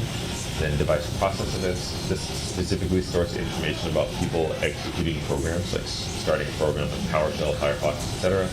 Device network events. This specifically stores events about people connecting to something, or a computer connecting to a website or a server somewhere. Device file events, like create, read, update, deleting files. Really important, as you can imagine. And security alert, this is just alerts that got triggered. It will get put into a log. And then sign-in logs, which is like when somebody signs into Azure or fails to sign in, or does anything related to authentication with Azure, that will create logs. And then the audit logs, when somebody like changes a user account or changes a group or something in Azure, it will log that to that table. And then each of these tables have what's called a schema. And a schema, it just means like the way the data is organized. So for example, if we search, like, you don't have to do this, I'm just showing you like how the data is organized, but if we go like device login events and take 10, it just takes like the last 10 logs, right? And then you can see the type of stuff that's in here. The action type, login failed, login success, and it has like stuff about the account name, and then just something about like the remote IP of like the attacker or the person who tried to log into the system. And if we look inside of like device file events, for example, you can kind of get a sense for what's inside of here, like action type. Instead of like login failed, etc., we have like file created, right? File created, file deleted, etc. And you can see like where they happened, like what virtual machine it happened on, the time it happened, the file name that got the action done, like created how big the file size is, the whole path. You can see like literally like everything that's going on, right? Bunch of tables, a bunch of different kinds of logs. So at this point, go ahead and get logged into Azure. Like if you're already in the Cyber, right, just log into Azure. If you are creating your own subscription or however you're going to do that, go ahead and get logged into Azure and then go to the log analytics workspace. And then we're going to start experimenting and running some queries. So bear in mind that your environment, it's going to be slightly different because we're going to be doing these at different times. The actual Cyber range, all these logs that we're querying, they're retained for like 2 years. So you will be able to see the same logs that I'm seeing, but it will require you to like specify the time and like all the stuff that we're going to get into much later. So we're just going to do some like basic queries and look at stuff now, but just know that like if your query returns something different than mine, that's completely expected because your timeline is like it's different, right? So we're just going to look in the device file events table first. So if we go to device file events, we can say run query, or we can pull down shift and press enter, and you can see a bunch of results are returned, like 1,000, right? Because it's limited to 1,000. So if we set this to like 5K, right, and we run this again, it will return 5K results because there's like literally like billions of results, right? There's like too many to like show on the screen at once. It's almost impossible to deal with. So I'm just going to give you like an introduction to filtering the results down and showing like less stuff. So for example, let's say we're doing a threat hunt or something like this, and we're worried about a really specific user, or actually we're worried about a really specific computer that we want to look at. And you notice like under a device name here, like these are all like the device names that have device file events logs stored about them. So if we want to see like a very specific one, so you're going to see different ones than me, right? So just pick one. So you can right click it and say copy value, and then we can like filter this down to only return logs from for that specific device. So if we say enter, we're going to get into this later, but I'm just doing a quick demo. Type, and we say like where device name double equals quote, and then whatever the VM name that you copied, and then any quote, and then if you run this, you now see that it's looking only in the last 24 hours, but we now only see like 678 logs, right? It's way less. It returned like the maximum of 5,000 before, right? So we can see it's already like filtering logs down a bit. So maybe we only want to see like something on this computer that got deleted right in the last 24 hours. So we can say like where device, we can say where action type equals file deleted. For example, I think this is correct. Let me run this, and then now the results got filtered from 5,000 down to 600, and then down to only 3 results, and then we can only see like device file events for this specific device where a file was deleted, and then the logs are only 3, right? So it's just an example of how to like filter down the logs to find out what you want to see. And this is kind of similar. Like this is like a completely different table. This is device log and events, but this is really similar inside of Excel, right?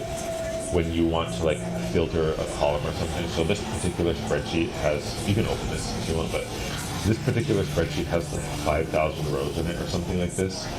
So let's just say that we're only interested, I'm going to clear all of these.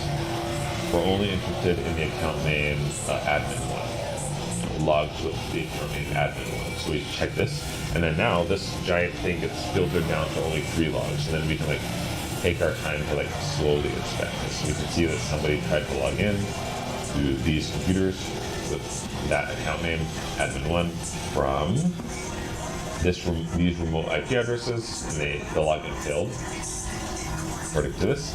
And then it just narrows it down like quite a bit. And like the whole thing about like how do you know what you're looking for, like all this, we're gonna like talk about that later.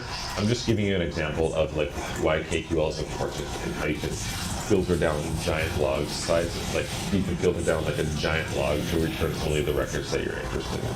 Okay, so let's officially start doing some queries together and looking at some logs. So go ahead and get logged into Azure, and then go to Log Analytics Workspace.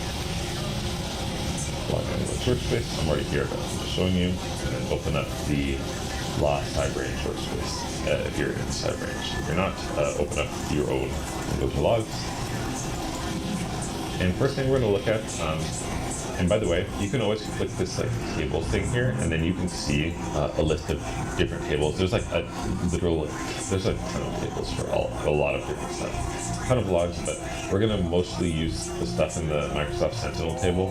So if you just want to like look through these to see what kind of stuff there is, you can always look through here. But we're going to look in the device log events table.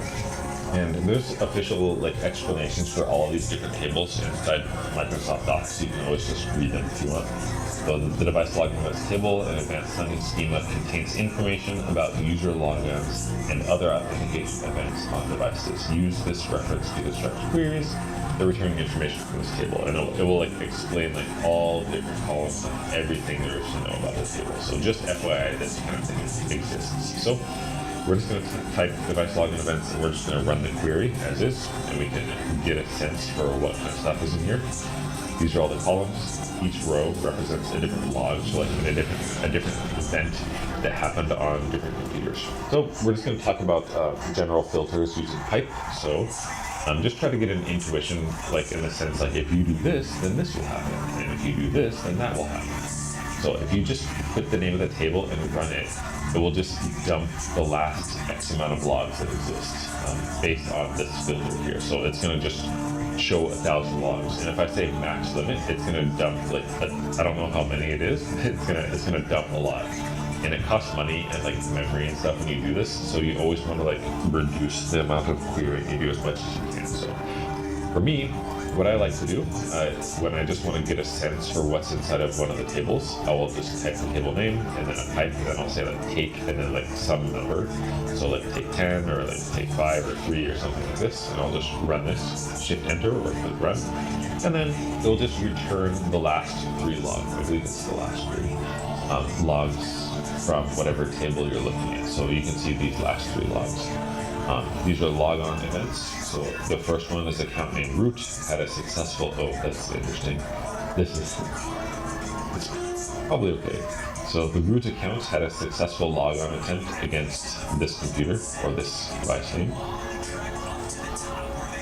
And then this was the initiating process apparently, and then you can see a bunch of stuff in here. There's probably, oh, there's no remote IP. So it looks like this person was probably already logged into the computer with their name, and then they just like logged in locally as root. That's why there's like no remote IP address. But the 2 logs below it, their login failed, and it's like from logins over the internet. Someone was trying to log in with their root account from somewhere on the internet, and then you can see their remote IP address, and its public IP, etc., etc. So I just wanted to like show you this like take thing. For example, it will just take 3 of the last logs. So if you say let's take 10, of course it will take 10 of the last logs. So if we want to see, for example, all the instances where the account name admin had a successful login, we can use the where, I think it's keyword or clause.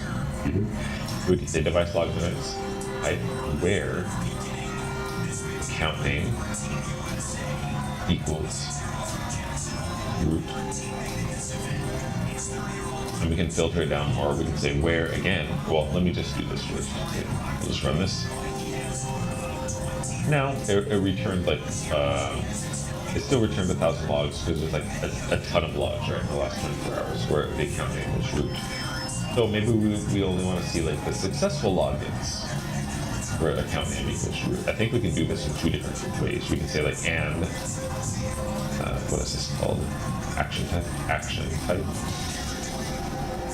equals logon success. We can do like this, and it returns 661, or we can do this as well, I believe. We can do a ton of like where classes. We can keep doing it. So where account name equals root, and where action type equals login success. If we run this, we see our results number, so 661. And then say that we don't necessarily want to see every single one of these columns. Like for example, like I don't know what this is. For instance, I don't know like what a lot of this stuff is. To be honest, like I legit know. I mean, I can figure it out, right? By reading this documentation, but say that we only want to see a certain number of columns. Like we want to see time, of course. Oh, what am I doing? So say type and then say project. Project is just the keyword used when you want to select which columns you want to see. So we can say project, time generated, probably the account name is useful. An action type, we probably would want to know that normally. And then probably device name, we would want to know. And then I know remote IP exists, so probably that would be useful as well. Remote IP. So if we, there just so happens to be like a ton of blank ones for me. So if we run this query, we can say run, like so, and it will really narrow it down. It will reduce the number of columns. You can still see the same amount of results got returned, but we reduced the number of columns by a lot. And then we can see like not every log is going to contain every single field. Like all of these like root accounts had a successful login, but it looks like they were all local, probably all local. Except for this one. This is like really suspicious. So let's say that we only want to see records where there's something inside of the remote IP. So we can say like, we can say where remote IP, we can say like it's not an empty string. I think this works. I think there's a more elegant way to do that, but I'm just gonna try it.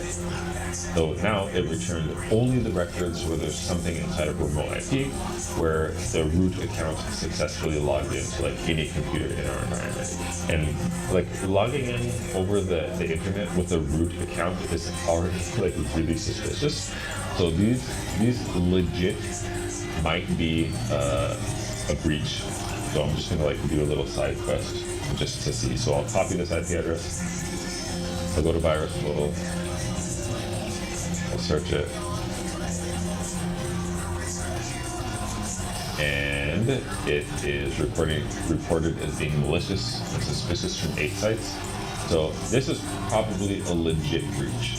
So I'll copy this one as well. And what is this? Is from the Netherlands too. That is a legit breach inside of CyberAge. I can almost guarantee that. But that's okay because that's what it's designed for. So I'll search this. Yeah, same thing. For malicious, for suspicious. So I wasn't intending to do this, but I accidentally threaded 2 breaches in the environment. Second IP address. It looks like they're both from the Netherlands. So yeah.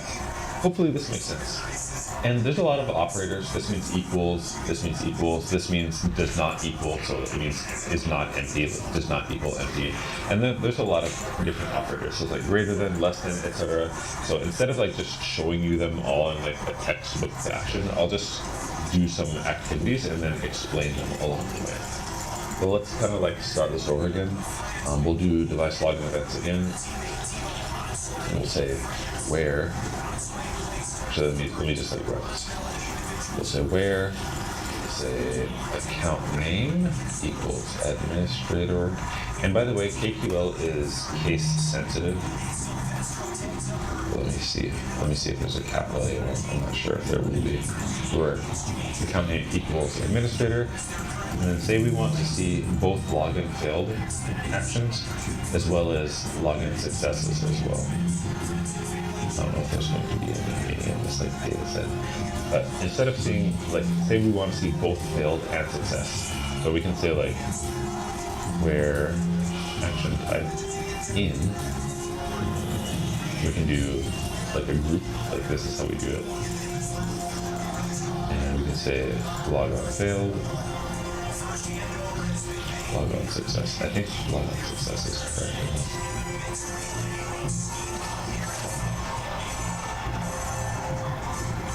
And it's possible that there might not be any administrator login successes in this like data set we're looking at. So maybe I'll like just get rid of this, and then I'll run this action type in login failed or login success. And then now we can see it's returning only records of login failed and login success. So say maybe we want to say like where account name in, we can say root or administrator. And now it's going to show us where the login is success or failed and where the account name is root or administrator. And that's what we're seeing here. So let's see if we can see, like, just for the sake of it, for having fun, see if we can find somebody logging in with administrator from the internet and see if it looks suspicious. So we'll say where, and by the way, you can just type like the letters in order, and it will autocomplete for you. And if you press tab, it will like automatically fill it out for you. We can say where account name equals administrator, where action type equals log on success, where is not empty. Oh, that's the more eloquent one, I remember.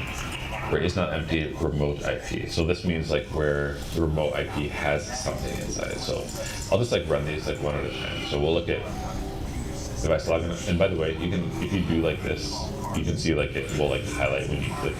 And I separated this query so only this part will run. So I just returned where the where the account name is administrator. You can see there's 394 records. So maybe I'll change this. I'll put this to like 7 days. All right, I'll run it again. Now there's 1,000 records because we have like a max of 1,000 being returned. So maybe I want to see administrator where the action type equals login success only. And it looks like there's 3 in the last 7 days. Let me like increase this to like a month or something. What days is today? January. So it's maybe December 18 to January 18. I'll do like a month.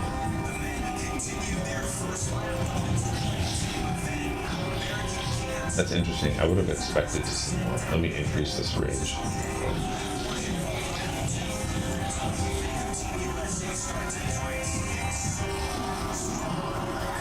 Okay, now there's 120 administrator who successfully logged in. So now maybe I want to see where the remote IP address exists, like it's not empty. Because right now there might be. See how some of the remote IPs are empty, right? So now we're going to say where it's not empty, remote IP. So it's only going to return records where it has something in remote IP. So we can run this. Like so, and then we get 83 records of people logging into different storage machines in the environment with the administrator account. If we look at the remote IP address, maybe we want to, I'll use project here so we can say it.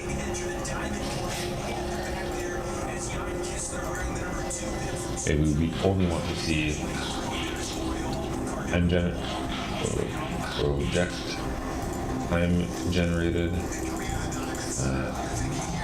account name, device name, remote IP. Oh, the action type first. Action type. Run this. And then we have our nice, remote IP, not remote. We have our nice output here with the remote IP address. So we see a bunch. Oh, that's really interesting. We see a bunch of logins from out on the internet logging into these virtual machines. And some of these, it could be just actual CyberRange users, but it could be like an actual bad actor breach of them as well. So for example, we can always like check the IP address. There's like a better way to do this inside Defender for Endpoint that's more eloquent, but I'm just like doing this on the fly. It looks like there was some malicious activity, so this could be an actual breach. It could be. Right.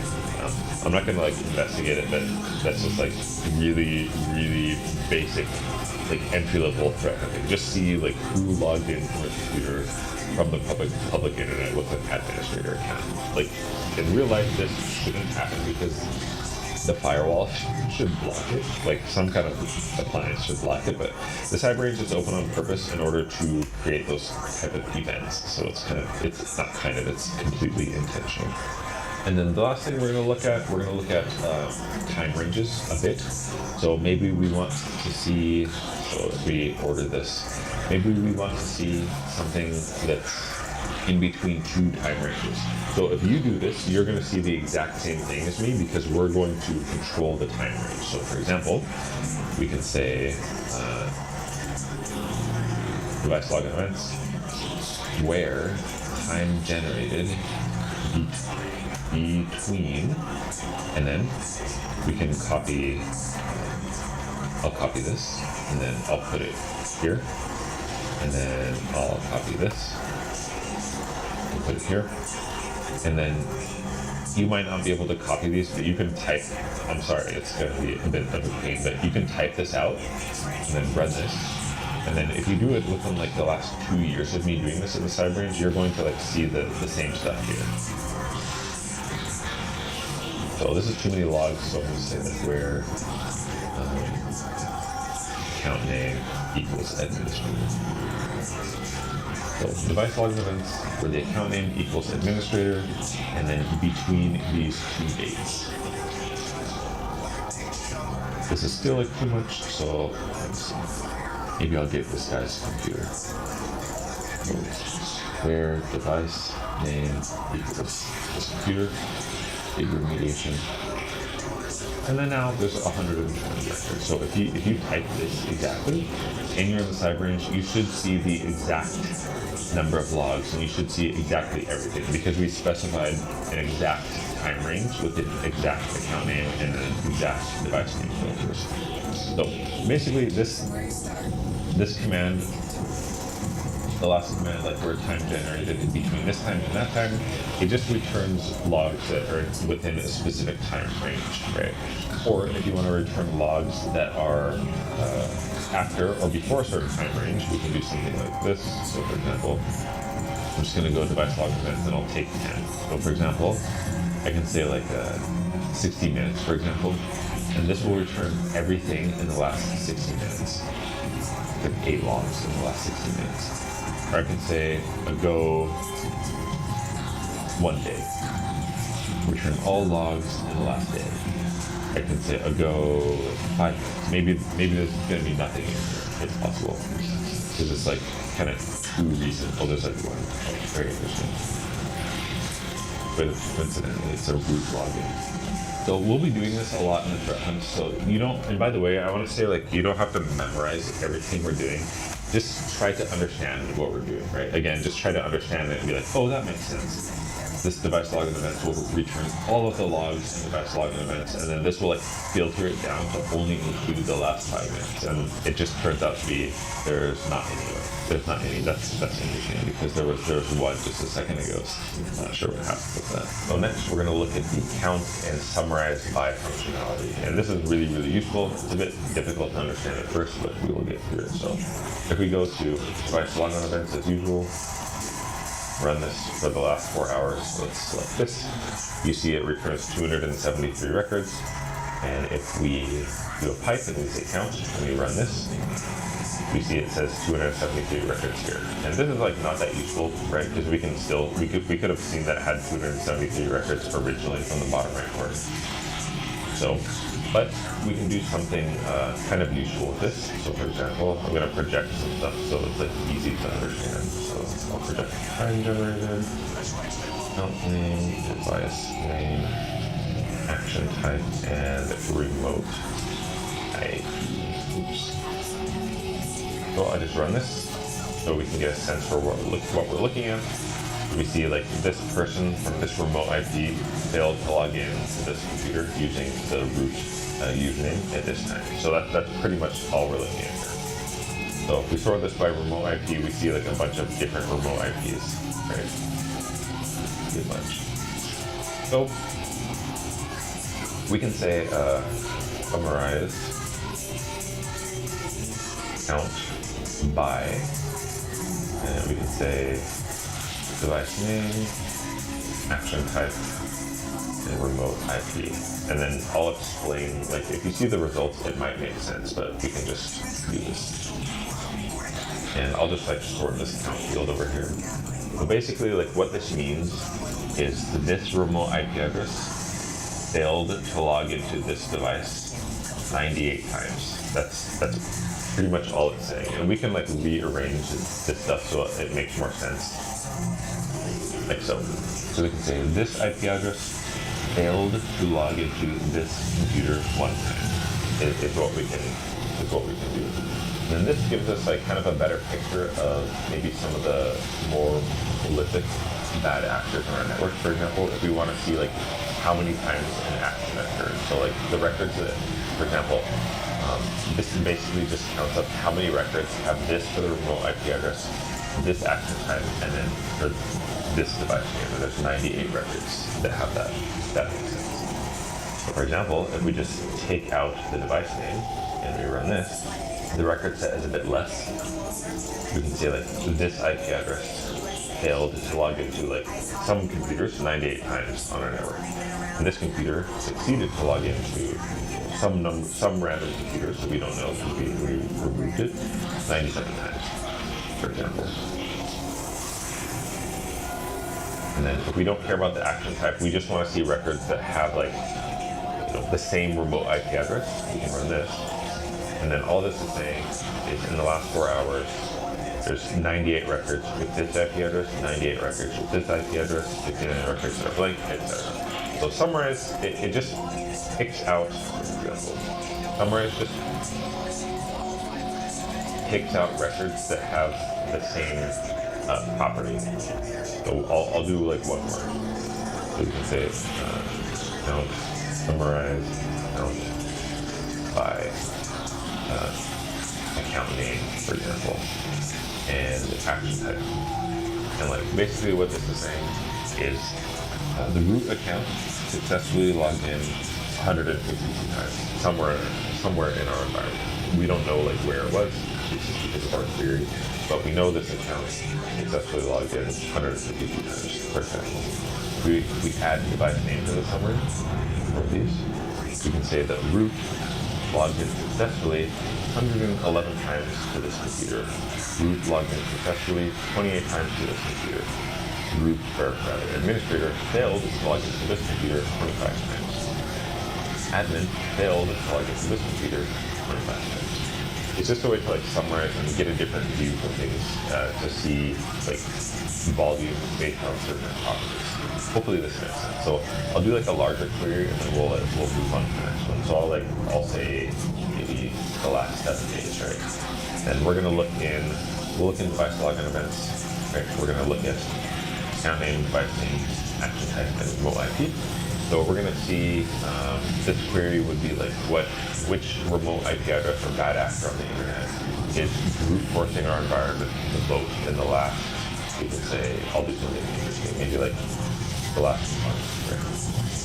Who's been brute forcing us the most in the last month? So we can say summarize count by remote IP. Yeah, I'll just do this, and then I'll say, where action type equals login failed. Because I want to see like who's failing the most logins against our environment in the last month.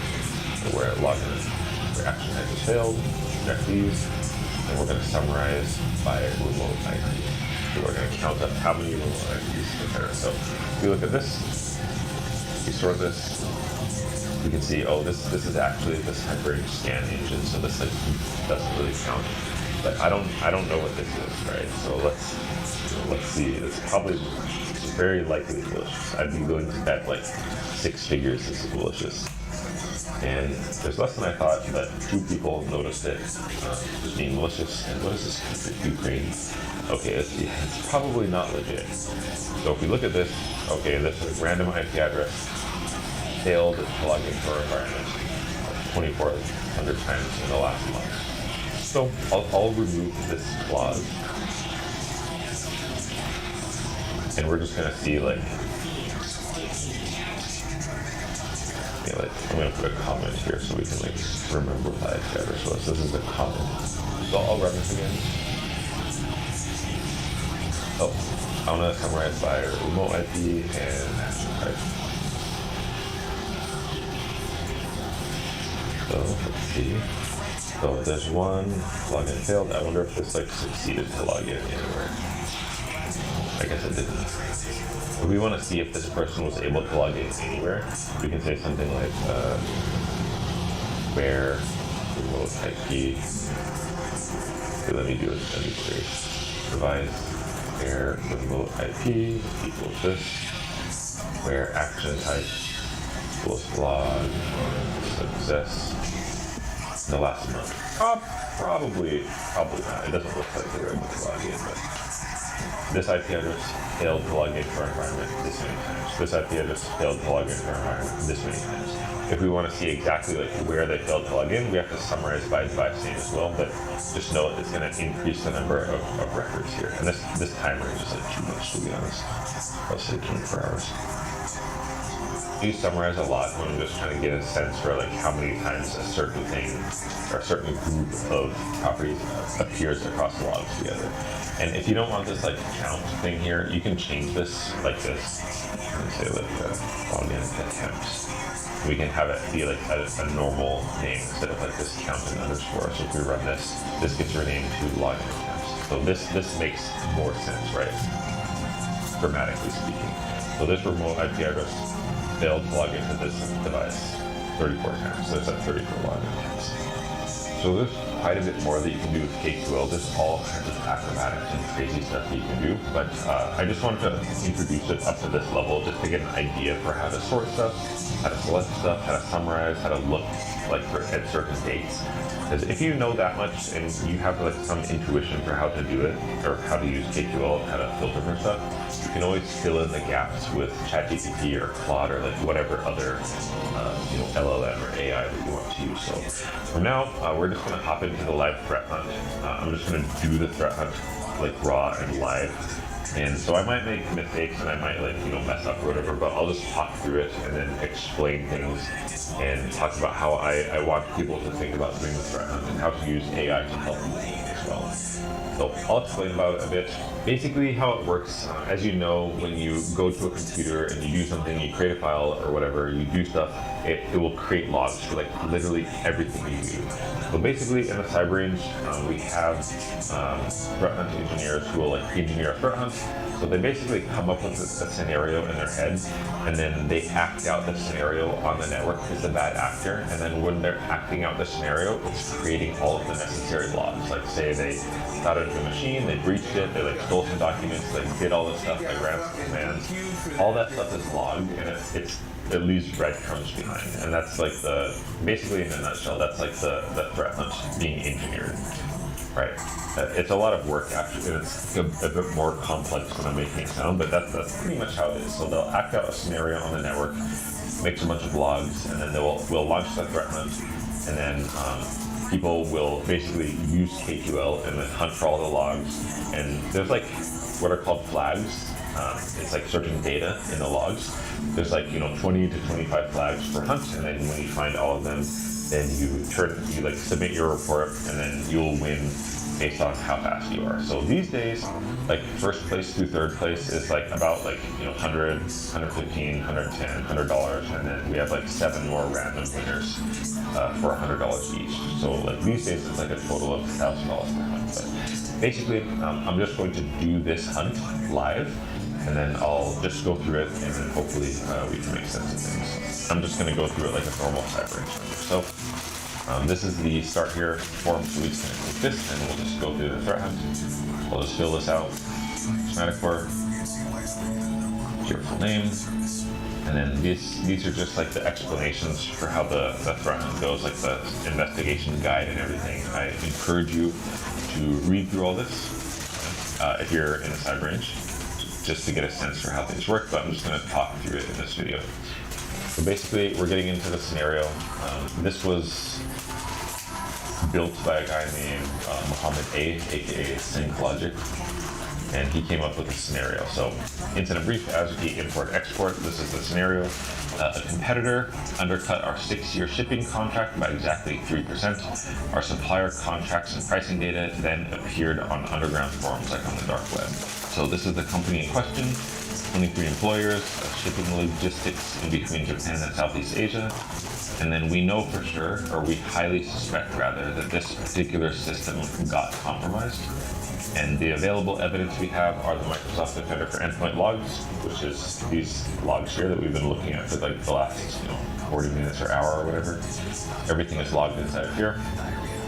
Investigation questions we need answered. We need to understand the initial access method, any compromised accounts, any data stolen, anything exfiltrated, or what was the exfiltration method, if any, and then was any persistent access remaining after the fact. So this is like the entry point, this is like our hint to how to start the hunt. So this is KQL. So basically, we'll take this, we'll copy it, and then we will go here, and then this is basically like the time period that all of the events took place.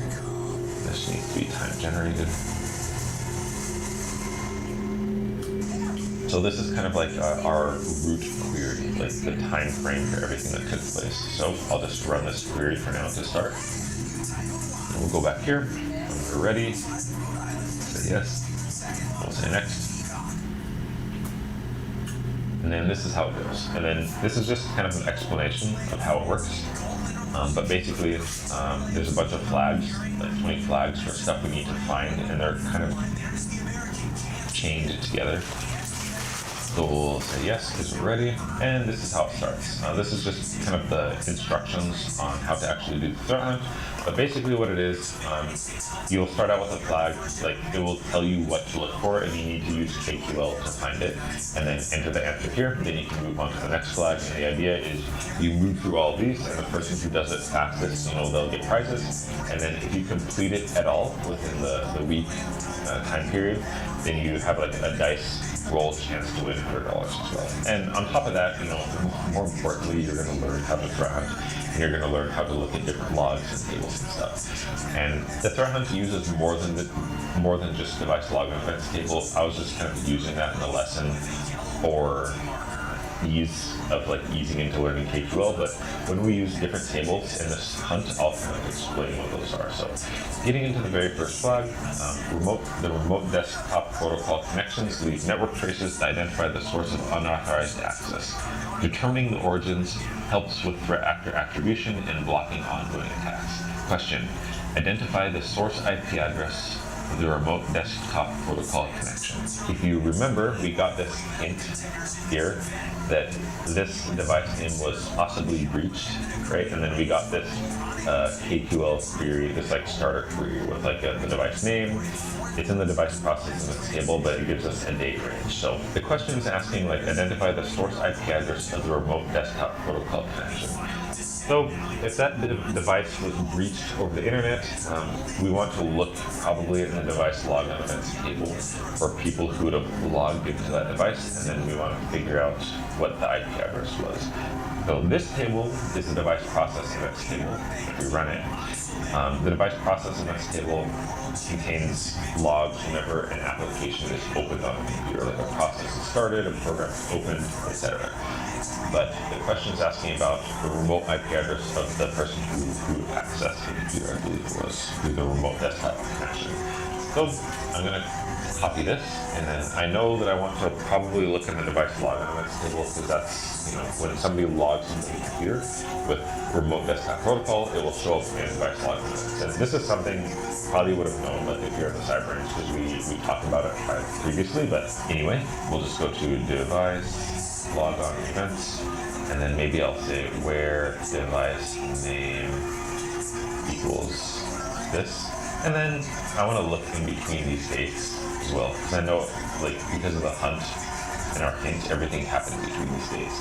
So basically, this query is going to look in the device log and events between these dates for any logs with the device related to this device. So we'll just run this, and we see a bunch of log on failed records, and it's kind of a lot of data here, so I'm going to reduce this down a bit. So I'm going to project stuff that I care about. I'm going to project the time generated, account name, device name, action type, and remote IP. So we know that somebody not know, but we suspect somebody logged into this device with Azuki SL. And if they actually got in, the action type would be login success. So we're interested in the IP address that had like a login success against this device. So maybe we want to say where action type equals logon success. So, and I see a bunch here. So to like narrow this down, like to exclude the ones that are empty. We can work with this as it is, but we can exclude the ones that are empty. We can say where is not empty, remote IP. And then this narrows it down even more. So probably the answer here, what is the, or rather, identify the source IP of the remote desktop protocol connection. These are private IP addresses. It's something you're probably going to learn in Security Plus, and these are public IP addresses. So actually, we can say like remote IP type here. This, we can see these are public. So this is probably the answer. Probably. So this is probably the answer. So I'll copy this, and I'll go to the forum. And by the way, there's hints here as well. But I'll go to the forum, and you can see if you put something wrong. It will say incorrect try again. So I'm going to paste the IP address that we found here, and you can see it's correct. If I put 0, it's not. Cool. We'll move on to the next one. So flag number 2, identifying which credentials were compromised determines the scope of unauthorized access and guides your mediation efforts, including password resets and privilege reviews. So question, I'm just going to skip the hints. You can read them if you want. Question, identify the user account that was compromised for initial access. So it's basically saying what user account was used to log into the virtual machine. And this is like relatively easy already, because you can see it here. You can see it here, like remote IP, login success, and device name, and then this is the account name. So probably this. We can enter it and it's correct. So if we put like X, it's not correct. So we know this is correct. And next one, attackers enumerate network topology to identify lateral movement opportunities and high-value targets. So this just means like once an attacker gets in, they'll look around the local network to see if there's any way that they can move onto other computers. This reconnaissance activity is a key indicator of advanced persistent threats, or APTs. The question, identify the command and argument used to enumerate network neighbors. So this is like a good hint for which table you want to look in. Of course, if you're like brand new, you wouldn't know this, but I'm just gonna like explain it. So identifying the command and argument used.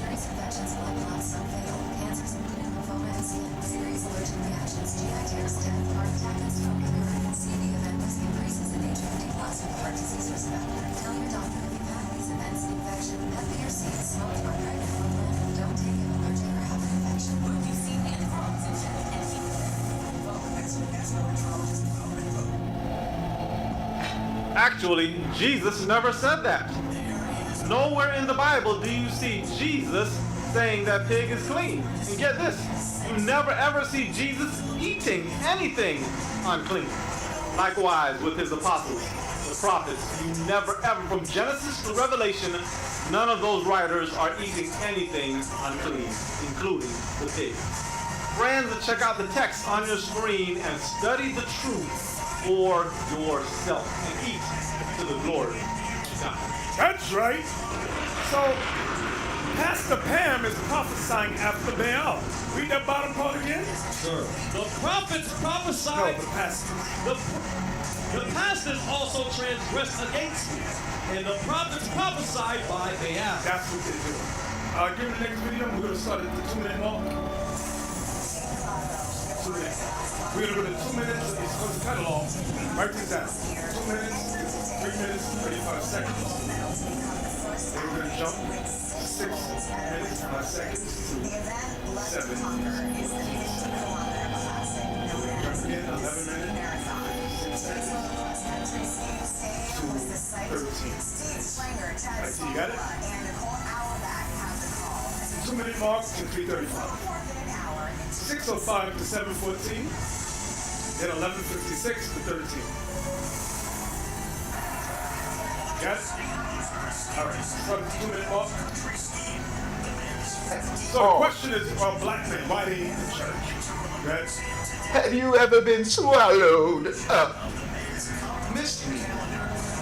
Right? And when I say that, I'm not just talking about, Jake's or, Jamal Bryant or any of these other mega church pastors. I think, Bishop Walker Mount Zion does a lot of good. There's still a discrepancy between the amount of good that they do and the impact it has had on our community. For the past 60 years, name something major the black church has done that has impacted our community. Well, we still got. Why do you say 60 years? You said 60 years because we've had our civil rights from 1965 to 2025. That's 60 years right there. And nothing has changed. Now it's going back to the way it was before 1965. They said fire all these blacks and Latinos out of the country. Remember before to say no Mexicans allowed in restaurants? No illegal, they getting rid of it. So we had 60 years. Work it out. As a hood, don't we? Positive. Only care about positives. You already know what the negatives are. You can't. Because by and large, there's not much. We've got some after school programs. So to teach them to make sure that they absorb the indoctrination, yeah, that's cool. Every once in a while you see somebody give away a car to 60 people and who's been giving her last to every single one for the past 53 years. By the way, you know why there's been a mass exodus of black men in the black church? Because we're in on the hustle. We already know what the hustle is. We've seen this play. You're not going to run that on us. Not to mention, ain't no man worth his salt going to sit up here and allow you to elevate some pastor, God says, over them. Right, pause right there. Any Christian church, women acknowledge the pastor above their husbands. We had to shut down many sisters in IUIC who come to us because her husband told her to do something. She don't like it. She want to use us as a whipping system. So you're supposed to be subject to your husband and what? All things. So stick your black behind that. But that's what these women do. They want us up here to go, I want you to beat my husband and make him know that. That's what they do in Christianity. That's what they do. That's why most of them are single with kids ain't got no husbands. Where we at in the mall? Like that. Over them. No. And that's the thing. You got a set of congregations that are creating a bunch of weak beta male simp mangina soy boys. Hey, this is why we can't stand mangina, wimpy, beta male boys. That's right. We can't take it. You better go in the corner and do some push-ups or something. Finally get your balls from your wife's pocket. Have my balls back. I'm sorry. Did we get 335 yet? All right, jump to 605. You do realize that if the church doesn't make you a chicken shit, school has made you a chicken shit, the news has made you a chicken shit. You don't train, you don't work out. The only time I see you working out is after you have tummy tuck, BBL, whatever the case may be. You talk about black women who work out. The churches are filled with fat black women. I'm talking 300 pounders, 400 pounders. They will run through you brothers and knock all the brothers out the way. How is this? Good. Now is after you have tummy tuck, BBL, whatever the case may be, or you're working out because you want a thirst trap. You're not working out to actually work out. And if I'm lying, then you have to explain to me. My Planet Fitness on average has 10,000 members per unit, and not one Planet Fitness on earth to build 10,000 people. It's a mathematical impossibility. But you say you want to work out. You say you want to fight. You say you want to resist. Then why is it there's not a school board, a city council, a mayor's office, a governor, a state rep that fears the black church. Not there. When the last time you said, "Oh, Al Sharpton's coming"?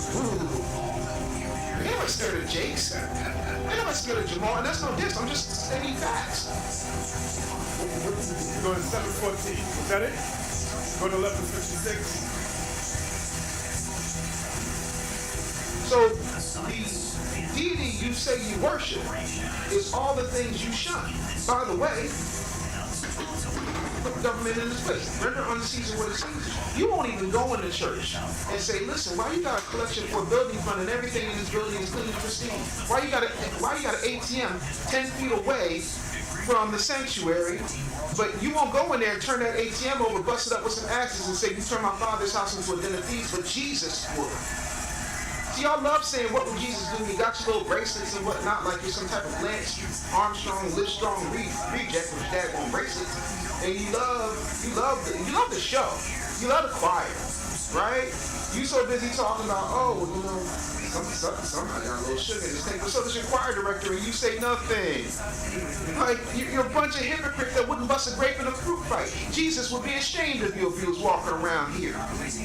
And you can tell. Because the truth of the matter is, you don't want to cause. You've become modern day Pharisees. You are. Woo! That's the guy right there.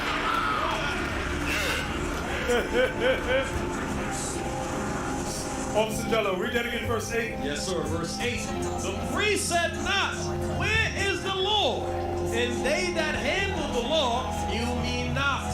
The pastors also transgressed against me, and the prophets prophesied by Baal, and walked after things that do not profit. Give me, put the first book up. No. I meant, you had it right. I had it wrong. Yes. Go to the 3-minute mark. 3-minute mark. And we're going to go to 4:28. 3-minute mark, 4 minutes and 28 seconds. This is also what happens in church. We're showing you examples about they have the Lord who do not, the pastors transgress against me, prophesy by Baal. Okay. This is a black church, by the way.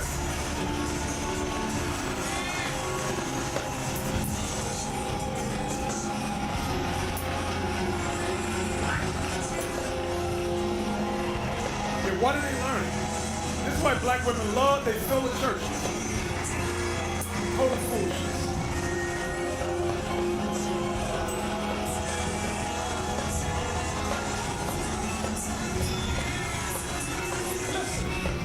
Listen.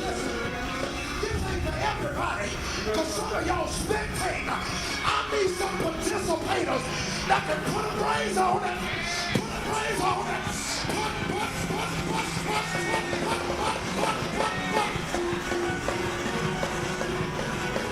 Yeah, exactly. I'm sure that total foolishness. Now, if I speak profanity, there's some words I would like to say about that dance they're doing, but I ain't. Oh my God.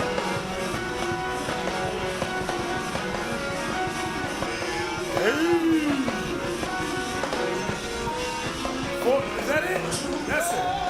That's all. I got headache. So give me the next book. Give me the book. Look on the screen. African Americans. It's not on the screen. Thank you. African Americans, a concise history edition. So in this book, a brother does a commentary on the book. Go to the next video. Go to the 1-minute mark. He's talking about this book right here. Go to the 1-minute mark in this short clip. We're starting right here. The church service itself is the most important aspect of religious life for most black congregations. Parishioners were expected to participate in the service and not merely listen quietly to the minister's sermon. Listen to this. Most congregations did not want scholarly sermons or theologically sound addresses. That's what I'm saying. The church is not teaching you anything. Here's a fact right here because Booker T. Washington and W.B. Du Bois felt that way. Many black ministers had little or no education. That's why now you see a lot of them are Roman Catholicized. They've gone to divinity school. They adopted Roman Catholicism ways because they were criticized right then for that. Poorly prepared and unqualified clergymen who relied on ungrammatical and rhetorical appeals disturbed some black leaders. In 1890, Booker T. Washington claimed that, quote, 3/4 of the Baptist ministers and 2/3 of the Methodists are unfit, either mentally or morally or both, to preach the gospel to anyone or to attempt to lead anyone. W.B. Du Bois wanted black churches free of, quote, the noisy and unclean leaders of the thoughtless mob, unquote, and clergy replaced by thoughtful, quote, apostles of service and sacrifice, unquote. Running down here, black preachers like James F. Marshall, black clergymen like Marshall refused to challenge white supremacy. Even vile comments might be wait. You see that? They refuse to challenge white supremacy. Don't we see that today? The black church don't say nothing against white supremacy. They are white supremacists. Go back a few seconds. Refused to challenge white supremacy. Even vile comments might invite retaliation or even lynching. Black clergymen, like their white counterparts, often stress middle-class values to their congregations while suggesting that many black people found themselves in shameful situations because of their sinful ways. Wow. Hey, was that it? Okay, good. It's right here. It's right here. I'm making it up. It's right here in the book. You all got it. You've been sold a bill of goods. Be back. So it says a lot of these passages have immoral ways about it. This is what we're reading about in Jeremiah chapter 2. Okay. Here's Jeremiah 15. Now let's go to Jeremiah 15. Immoral ways. Jeremiah chapter 15, verse 1. The word of the Lord. The word that the Lord spake against Babylon and against the land of the Chaldeans. Yeah, what a lot of times in the Bible breaks it into, because ancient Babylon were Christians, but the Chaldeans were Semitics. They were Shemites. We look at the Chaldeans. So it says against Babylon, then it says, and against the land of the Chaldeans. So this would be, Babylon would be America, the Chaldeans would be over in the most educated. By Jeremiah the prophet. Come on. Verse 2. Declare ye among the nations, and publish, and set up a standard. Set up a standard, go ahead. Publish and conceal not. Conceal not means don't hide it, go ahead. Say this. Babylon is taken. Babylon shall be destroyed. Bel is confounded. Your idols shall be confounded. Merodach is broken in pieces. Merodach was the eagle god. Go ahead. Her idols are confounded.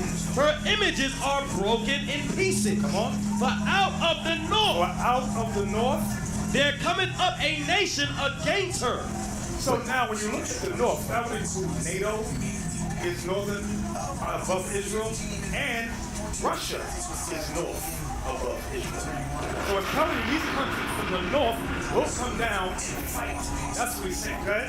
For out of the north there cometh up a nation against her, which shall make her land desolate, and none shall dwell therein. They shall remove. So wait. Underline that part. It said, and none shall dwell therein. You know why you want to highlight that?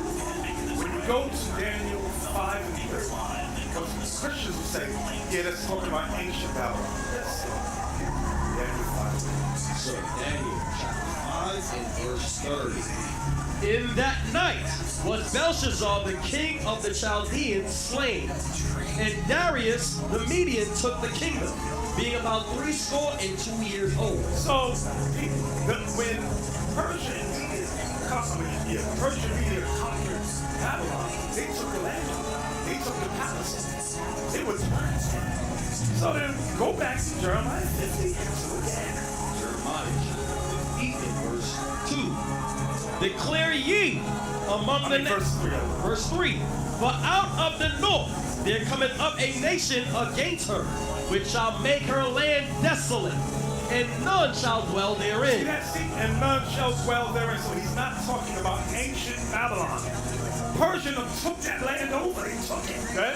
They shall remove. They shall depart, both man and beast, So this Babylon is talking about this place here, right? In those days and in that time, saith the Lord, the children of Israel shall come, they and the children of Judah together, going and weeping, they shall go and seek the Lord their God. That's what's happening now. That's what's happening now. Brothers and sisters going weeping, saying, I need the Lord. I need to know what's going on. Right? Verse 5. I need to get myself right. Right? Verse 5. They shall ask the way to Zion with their faces thitherward. Saying what? Saying, come and let us join ourselves to the Lord in a perpetual covenant that shall not be forgotten. That's what's happening now. That's what we read about in Daniel 2:44 about. In the days of these kings shall the Lord God set up a kingdom. They're coming back. We are coming back to who we are. Okay? Verse 6. My people have been lost sheep. My people have been lost sheep. Right? Their shepherds have caused them to go astray.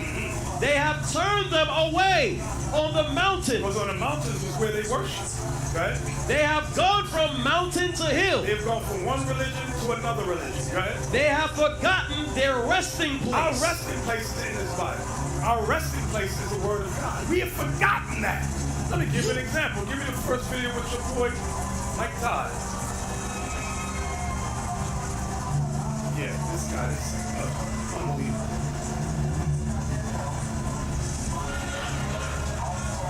God decided male and female.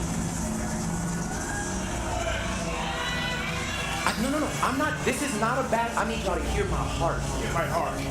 This is not a bashing. This is not a.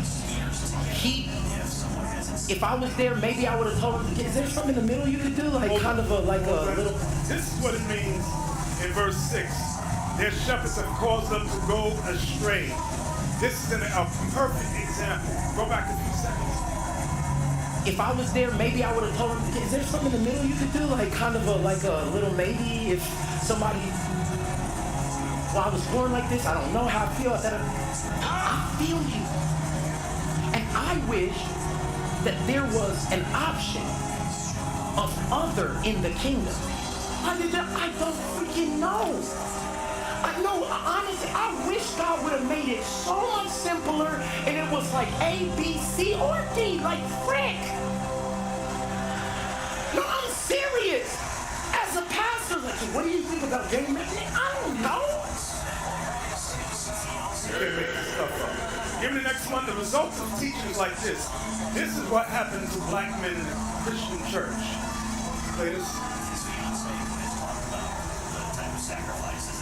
This is the result of Christianity. I've seen this annual event we're going to like 1985. I want to know why everyone is so fixated on black men wearing red dresses. Let me help you out here. It seems like you're a little bit. So at the end of the day, that's the problem, right? There's no separation between men and women. In America, women wear dresses, men wear suits, pants, clothing that belong to a man. Period. I don't give a damn about what type of charity it is. Man ain't got no business wearing a skirt. If you want to support, just give the money. Just give them fucking money. Why you gotta put on a dress? Every time a black man is in the spot, they slide us up, weird stuff, right? They're trying to demasculate us and make us soft and take away that natural aggression God gave us to protect and to lead. You don't know, a lot of these events are organized by men who like men, who want to see the so-called tough guys dressed up like women. You see, a man ain't got no business in the first period. That's it. So that's what it means when it says, we were at what verse was building? Verse 6, where it says, my people have been lost sheep. Their shepherds have caused them to go astray. They have turned them away on the mountains. They have gone from mountain to hill. They have forgotten their resting place. Read verse 7 now. Verse 7. All that found them have devoured them. And their adversary said, we offend not. So the nations, when they conquered us, they said, we're not offending anything, good? Because they have sinned against the Lord. Because these blacks and Latinos, they have sinned against the Lord, good? The habitation of justice, even the Lord, the hope of their fathers. Give me the next video. Yep, right there. This is an example of what's going on. Scriptures say. Did you hear the story about the Miami pastor who introduced his partner as the first gentleman? Yes, he did. Justin Jones is the pastor of the Powerhouse Church of Miami, and rumor has it he introduced Napoleon Leo as his first gentleman. The Powerhouse Church of Miami says that it is diverse and inclusive, welcoming all of God's children, and I like that. Now, I don't follow any religion. You always got black women that support homosexuality. They're the ones, these single black women, raise these effeminate little boys. Then they go around and say, I can't find a good man. Because you emasculated all the men. You raised girly boys all across the country. Okay? Like she said, I like that. Yes, exactly. UPL brothers, right? Now, I don't follow any religion, but something about this good news makes me feel like maybe I need to go to church. Let's go to church. Good evening!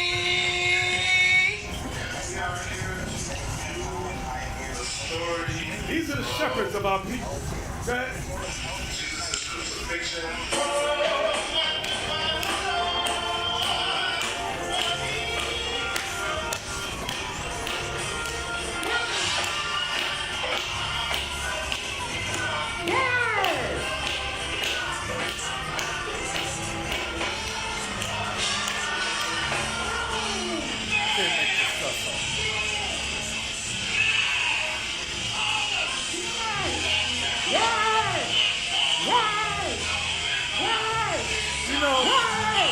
You know that church smells like this. Give me the next video. These are the pastors that lead our people. Watch this. A former North Tulsa pastor will now serve at least 13 years after pleading no contest for rape and child abuse. One of the victims, his own daughter. News Oklahoma's Emma Birch was there during that sentencing and spoke with Bailey's daughter about how she's feeling now that her abuser and father is behind bars. So I'm grateful for that I got justice along with every other victim. Harmony Oates says her pain is now behind bars after her father, B.M. Bailey, was sentenced to 15 years for sexually assaulting Oates as a child. And after, I felt relieved because he confessed. He admitted he was very opened in. Yeah, that's Oklahoma. Shout out to Deacon Abiel. You know, it did. Oates says she was in the 6th grade when her father started teaching her inappropriately. Bailey was a pastor at St. Andrew's Christian Church. See, hold it. When I see a fat pastor, you know you can't trust him. Number one, he's a Christian. Number two, he's fat. He cannot discipline his urges, his lust, and his food intake. Never trust a fat black pastor. Here to work, right? Go ahead. Until 2024, when Bailey was arrested for the acts. We spoke with Oates after her father was charged with rape and child abuse. How to set a boundary, but whenever he's your father, and whenever he's a pastor, and whenever he has this authority and he has a record, it's like, you say no, but what does your no mean? Now, almost 2 years later, Oates took the stand Tuesday and sat face-to-face with her father with powerful statements. One being, I don't hate you, and I forgive you. Everybody deserves another chance. If God, I'm a Christian, so if God can give us a second chance, of course I will give you a second chance because he gave me chance after chance after chance after chance, and who am I to not give you that opportunity to see if you've changed? After taking a plea deal with the state, Bailey received a 15-year sentence and will be on the registered sex offenders list for life. Oates says justice was served. I believe the plea deal was mutual. The judge did a good decision for letting him at least pay the time for his consequences while yet still being graceful, giving grace. For Oates, it's now about moving on and repairing the hurt and relationship with her father. Giving him that door to an opportunity for a healthy father-daughter relationship. See if he's changed. You never know until you give them a chance. Emma Birch, 2 News Oklahoma. Give me the next one. Give me the next one. So these are showing you the video, show you how the shepherds have caused them to go astray. They have turned away from the house. They have gone from mountain to hill. They have forgotten their students. Following a breaking news alert tonight, a Clarksville pastor arrested in Michigan, now behind bars. Allie Lynch at the WKRN.com alert desk with the information. That's right, Alex. 43-year-old Larry Rayford Jr. is looking for Montgomery County Jail today on 4 counts of rape and 4 counts of statutory rape. Now, according to our partners at Clarksville Now, one victim was 15 and the other was 13 at the time of the incidents in August of 2020. Officers in Michigan worked with the Montgomery County Sheriff's Office to track Rayford down. And on December 22nd, he was arrested in Holland, Michigan. Now, according to the ministry's website in Clarksville, Rayford is listed as the senior pastor. And get breaking news alerts 24/7. Download the WKRN News app free. All this fragmentation from the accounted for Give me 5 votes here at the front. next. It's hard to believe that a pastor could be accused of something so awful, but police say 2 pastors are part of a puzzle that involved murdering a blind, mentally disabled man for money. ABC 2 News' Sheree Johnson joins us with what happens now. Sheree, well, Megan, this morning 2 pastors are behind bars charged in the murder of a mentally challenged man. Kevin Fouché was expected to be in court for an arraignment today. Elder James Clay will be extradited to Baltimore from South Carolina. The 32-year-old Kevin Fouché was a pastor and worked at the Ark of Baltimore where he met the victim, Emmanuel Wallace. In February, Wallace was shot and killed outside a bathroom in Lincoln Park. According to charging documents, Fouché paid someone $50,000 to kill Wallace so he could cash in on the insurance policies he had in Wallace's name, totaling $1 million. Police say Fouché confessed to that crime. Elder James Clay was also charged with participating in that murder for hire. Authorities found him in South Carolina. They're particularly heinous in light of the fact that the victim who was murdered was among the most vulnerable, innocent people that live among us. Now, police say despite the 2 arrests in this case, they still don't know who actually shot and killed Emmanuel Wallace. Sheree Johnson, ABC 2 News. Well, all right. So Christians don't want to change. Just like the Pharisees didn't want to get them out. We're in Luke 5, we'll come back to John. So this is how the Pharisees described during the time of Christ felt about which goes up to today, how Christians feel with true teaching of Christ. Luke chapter 5 and verse 36. And he spake also a parable unto them. No man putteth a piece of a new garment upon an old. So Christ is the new garment. But he's letting them know the new covenant is being ushered in, and they weren't ready for it. If otherwise, then both the new make it a rent, and the piece that was taken out of the new agreeth not with the old. Right, it agrees not with the old, and the old covenant. That's what it's for. But what was replaced? They took out animal sacrifice and replaced by sacrifice of Christ. Okay? Verse 37. And no man putteth new wine into old bottles, else the new wine will burst the bottles, and be spilled, and the bottles shall perish. But new wine, about the new covenant in Christ, must be put into new bottles. The new bottles is us being born again, right? New creatures, new men, new women, right? And both are preserved. Both are preserved, right? No man also having drunk old wine, straightway desireth new wine. For he saith, the old is better. That's what it is. The old covenant, the old understanding is better than this new covenant. That's what they were saying. So it is today. Our people like their old ways, their old traditions, and we try to introduce to them the new covenant in Christ, like keeping the commandments. They don't. I don't know that. I don't know about that. So the adversaries say, remember we read earlier about we offended. Where was that? We offended. Jeremiah chapter 15, verse 7. All that found them have devoured them, and their adversary said, we offend not, because they have sinned against the Lord, the habitation of justice, even the Lord, the hope of their fathers. Give me the next video. Yes, that's it. Kind of same thing. I mean, two of the best countries in the Oh, world. let me talk to him for a second. Listen, I declare this will be the year of overflow in your life. That everything God has promised will come to pass. Let it start in your mind, go to your heart, and end up in your family. And whenever you hear it said,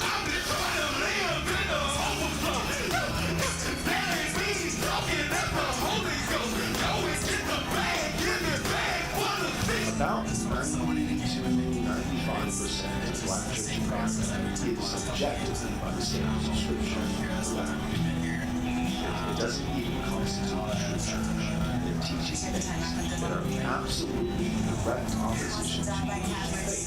Listen to the message. Believe what they're saying. You will go to heaven. I love black people. I want them to know Christ.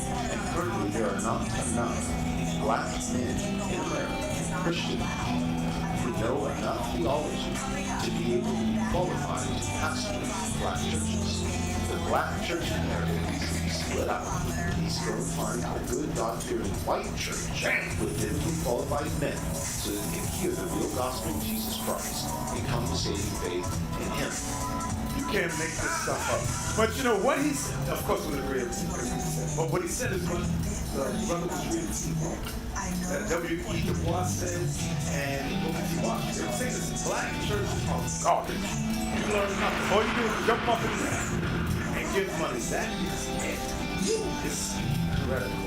Anyway, back to Jeremiah 50. So okay. Verse 8. Remove out of the midst of Babylon. Move out of the midst of Babylon. And go forth out of the land of the Chaldeans. And be as the he-goats before the flock. You know what the he-goats before the flock? What? In Jeremiah, 2nd Ezra 6. I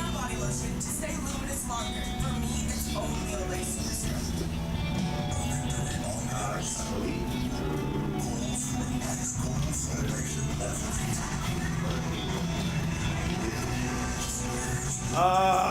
That is saying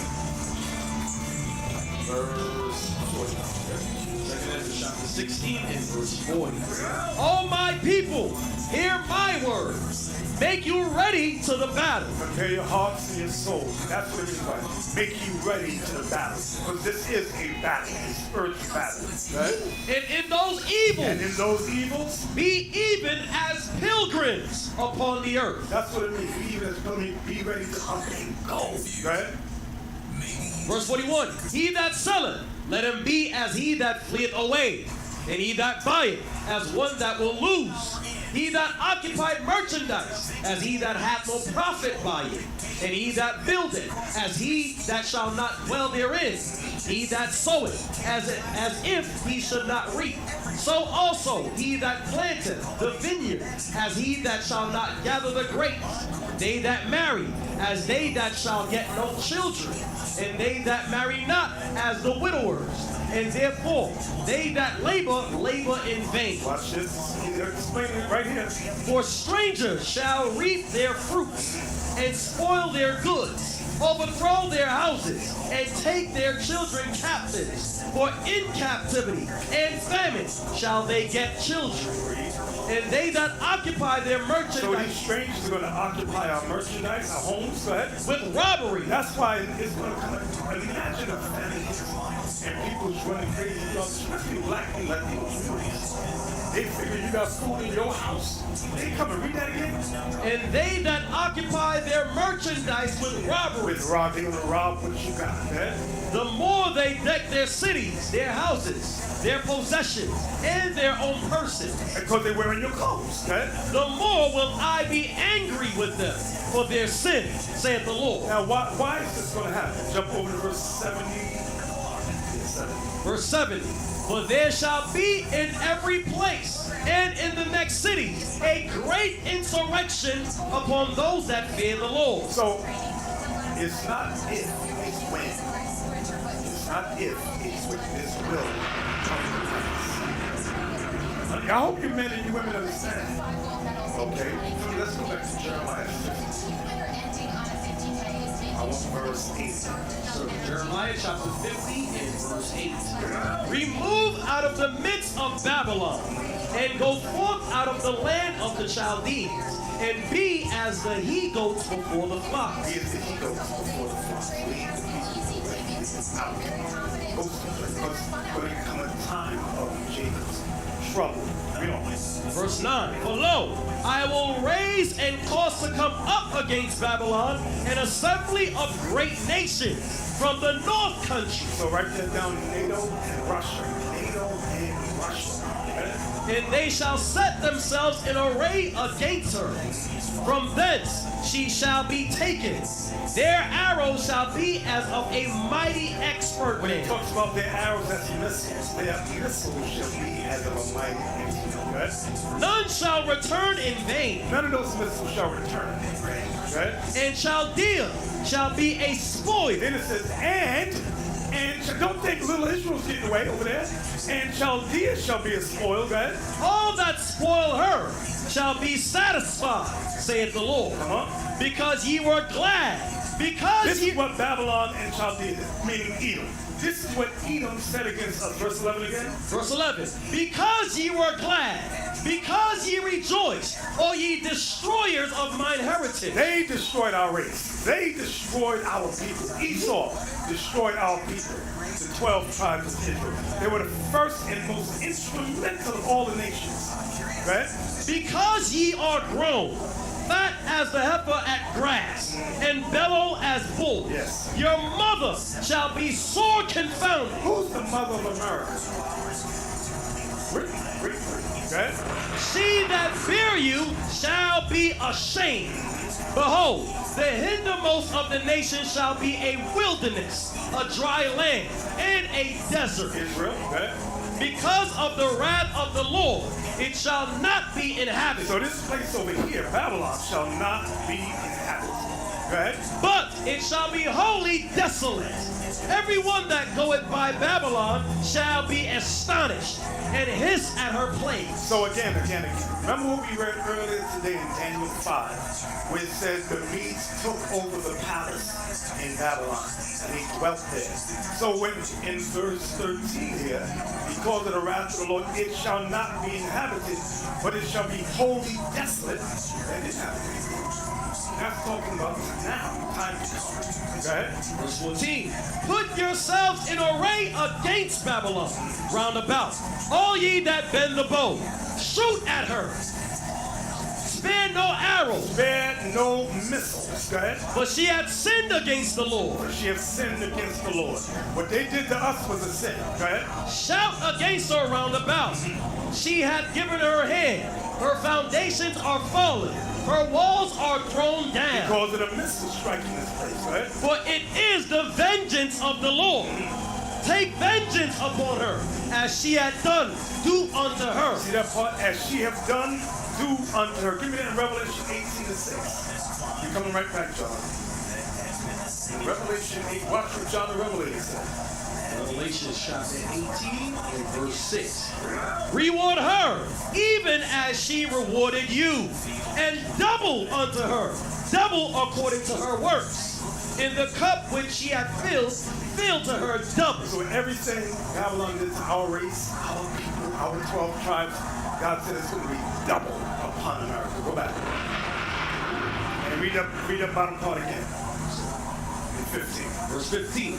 It says, for it is the vengeance of the Lord.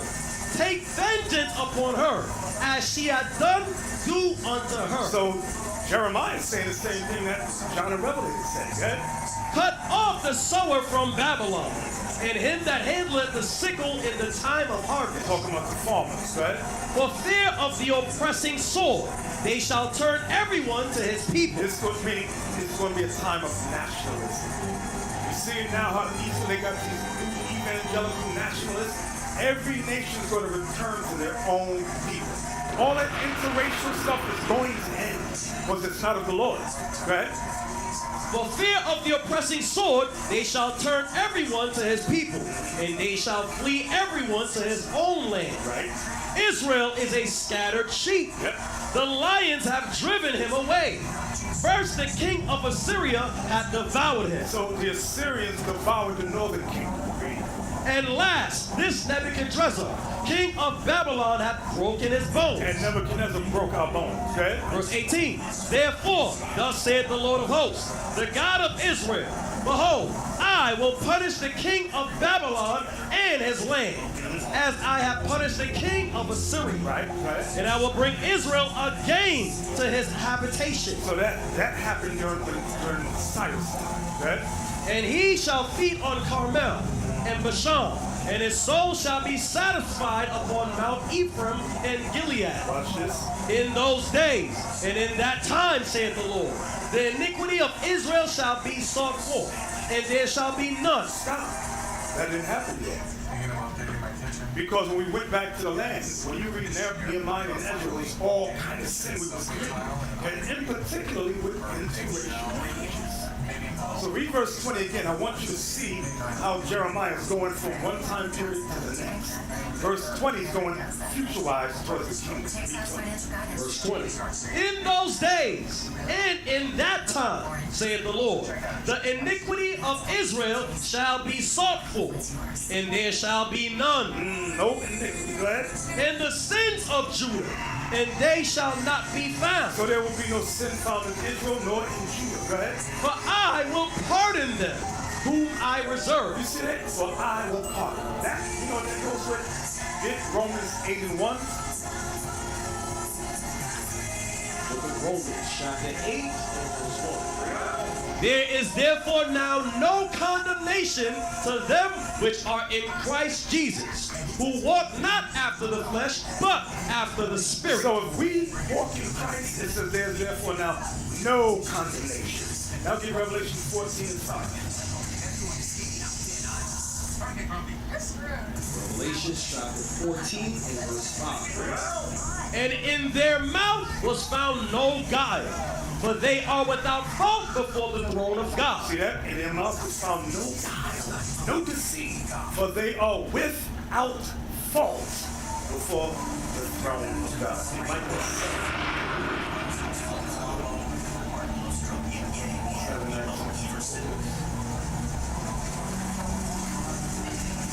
Micah chapter 7 and verse 19. He will turn again. He will have compassion upon us. He will subdue our iniquities, and thou wilt cast all their sins into the depths of the sea. Damn! Go ahead.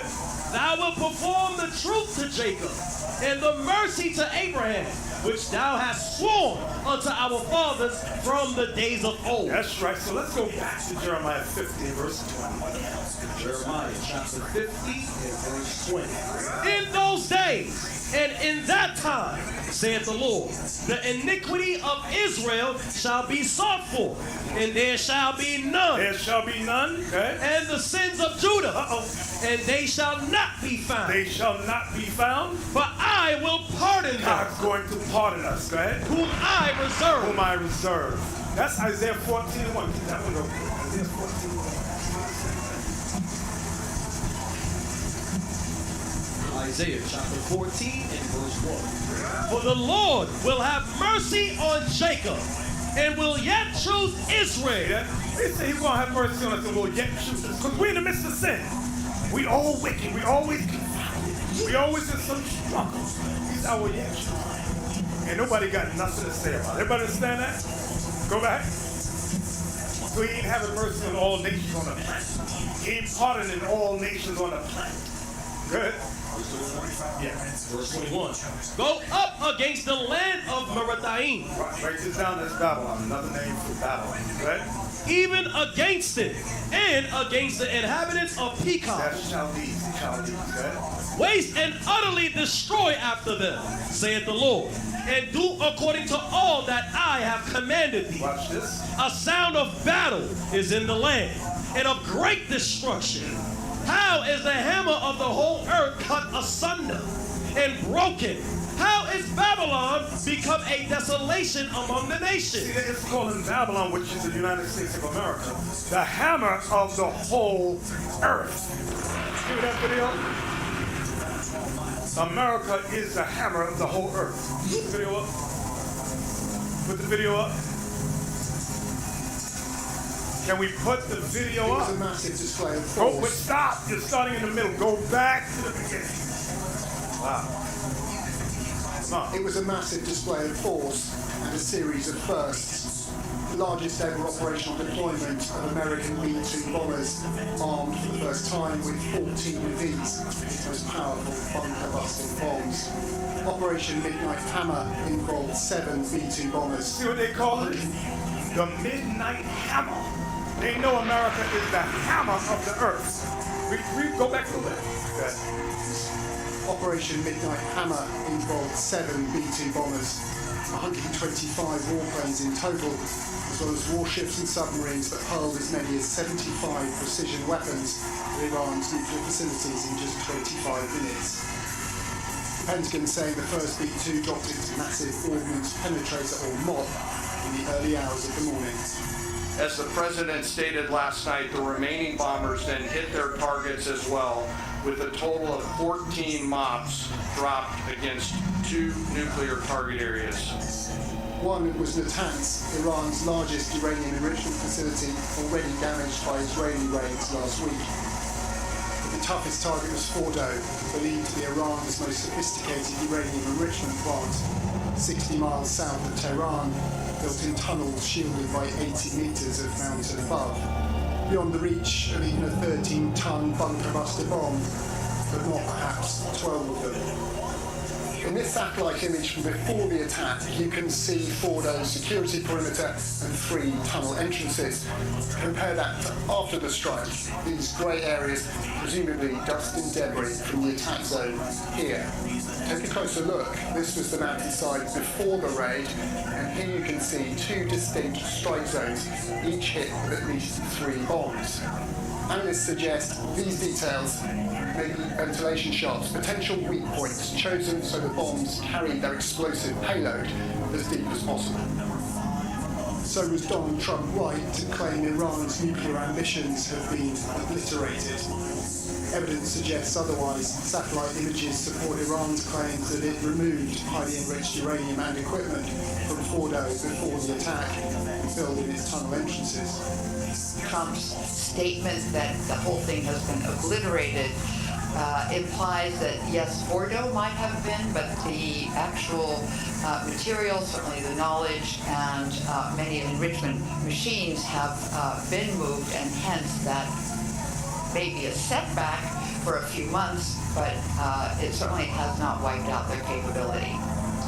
The real impact on Iran's nuclear ambitions won't be known until the dust from this assault has settled. Given the number of bombs America just dropped, that could be some time. So when it calls them the hammer of the whole earth, here's an example, Isaiah 14 and 6. So America, they know that they are the hammer of the earth. They name these things after biblical names because they're scholars of exactly who they are. It's the church down here. Our people are clueless. Read that, Isaiah 14 and 6. So Isaiah chapter 14 and verse 6. He who smote the people in wrath. He who smote the people in anger. With a continual stroke. With a continual, if there's ever peace, the white man will make sure there's no peace. If peace disturbs him, it angers him. It's too quiet. We gotta go start a war somewhere. Okay? He that ruled the nations in anger. How does he rule the nations? In anger. He that rules the nations in anger. Right? Is persecuted. Now he's going to get persecuted. All I want is verse 6. Is that it? And none hinder it. Jump down to verse 17. Verse 17. That made the world as a wilderness. So America, the hammer of the earth, made the world as a wilderness. Right? And destroyed the cities thereof. And destroyed the cities thereof. Right? That opened not the house of his prisoners. Where his prisoners? He ain't letting us go. Jump down to verse 20. Verse 20. Thou shalt not be joined with them in burial. So when America goes down, God is saying, America, will not have a decent burial, a nice memorial. Read it again. Thou shalt not be joined with them in burial, because thou hast destroyed thy land. America destroys her own land, good. And slain thy people. You might say, how do you do that? How do you do that? You forgot about COVID, right? America created that thing, and it killed a whole lot of white people. I mean, it got black people too, but majority was Esau. So they poisoned their own land. Even in factories, when they poison the water. Ask Detroit, Flintwood, what is it called? Flint, Michigan. Now, these places where they literally read that verse again. Verse 20. Thou shalt not be joined with them in burial. Why? Because thou hast destroyed thy land. 9/11. Go ahead. And slain thy people. And slain thy people. Go ahead. The seed of evildoers shall never be renowned. You see what it says, the seed of evil? I'm going to see who's thinking about today's class. There was a piece that we read earlier about the seed.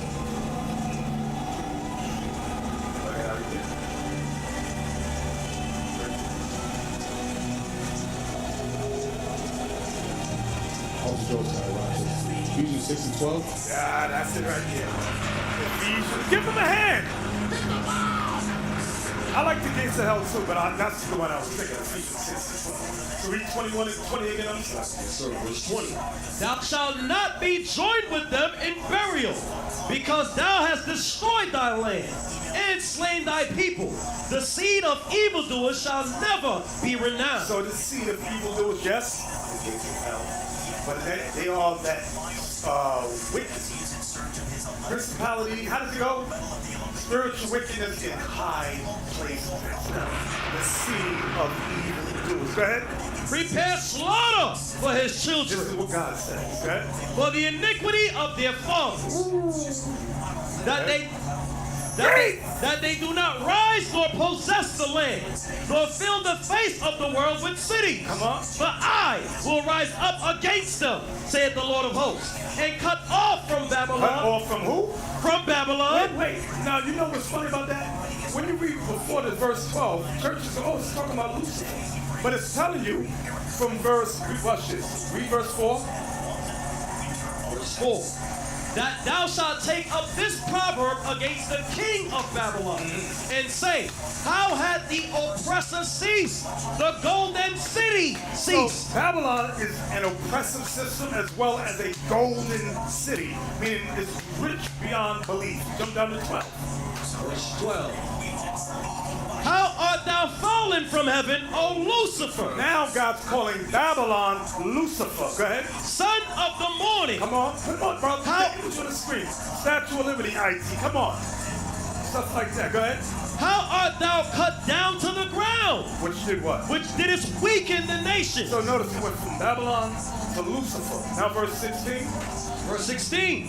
They that see thee shall narrowly look upon thee, and consider thee, saying, is this the man? So Babylon, Lucifer, is man on earth. What man? Edom, the white man. Go ahead. Is this the man that made the earth to tremble, that did shake kingdoms? Now jump down to verse 22. Verse 22. But I will rise up against them, saith the Lord of hosts, and cut off from Babylon. Now it goes back to calling them Babylon, in case you forgot. Because it's only talking about Lucifer out there. No. Babylon is Lucifer, is man, is Babylon. That's the United States of America. Read.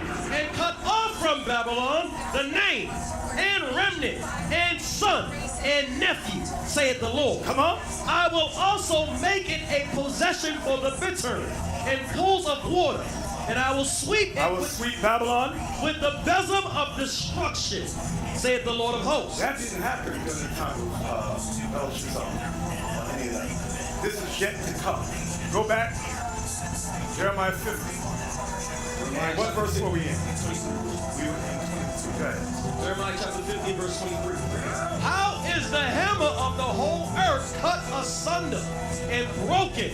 How is Babylon become a desolation among the nations? Jump to verse 41. I'm jumping around. 41. Verse 41. Behold, a people shall come from the north. Here we go again. We're saying people shall come from the north. That's NATO, including Russia as well. Right? And a great nation and many kings shall be raised up from the coast of the earth. We're seeing it now. Go ahead. They shall hold the bow and the lance. They are cruel and will not show mercy. So when these nations come against America, God says they will show no mercy. Right? Their voice shall roar like the sea, and they shall ride upon horses. Everyone put in array like a man to the battle against thee, O daughter of Babylon. Now when he's calling it Babylon to us, revealing this is the daughter of Babylon. Who is that, brothers? Who's that? Edom. Psalms 137:7. Which is America? But Edom. Go ahead. The king of Babylon hath heard the report of them, and his hands. So he's going to hear that his allies have turned against him. But I thought France was our friend. I thought England was our friend. I thought Germany was our friend. We the G7, baby. And now it's all going to go flip on them. Read that again. The king of Babylon hath heard the report of them, and his hands waxed feeble. America's going to get scared. Go ahead. Anguish took hold of him, and pangs as of a woman in travail. Yep, go ahead. Behold, he shall come up like a lion from the swelling of Jordan unto the habitation of the strong. Now, the Jordan River swells during Abib, the month of Abib. That's around Passover. That month, the water swells, okay? But I will make them suddenly run away from her. See, he will make them suddenly run away from her, okay? And who is a chosen man that I may appoint over her? So who can do better than Christ? Christ said there's nobody that's worthy enough to destroy. Because once those nations destroyed the country, Babylon's still not down. Babylon's still. Put the map up with Babylon's their military bases. Find me that. We've gone over this before. Because you think because the country's destroyed, you think America's finished. Well, no. You see that? They have bases. They got you saw that movie, Olympus Has Fallen, and there's another one. Olympus Has Fallen, there's another one very similar to it. Huh? London is finished. The White House. White House is down, was that it? From my point of view. Once they take down this land here, they're still not. Olympus is falling, yep. It has not stopped. Their military is still in full. Read that again, Jello. Yes, sir. Verse 24. Behold, he shall come up like a lion from the swelling of Jordan unto the habitation of the strong. But I will make them suddenly run away from her. And who is a chosen man that I may appoint over her? For who is like me? So the her there is Babylon. Who's the chosen I can appoint over her to destroy her, right? For who is like me? And who will appoint me the time? And who is that shepherd that will stand before me? There's no man worthy enough to take down Babylon but the Lord. We read that in Isaiah 47. I will not meet thee as what, brothers? As a man. Because although the country is destroyed, America is still over there. That's now got to study. Go ahead. Verse 45. Therefore hear ye the counsel of the Lord, that he hath taken against Babylon. So when the counsel of the Lord is hear what the Bible says. And his purposes, that he hath purposed against the land of the Chaldeans. Who is the land of the Chaldeans? Watch this. Surely the least of the flock shall draw them out. Israel is the least of the flock. They're that small nation in the midst of all those brown and black nations.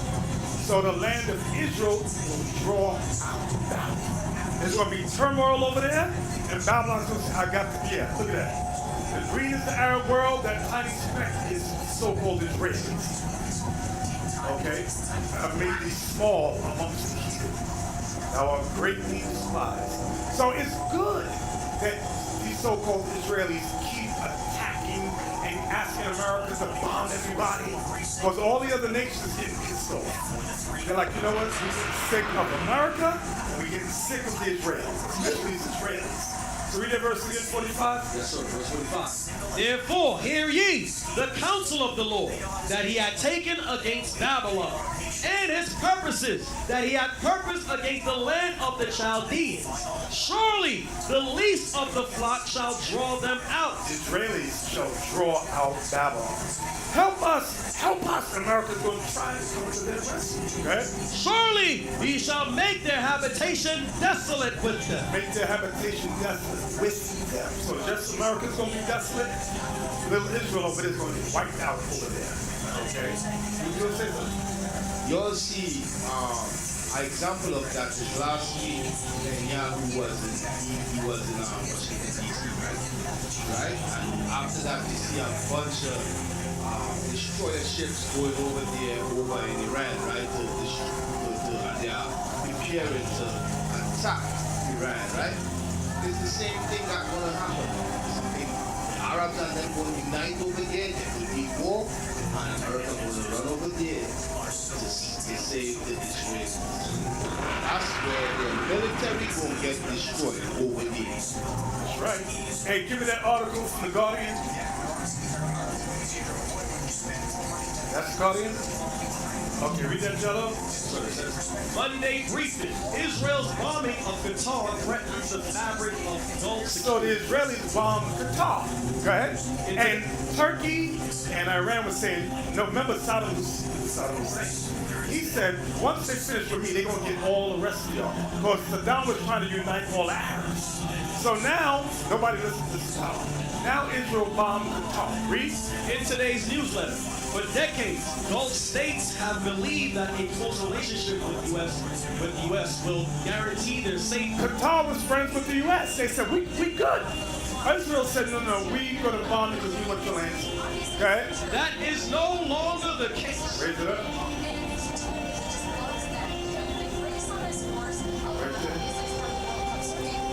Good morning. Last Monday, Israel's foreign minister... Can you X out of that? Yeah. Oh, read that first paragraph. Last Monday, Israel's foreign minister, Gideon Saar, announced that his country had accepted the U.S. ceasefire proposal to end the devastating war in Gaza. The very next day, Israel attempted to kill Hamas negotiation team while they were in Qatar's capital to discuss that same proposal. So they're doing peace talks, and the Israelis bombed them during the peace talks. That's why, verse 45 again. Verse 45. Therefore, hear ye the counsel of the Lord, that he had taken against Babylon, and his purposes that he had purposed against the land of the Chaldeans. Surely the least of the flock... See, this is it. Chaldeans, surely the least of the flock, the Israelis, shall draw them out. Israel's attacking everybody. And America's their big brother, so we gonna come to protect you. Go ahead. Surely he shall make their habitation desolate with them. With them. Go ahead. And the noise... No, don't say and. At the noise of the taking of Babylon... See that? At the noise of the destruction of Babylon... The earth is moved. The earth is moved. Go ahead. And the cry is heard among the nations. Everybody's going to hear about the destruction of Babylon the Great. Everybody, go to chapter 51. Verse 5. Chapter 51 and verse 5. For Israel had not been forsaken. Meaning us. We have not been forsaken of the Lord. It might seem like that. Because we down and out, we at the bottom, it says Israel has not been forsaken. Why? Because of the covenant the Lord made with Abraham, Isaac, Jacob. Sent his son Christ to die for our sins. So read it again. For Israel hath not been forsaken, nor Judah of his God, of the Lord of hosts, though their land was filled with sin against the Holy One of Israel. Right. Now, hey, give me the next video about, it's a TikTok clip. Watch this.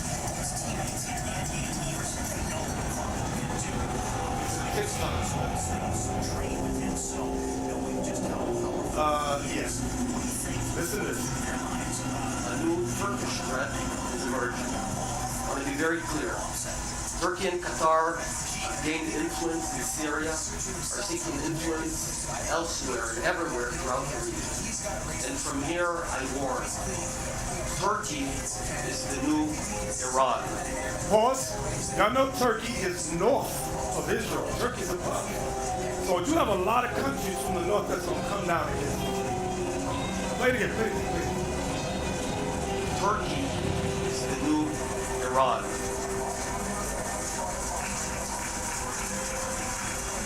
Erdogan is sophisticated, dangerous, and he seeks to encircle Israel. And while some senior Israelis were on Qatar's payroll, Qatar and Turkey are nourishing the Islamic Brotherhood monster that is growing and eventually might become as dangerous as the one created by Iran. Turkey and Qatar gaining influence not only in Syria, but also in Gaza, with front war, and everywhere, and trying to create a new choke trade. Turkey is trying to flip Saudi Arabia against us and establish a hostile Sunni axis with nuclear Pakistan. Woo! That's some good stuff like that. I love that. That's right. Jump down Jeremiah 51:41.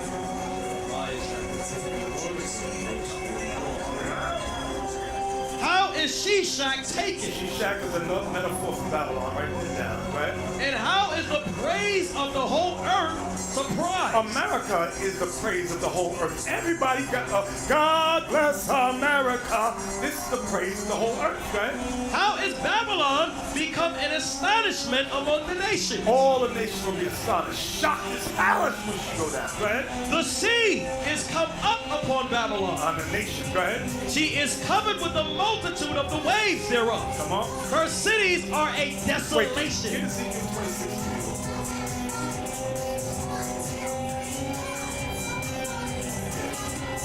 Ezekiel chapter 26 and verse 3. Therefore, thus saith the Lord God, behold, I am against thee, O Tyrus. Another metaphor, right? And will cause many nations. This is what we want. It will cause many nations to come up against thee. As what? As the sea causeth his waves to come up. Y'all see that? So when we go back now to that verse we left off at, what verse was it? Go ahead, read it again. 43. Her cities are a... No, 42. The sea is come up upon Babylon. This is the nations, right? She is covered with the multitude of the waves thereof. That's the nations, right? Her cities are a desolation, a dry land, and a wilderness, a land wherein no man dwelleth. Neither doth any son of man pass thereby. So this hasn't happened yet. This is yet to come, right? And I will punish Bel in Babylon. Bel was a foreign god, a false god. I will punish Bel in Babylon, right? And I will bring forth out of his mouth. So that Bel today is Caesar Borgia. That's the god of Babylon, okay? And I will bring forth out of his mouth that which he hath swallowed up. And the nation shall not flow together anymore unto him. And the nation shall not flow together anymore unto him. Remember in Daniel 2, the dream, the last kingdom was a mix of all nations. That's America. Guys, I'm going to put an end to that. I'm going to stop that. Go ahead. Yea, the wall of Babylon shall fall. My people, go ye out of the midst of her, and deliver ye every man his soul from the fierce anger of the Lord. Hold that. Revelation 18:4 saying the same exact thing. Revelation chapter 18 and verse 4. And I heard another voice from heaven saying, come out of her, my people, that ye be not partakers of her sins, and that ye receive not of her plagues. Because if we're partakers of America's sins, we will receive the plagues that come. Okay? That the nuclear bombs. Okay, we will be caught up in that. So come out of Christmas and Easter, your little what they got here, Kwanzaa, whatever they celebrate here, Memorial Days, all the foolishness that's done here, you got to come out of it and return to the one God like Jesus. Go back. Read verse 45 again. My people, go ye out of the midst of her, and deliver ye every man his soul from the fierce anger of the Lord. That's right, right? Unless your heart faint. Unless your heart faint, give up. Don't give up, right? And ye fear for the rumor. You know what a rumor is? A rumor is something we hear or talk about, but it has not occurred yet. Hold that. Chapter 24.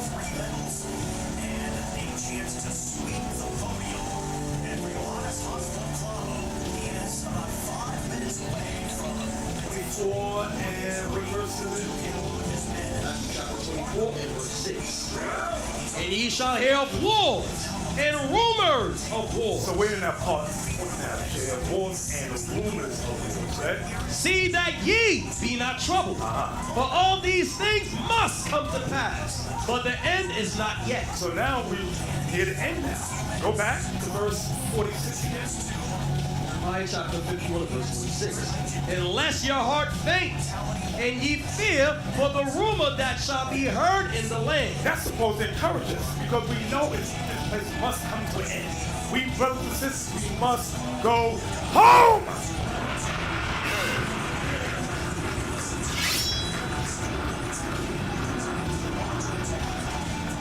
Come on. A rumor shall both come 1 year, and after that, in another year, shall come a rumor, and violence in the land, ruler against ruler. So notice it says, a rumor shall both come 1 year, and after that, in another year, And after that another year shall come a rumor. And then it says, and violence in the land, ruler against ruler. Ruler against ruler, meaning the rumors will come to pass. So right now, World War III Armageddon is a rumor. Trump even said it. Because what's the name of the little short man? Zelensky, the president of Ukraine. He said you're about to start World War III. That's a rumor. And that's read again, y'all in the whole verse. Yes, sir, verse 26. Unless your heart faint, and ye fear for the rumor that shall be heard in the land. A rumor shall both come 1 year, and after that in another year shall come a rumor, and violence in the land. Ruler against ruler. Therefore, behold, the days come that I will do judgment upon the graven images of Babylon. Babylon got a lot of graven images, okay? And her whole land shall be confounded. So all of America shall be confounded. And all her slain shall fall in the midst of her. You're going to see a lot of these churches get put to death. So they all believe in the United States of America. They really don't want the people in heaven on earth. They don't want that, okay? Then the heaven and the earth and all that is therein shall sing for Babylon. Wait, read that again. Then the heaven and the earth and all that is therein shall sing for Babylon. That sounds exactly like Isaiah 14. Go get that again. Isaiah, since thou art fallen. Isaiah 14, 6 and 7. 7 is the point. Isaiah chapter 14, verse 6. He who smote the people in wrath with a continual stroke. He that ruled the nations in anger is persecuted, and none hinder it. Watch this. The whole earth is at rest. So when Babylon is persecuted and brought down, the whole earth will be in rest. And it's quiet. Watch this. They break forth into singing. All the world will break forth into singing. Everybody's going to be glad when this place go down. Go back. Go back to verse 48. Jeremiah chapter 51, verse 48. Then the heaven and the earth and all that is therein shall sing for Babylon. For the spoilers shall come unto her from the north, saith the Lord. So those spoilers that come from the north, now we're finding out Turkey's going to be hit. Turkey, NATO, Russia. Go ahead. As Babylon has caused the slain of Israel to fall. As Babylon has caused the slain of Israel to fall. They're the ones killing us. Hold that, Revelation 18:24.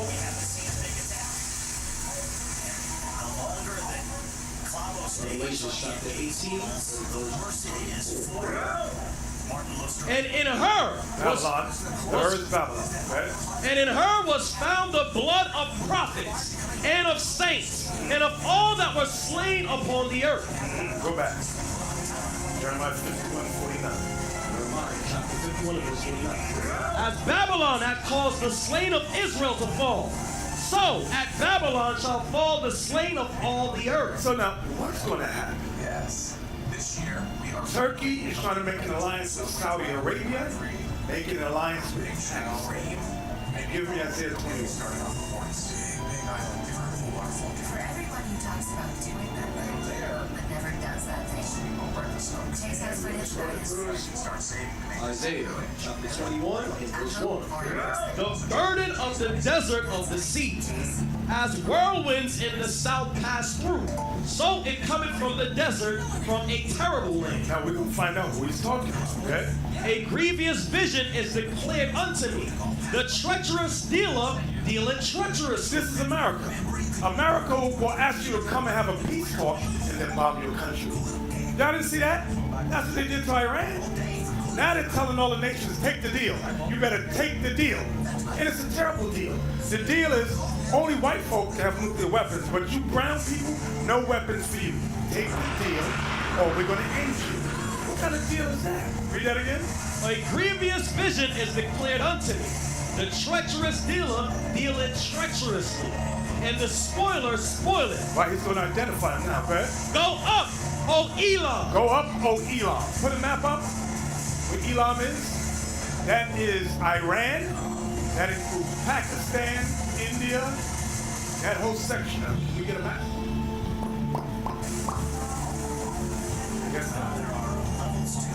That is not.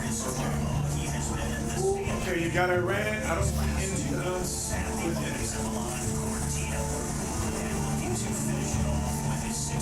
Yeah, I don't see India. I just see Iran, but that's fine. I see. That was difficult for you.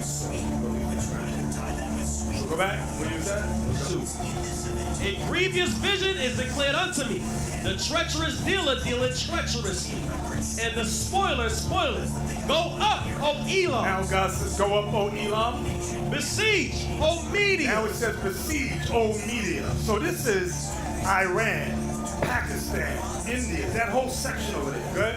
All the sighing thereof have I made to cease. When it says all the sighing thereof have I made to cease, they're going to finally have enough and attack. Okay? So, because right now they're in a sighing period. America just bombed, shot, destroyed 3 of our bases, killed our generals with drones. They said, but not yet. We can't fight yet. We still got to build up our arsenal. Go ahead. Verse 3. Therefore are my loins filled with pain. Pangs have taken hold upon me, as the pangs of a woman that travaileth. Now, why is Isaiah terrified like this? Because he's not looking at the vision like you look at your screen on your phone. The way the Most High does it, he puts you in the future, in the destruction. So he's looking at all the destruction happening all around him. That's why he says in verse 3 again, therefore are my loins filled with pain. Pangs have taken hold upon me, as the pangs of a woman that travaileth. I was bowed down at the hearing of it. I was dismayed at the seeing of so it. He heard it and saw it. He was in the midst of it, in the spirit realm. Go ahead. My heart panted. Fearfulness affrighted me. The night of my pleasure hath he turned into fear unto me. That's right. Prepare the table. Prepare the table. Watch in the watchtower. Eat, drink. Arise, ye princes, and anoint the shield. Anoint the shield and prepare for war. Now, verse 5 again. Prepare the table, watch in the watchtower, eat and drink. In the watchtower upon your city, your castle, whatever. Can you Google watchtower? Not Jehovah's Witness watchtower, not that. What could I write? Just the watchtower, palace, something like that. Castle, watchtower, castle, I think. That can't be too difficult for you to do. Okay, that's fine. Just put anything up. I don't want to make it too difficult for you. Just to keep it nice and easy. All right, just put up on the screen. So this is an example. Watch. This is terrible. I know that's they don't. IT in New York really don't know what they're doing. I love y'all, but y'all really don't know what you're doing. Anyway, on a castle, a palace, there's a watchtower. Verse 5 again, gentlemen. We're just going to say. Verse 5. Prepare the table. Watch in the watchtower. Eat, drink, arise, ye princes. So when your job is to be in a watchtower, you have to have food and drink with you, so that you can go throughout the night so you can shift change. And your job is to watch to see if any enemy is approaching. Go ahead. Arise, ye princes, and anoint the shield. For thus hath the Lord said unto me, go, set a watchman. Let him declare what he sees. All right, so that's the watchtower on the top. This next one I see. Watchtower is at the very top where you can see for miles across. You have to stay there for hours. So it says eat and drink. Bring food with you till your shift changes. So you couldn't be one of those sleepy brothers. Like when you see the president with his security is sleeping. I'm like, what the hell is this? Fire everybody. We don't y'all love what verse you at? Verse 6. For thus hath the Lord said unto me, go, set a watchman. Let him declare what he sees. And let the watchman tell us what he sees. Right? And he saw a chariot with a couple of horses. How much is a couple? 2. He sees a chariot with 2 horses. Right. Horses. Good.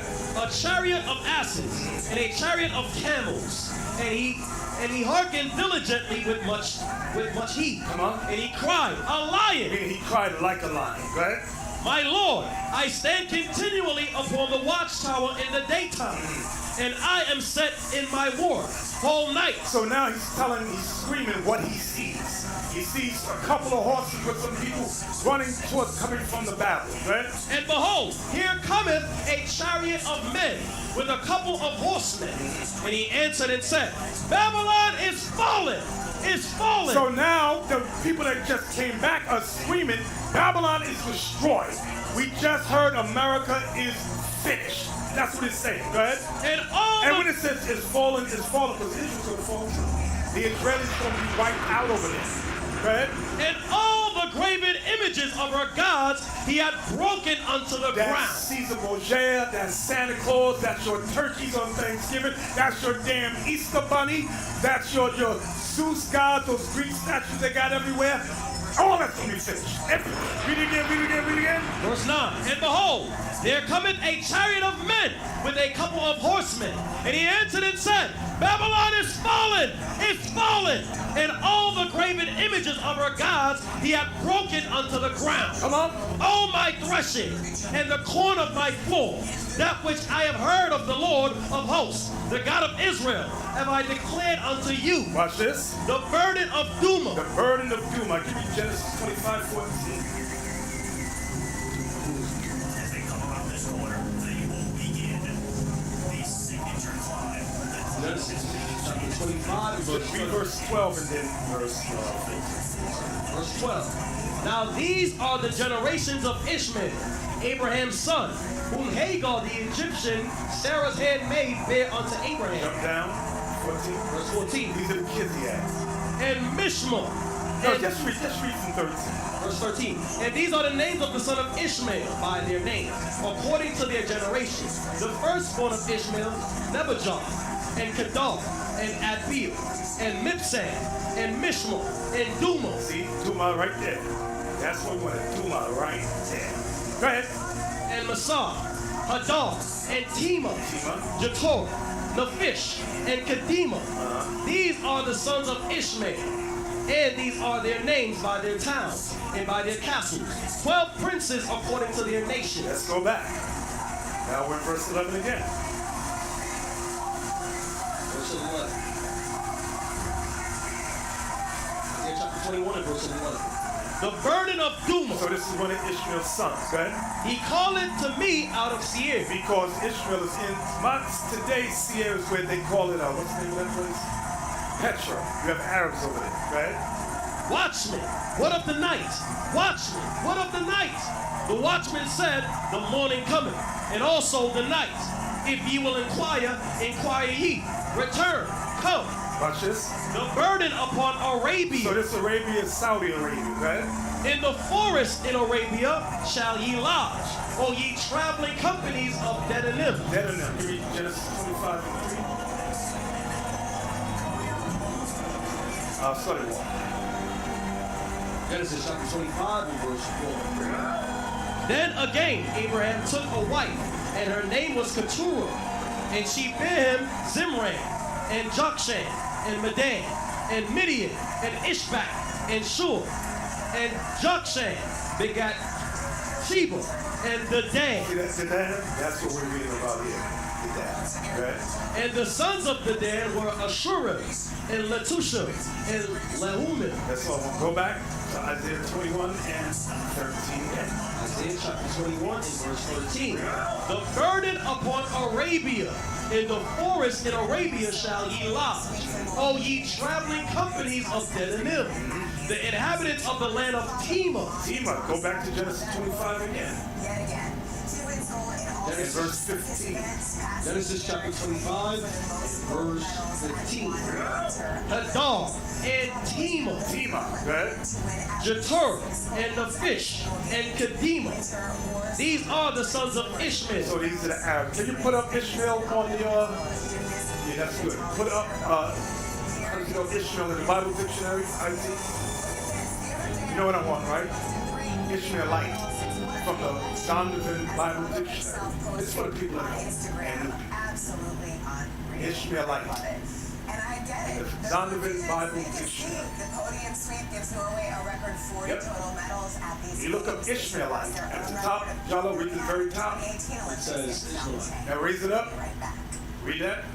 It says, all Arabs, following Muhammad's example, claim descent from Ishmael. So Ishmael is the Arab, and the scholars know that. So let's go back to Isaiah 21 and 13 one more again. Isaiah chapter 21 and verse 13. The burden upon Arabia. In the forest in Arabia shall ye lodge, O ye traveling companies of Denanim. The inhabitants of the land of Timor. This is still Ishmael's sons, the Arabs, right? Brought water to him that was thirsty. So the people that's running back, they fainting for thirst, so they running to give them water, right? They prevented with their bread him that fled. So they prevented them from dying. They gave them water, they gave them bread to eat, right? For they fled from the sword, from the drawn sword, and from the bent bow. That's the message, go ahead. And from the grievousness of war. And from the grievousness of war. Go ahead. But thus hath the Lord said unto me, within a year, according to the years of an hireling, and all the glory of Kedar shall fail. So Kedar, we looked up last night. Kedar was what again? Saudi Arabia, thank you. Kedar is Saudi Arabia. Read verse 16, 1 Sir, verse 16. For thus hath the Lord said unto me, within a year, according to the years of an hireling, and all the glory of Kedar shall fail. So you see all the glory of glory. Look at that word glory. There's parts of Saudi Arabia that are beautiful. You ever these women go to Dubai? Oh, they go to Dubai. They make that place over there glorious. But the Bible says, and all the glory of Kedar shall fail. Go ahead. 17. And the residue of the number of archers, the mighty men of the children of Kedar, shall be diminished. They're going to get wiped out. Go ahead. For the Lord God of Israel hath spoken. And nobody got nothing to say. Give me the next TikTok clip. Next TikTok clip. Next TikTok clip. IT. The next. Yeah. Real screen. Listen, there goes. Breaking news. A new alliance is threatening NATO. Pakistan, Saudi Arabia, and Turkey, after 1 year of continuous talks, have prepared a defense agreement between these three countries, and only final approval is left. Turkish President Erdogan wants Muslim countries to come together on one big platform so that they can solve their problems themselves and do not depend on anyone. But why is this alliance being created after all? According to NATO's Article 5, if one NATO country is attacked, then all NATO countries together will face that enemy, and something similar is going to happen. You know what's funny about that? Turkey is a part of NATO. Turkey is a part of NATO. But now Turkey, which is President Erdogan, he wants to make a similar NATO with the Arab nations. And everybody's looking at America, what are you doing? You're my man, you're supposed to be with us. But he hates Israel so much. He hates those little Israelis so much. Play back a little bit. If one NATO country is attacked, then all NATO countries together will face that enemy. And something similar is going to happen in the case of Pakistan, Turkey, and Saudi Arabia as well. The most amazing thing about this agreement will be that Turkey produces 80% of its weapons itself and has the second largest army in NATO. If these three countries unite through a defense pact, they will have a total of around 1.2 million military personnel, more than 1,000 fighter jets, around 6,000 battle tanks, and at the same time, this alliance will have around 350 naval units, passing on nuclear weapons as well. First, Pakistan and Saudi Arabia signed a defense pact. Turkey wants to join both of them, and in the near future, all Muslim countries of the world will eventually join this defense pact. And Israel and NATO should be worried about that. Woo! Now that's some heavy stuff right there. That's some heavy stuff right there. Keep your eyes open. 2nd Ezra 15:28.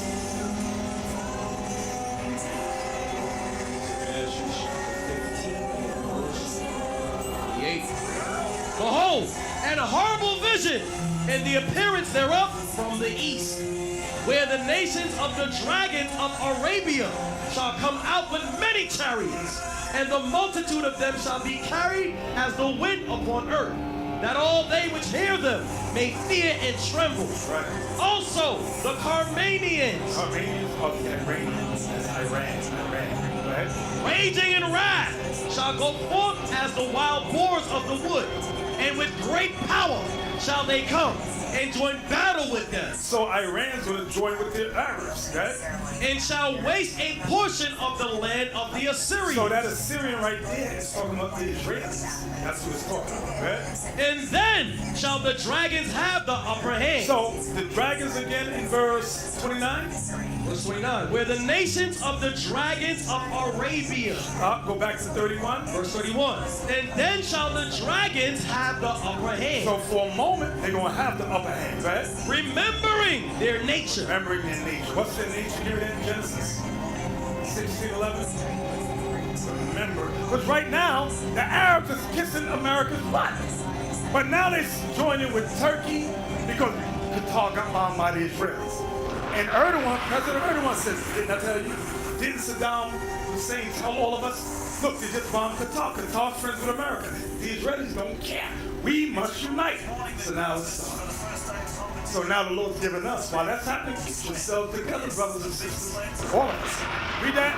Genesis chapter 16 and verse 11. And the angel of the Lord said unto her, Behold, thou art with child, and shalt bear a son, and shalt call his name Ishmael, because the Lord hath heard thy affliction, and he will be a wild man. Ishmael will be a wild man. How wild?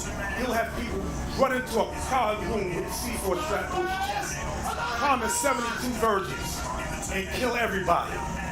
Screaming Allah Akbar. Go ahead. His hand will be against every man. When it says every man, his hand will be against every man, it means that you ain't got no friends amongst them. They are true nationalists.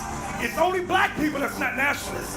We're the only dummies. We love everybody. We got to be friends with everybody. And then you're dying left and right. I'm talking to you men. I expect women to be silly, but not you men. We got to be friends with everybody. Meanwhile, we get put to death left and right.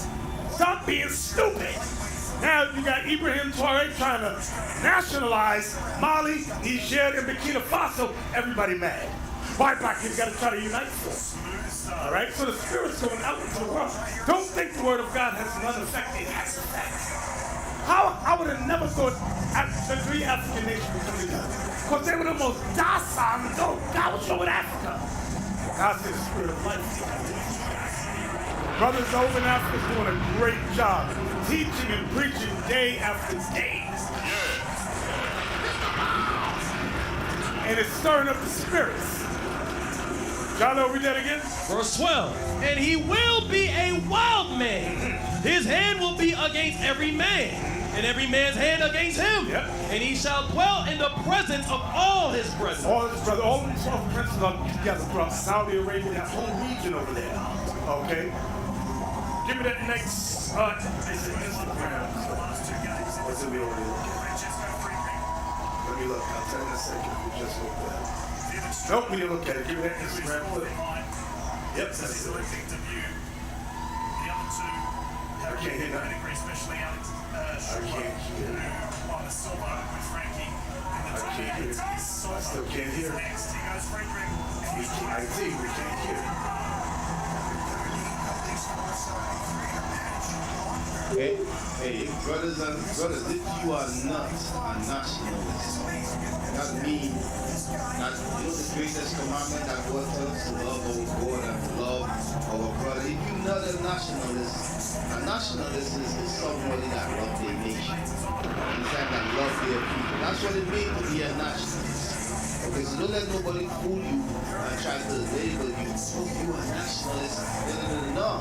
Okay, every nation and every people of this world should be a nationalist. And they are nationalists and they love their people. The Chinese love their people. The Japanese, they love their people. White people, Edomites, they love their people. It's just us. We will condition to hate ourselves and to love everyone else. It's just us. Hey, Christ was a nationalist. He said, I come not but for the lost sheep of the house of Israel. I'm only for the Israelites. That's nationalism. What the hell is this? IT, are we ready yet? Qatar has called an emergency Arab Islamic summit today, including all heads of the Islamic organization. And now Israel is in big trouble because now the Muslim world has gathered to create a new alliance against Israel. Qatar has made a huge statement today that it will launch retaliatory measures against Israel with full support pledged by regional and Muslim nations, and no one can stop us. And even Saudi Arabia calls for revenge on Israel after the Qatar bombing. Saudi Crown Prince Mohammed bin Salman gave full permission to Qatar to take its revenge. Now the main news is today Qatar has discussed the response to the Israeli strikes on Doha with 57 Muslim countries. Some options include ending diplomatic relations with Israel or imposing an oil embargo on countries that support Israel, and some suggested direct revenge against Israel. After that, Trump told Qatar's emir that such an attack will not happen again. Trump also called the attack necessary but condemned the strike. The UAE, which normalized ties with Israel under Trump's 2020 Abraham Accords, is watching the fallout closely. Woo! Now this is some. See, I like when I see Bible prophecy start unfolding right before our eyes. Right before our eyes. Real quick, hold on. Wait a minute. Where am I at? Where? We read down to what verse? All right, Second Ezra chapter 15 and verse 31. And then shall the dragons have the upper hand, remembering their nature. That's right. And if they shall turn themselves, conspiring together. See that? Conspiring together. I mean, all those Arab nations are going to conspire together. That's what we just saw in that clip there, right? Conspiring together in great power to persecute them. To persecute the Israelis, right? Then these shall be troubled. And these shall be troubled. And keep silence through their power. And shall flee. And shall flee. Come on. And from the land of the Assyrians. And from the land of the Assyrians. Shall the enemy besiege them. So the land of the Assyrians are about the Israelis. Shall the enemy besiege them, right? And consume some of them. And in their host shall be fear and dread and strife among their kings. Behold, clouds from the east and from the north unto the south. So the north, that's Europe. Russia, okay, the south, you got Arabs, Africa. That's the south. All right. You got North Korea in the east. The east is Asia, China, North Korea. Okay. Yeah. Right. Behold, clouds from the east and from the north unto the south, and they are very horrible to look upon. That's their ships, right? Full of wrath and storm. They shall smite one upon another, and they shall smite down a great multitude of stars. Missiles. That's that, you know, they got that, what's that thing called globe? Iron Dome, thank you. Read that again.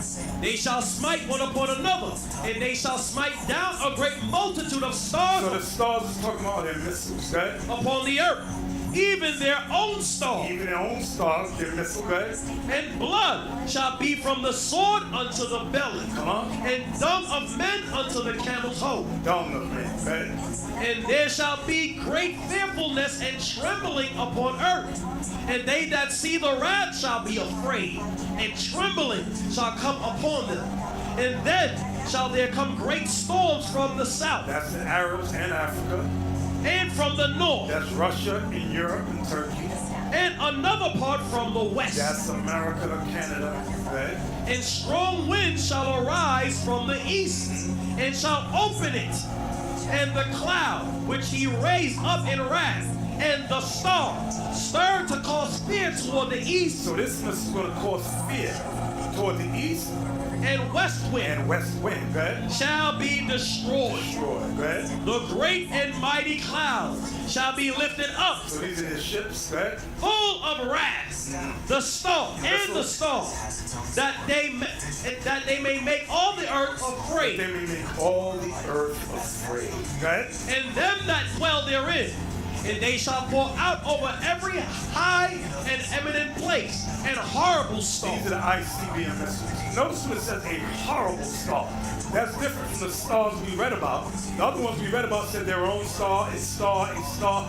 Now it says in 40, a horrible star, right? Verse 41, fire and hail and flying swords. Flying swords are conventional missiles, right? And many waters, that all fields may be full, and all rivers with the abundance of great waters. What are they going to do? And they shall break down the cities and walls, mountains and hills, trees of the wood, and grass of the meadows, and their corn. Watch this. And they shall go steadfastly unto Babylon. That's America, right? And make her afraid. That's what we're reading about in Jeremiah 15 earlier. They're going to come against Babylon. Babylon, America's going to be afraid. Because who's going to be with them? All the European nations that America is so friendly, say they're so friendly with, they turning on America. Okay, go ahead. Verse 44. They shall come to her and besiege her, the star, and all wrath shall they pour out upon her. Then shall the dust and smoke go up unto the heavens, And all they that be about her shall bewail her. See that? All they that be about her shall bewail Babylon. Watch this. Hold that. Revelation 18, 9 and 10. Revelation chapter 18 and verse 9. Remember what we just read. All that's about them shall bewail Babylon. Revelation 18 and verse 9. And the kings of the earth who have committed fornication and lived deliciously with her shall bewail her. Shall bewail Babylon. And lament for her. And cry for her. When they shall see the smoke of her burning. Because America's going to get wiped out, right? Standing afar off for the fear of her torment, saying, Alas, alas, that great city Babylon, that mighty city, for in 1 hour is thy judgment come. Now go back. Go back for time's sake, jump to verse 60. Watch this. 2 Ezra chapter 15 and verse 60. And in the passage, they shall rush on the idol city, and shall destroy some portion of thy land, and consume part of thy glory. Watch this. And shall return to Babylon that was destroyed. Who's returning to Babylon that was destroyed? The Air Force. Some of their Navy. Okay? They're going to be in that war. They're thinking they still got a base in America. Here it says, they shall return to Babylon that was destroyed. But the military ain't done that. Okay? Now, time said we're going to jump to Psalm 41. Psalm 41. Where was that? Because Christ must get involved in this thing. Verse 9. Psalm chapter 41 and verse 9. Yea, mine own familiar friend, in whom I trusted, which did eat of my bread, hath lifted up his heel against me. Who was that? Judas Iscariot. What is he called? A traitor. Judas Iscariot was a traitor. Okay?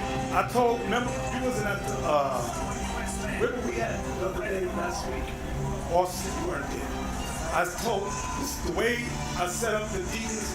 Every IUIC sanctuary must have an inner circle of loyal brothers, faithful brothers, brothers that know the scriptures, that fear God. At least minimum 3 to 5. You can have more than that, but minimum 3 to 5. If you don't got that, when Jacob's trouble comes, you won't go fall. And I ain't talking about a circle of partiality niggas. So we're going to send the captains out. Because you'll get these brothers, you my circle because you kiss my ass and do what I say. We don't want men like that. What'd you say? Yes, because of that. We want loyal brothers. Faithful men to the word of God. Okay? So, read it again. We don't want, and traitors will be dealt with. Read it again. Verse 9. Yea, mine own familiar friend, in whom I trusted, which did eat of my bread, hath lifted up his heel against me. That's a traitor. Judas betrayed Christ, right? But thou, O Lord, be merciful unto me. Watch this. And raise me up. And raise me up. That's the third day. That I may requite them. Wait a minute. That I may requite them. Can we put that up on the screen? That I may requite them. Come on, IT. Yes.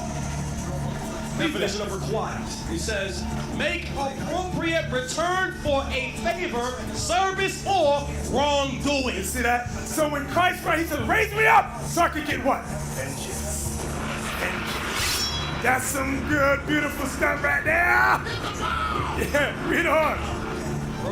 Read 10 again. Verse 10. But thou, O Lord, be merciful unto me, and raise me up. Why? That I may requite them. That I may get vengeance on them. Go ahead. By this I know. You know what that means? Judas is back. All those people that turned against Christ, they back here. I hope they ain't sitting up in here. But they back on the earth again. Go ahead. By this I know that thou favorest me, because mine enemy doth not triumph over me. See that? Because my enemy doth not triumph over me. Get Revelation 1:7. Yes, go ahead. And the reason why you gotta point this out is because some of you took that bag from the white man to sit up here and sell us out. And you think you're living real good right now. You got your house, you got your car, you're reporting back to them. But you are going to get the worst punishment known to mankind for being a traitor. That's right. You are the seed of Judas Iscariot. So that's for all you sellouts, all you people that come up here, you put the purple on and you're sitting up next to us and you're gathering information. The Most High got special destruction for you. Worse than what the heathen is going to get. He has special punishment for you. That's why he said. That's why Christ says there shall be weeping and gnashing of teeth. That's excruciating pain that you have to feel after death. You must know about pain after death for being a sellout and a traitor. Nowhere in the scriptures is there anything good for a sellout and a traitor. That's right. All praise. Revelation 1:7. Revelation chapter 1 and verse 7. This is that I might requite them. Okay? Behold, he cometh with clouds. His chariots they call UFOs. And every eye shall see him, and they also which pierced him. So those people are back. The ones that pierced Christ are back. Go ahead. And all kindreds of the earth shall wail because of him. Even so, amen. Matthew 16:28. Matthew 16:28. That I may requite them. Matthew chapter 16, verse 28. Verily, I say unto you, there be some standing here. There be some standing here. Which shall not taste of death. Meaning what? Which shall not taste of death. Meaning you're going to come back. Go ahead. Till they... Wait. When you going to taste of death? Read. Till they see the Son of Man coming in his kingdom. That's when you're going to get finished forever. So those evil spirits back then are back today. Christ said, you ain't going to taste death till I come. And go ahead, Acep, go ahead. He has you reserved. He brought you here to be wicked, betray us, and do evil. And then he said, I want to specifically kill them. I want them to taste what death is like. He was threatening those people that were listening to me ahead of time. He said, when I come back to set the kingdom up, you're going to taste what death is like. You're not going to get the regular death like everybody else. You're going to feel it. That's right, Isaiah 35. Isaiah 35. Isaiah chapter 35, verse 4. Say to them that are of a fearful heart, be strong. Be strong. So brothers and sisters, be strong. Because at times you might get afraid. But the scripture says the Lord has not given us a spirit of fear, but of power and of love and of a sound mind. Read it again. Say to them that are of a fearful heart, be strong. Be strong. Fear not. Fear not. Start at 3. Verse 3. Strengthen ye the weak hands and confirm the feeble knees. So in every IUIC school, think about it. You know the brothers, some brothers may be weak and feeble, but spiritually. Build them up. You got to build your inner circle up. You didn't have a circle outside of that. Trustworthy, loyal man. Read that again. Strengthen ye the weak hands and confirm the feeble knees. That's right. Say to them that are of a fearful heart, be strong. Be strong. Go ahead. Fear not. Fear not. Behold, your God will come with vengeance. So we must believe that our God will come with vengeance. Go ahead. Even God with a recompense. Meaning a requite, a payback, a judgment. Go ahead. He will come and save you. He will come and save you. 47 verse 3. We read it earlier, but I just want to read it again. Isaiah chapter 47 and verse 3. Thy nakedness shall be uncovered. So all these fake Christians, talk about America, the Christian society. Thy nakedness shall be what? Uncovered. Uncovered by the word of God. Yes? Yea, thy shame shall be seen. All the shameful deeds are being revealed with the word of God. Yes? I will take vengeance and will not meet thee as a man. Christ ain't coming back to meet them as a man. Isaiah 59 and 1. Isaiah chapter 59, verse 1. Behold, the Lord's hand is not shortened, that it cannot save, neither his ear heavy, that it cannot hear. But your iniquities have separated between you and your God. That's our problem. Our own iniquities have separated between us and our God. And your sins have hid his face from you, that he will not hear. For your hands are defiled with blood, and your fingers with iniquity. Your lips have spoken lies. Your lips have spoken lies. Your tongues have muttered perverseness. Watch this. None called for justice. Our people don't call for justice, right? Nor any pleaded for truth. Our people don't plead for the truth, right? They trust in vanity. They trust in democracy, right? And speak lies. And Christianity, right? They conceive mischief and bring forth iniquity. Jump down to verse 9. Verse 9. Therefore is judgment far from us. Therefore is judgment far from us. Neither doth justice overtake us. You know how many times you cut on the TV and watch the news and there's some black woman crying about no justice for her son or her daughter that was just killed, shot, or murdered? There's many. Read again, verse 9. Verse 9. Therefore is judgment far from us. Neither doth justice overtake us. We wait for light, but behold, obscurity. For brightness, but we walk in darkness. Why? Because we don't like justice. When we say, do you want justice? They say yes. We'll read Revelation 10. He that leads in captivity shall go. Oh no, I don't want that. That's what they do. Go ahead. Verse 10. We grope for the wall like the blind. And we grope as if we had no eyes. Our people act like they got no eyes. You see the evil. You see the death of our people day after day after day. And the mockeries. And then you act like, no, I don't see that. Nope, God. We stumble at noonday as in the night. We are in desolate places as dead men. So our people are like dead men, walking dead, right? We roar all like bears. Crying. And mourn sore like doves. We look for judgment, but there is none. There's no true judgment. Go ahead. For salvation. We look for salvation. But it is far off from us. Because of our sins. Go ahead. But our transgressions are multiplied before thee. So when we try to correct the people, rebuke the people, one of our biggest obstacles are Christian black women and those effeminate black men. Oh no, no commandments, no laws. Go ahead. For our transgressions are multiplied before thee, and our sins testify against us. For our transgressions are with us. Our transgressions are with us, come on. And as for our iniquities, we know them. In transgressing and lying against Go ahead, the put Lord. it on the screen. Go put it on the screen. Yes. Back it up, back it up. These are the things you see. These are the type of things you see. You getting stomped out, my man. Go back. Read on. Verse 13. In transgressing and lying against the Lord. See that? That's Christianity. In transgressing and lying. Everything Christians say about God is always a lie. Some lie they heard from their mama or their stupid pastor. Right? And departing away from our God. And departing away from our God. Speaking oppression and revolt. Democracy, Christianity, is oppression and revolt against God. Right? Conceiving and uttering from the heart words of falsehood. Words of falsehood. That's lies. Lie after lie after lie. Right? And judgment is turned away backward. And justice standeth afar off. So justice without people stands far off from us. Why? Because of our own sins. We'll go, they'll call taking IUIC, rally behind me. We'll go there. One time we'll go. 2 times we'll go. 3 times we'll go. But guess what the families do? We'll say, hey family, this is what we have to go out. Okay? They'll go on TV and go, I celebrate Christmas. I love the Lord and Savior Jesus Christ. I love it. And we're like, we don't.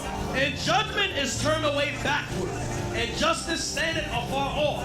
For truth is fallen in the street. Truth is fallen in the street, right? And equity cannot enter. Yea, truth faileth. And he that departed from evil maketh himself a prey. So when you decide to repent, you make yourself a prey to your own people. Your own people hate it when you try to keep the commandments. There's something in our people. It's the white man. That's the white man in our brain. Go ahead. And the Lord saw it, and it displeased him that there was no judgment. And he saw that there was no man, and wondered that there was no intercessor. Therefore, his arm brought salvation unto him, and his righteousness, it sustained him. So watch it, verse 16 again. And he saw that there was no man. No man can do what? That can come and deliver us. Only the Lord can save us. There's no man. Remember it says Deuteronomy 26, and no man shall buy you. Nobody can help us except the Lord. Read that again. Verse 16. And he saw that there was no man, and wondered that there was no intercessor. Therefore, his arm brought salvation unto him. That's Christ, right? And his righteousness, And his righteousness, it sustained him. But he put on righteousness as a breastplate. Christ put on righteousness as a breastplate. Go ahead. And a helmet of salvation. And can you help me out? Yes, thank you. And a helmet of salvation upon his head. And he put on the garments of vengeance for clothing. So Christ is going to put on his garments of vengeance for clothing.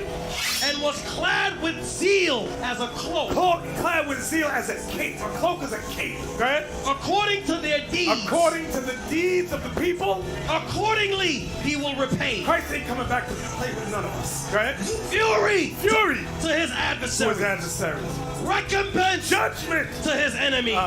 To the islands, he will repay recompense. So don't think you're going to be in the midst of sin and you can escape to your island. I'm going to go back to Jamaica. I'm going back to Haiti. That ain't going to work.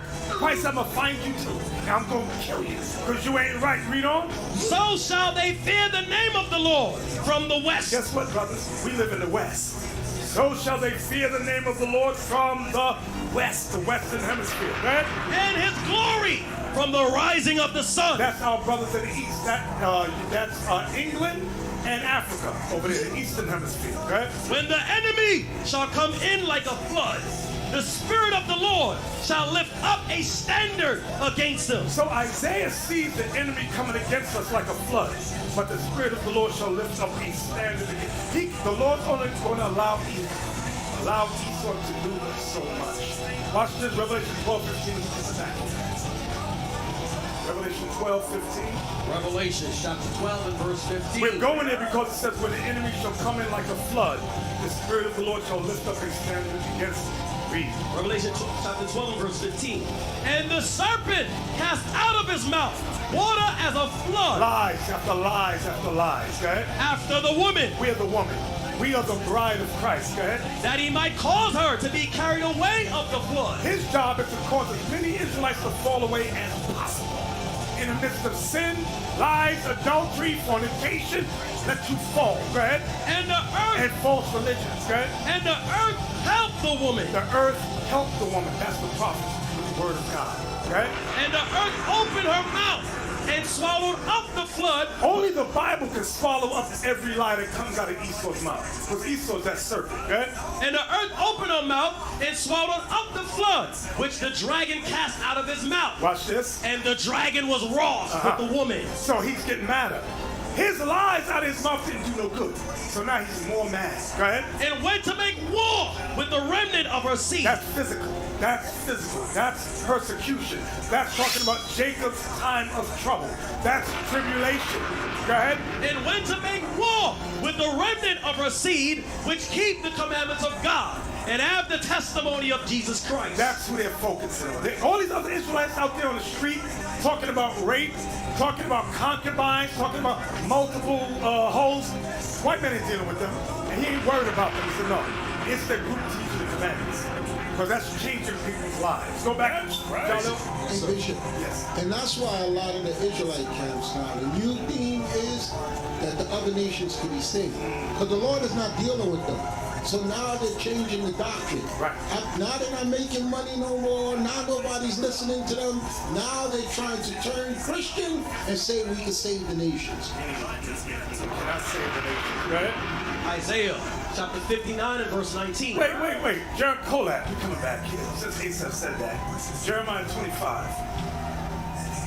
Since he said that. Jeremiah.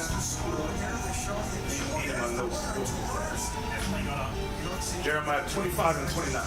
Jeremiah chapter 25 and verse 29. Pay close attention.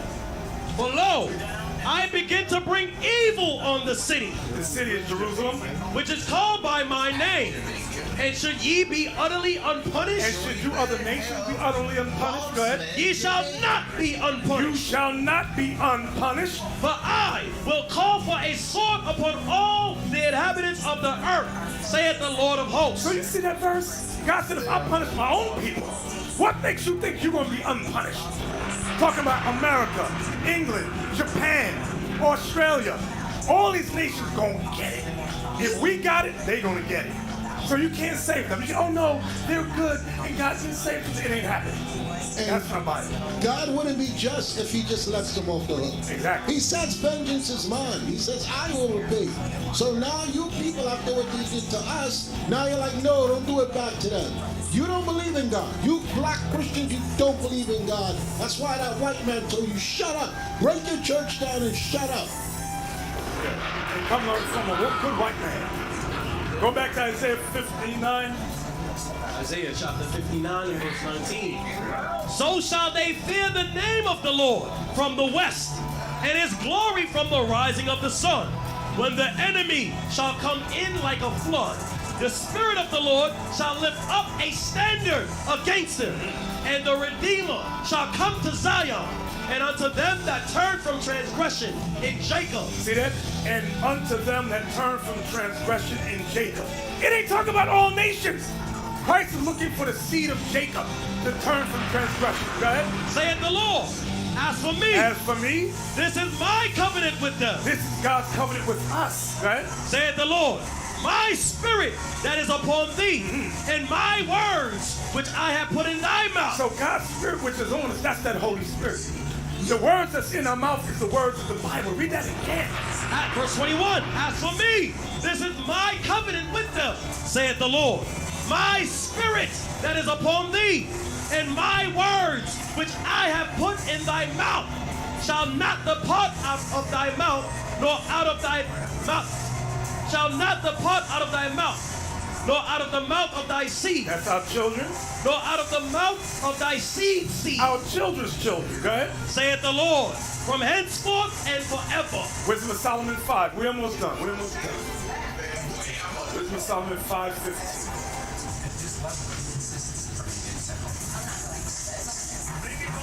Pay close attention. Wisdom of Solomon, chapter 5 and verse 15. But the righteous live forevermore. You know what? There's no death to the righteous. If you in this truth, keeping the commandments in the faith of Christ, you live forever. Meaning no matter what happens, our brothers and sisters whose bodies have passed and returned to the dust, those spirits coming back. Yeah. Read again. But the righteous live forevermore. Their reward also is with the Lord, and the care of them is with the Most High. That's right, dog. We got to believe that thing right there. Right? Therefore shall they receive a glorious kingdom. The glorious kingdom shall be on earth. That's New Jerusalem. Okay? And a beautiful crown from the Lord's hand. That's in 2 Ezra 2:42 around there. We're going to get crowned with power. Right? But with his right hand shall he cover them, and with his arm shall he protect them. That's right. He shall take to him his jealousy for complete armor. So Christ coming back for war. Go ahead. And make the creature his weapon. Whoa! Make the creature his weapon. Go ahead. And make the creature his weapon for the revenge of his enemies. That Leviathan going to come out and attack you bastards on the Navy. I can't wait. Go ahead. And he shall put on righteousness as a breastplate. That's what we read in Isaiah. Go ahead. And true judgment instead of a helmet. And true judgment instead of a helmet. Go ahead. He shall take holiness for an invincible shield. His severe wrath shall he sharpen for a sword. And the world shall fight with him against the unwise. Do y'all see that? And the world shall fight with him against the unwise. The world. Go ahead. Then shall the right aiming thunderbolts go abroad, and from the clouds, as from a well-drawn bow, shall they fly to the mark. So those weapons ain't gonna miss. That lightning ain't gonna miss. Go ahead. And hailstones full of wrath shall be cast as out of a stone bow. Like during the time of Joshua. Go ahead. And the water of the sea shall rage against them. That's right. The tsunamis. Go ahead. And the flood shall cruelly drown them. Read. Yea, a mighty wind shall stand up against them, and like a storm shall blow them away. Thus iniquity shall lay waste the whole earth. Thus iniquity shall lay waste the whole earth. Go ahead. And ill dealing shall overthrow the thrones of the mighty. And ill dealing shall overthrow the thrones of the mighty. So that's what we're waiting for. We're waiting for the second coming of Christ. But in so, we must be preparing our hearts, our minds, our souls. You men understand that? 12 tribes! 12 tribes! 12 tribes! And with that, we say shalom.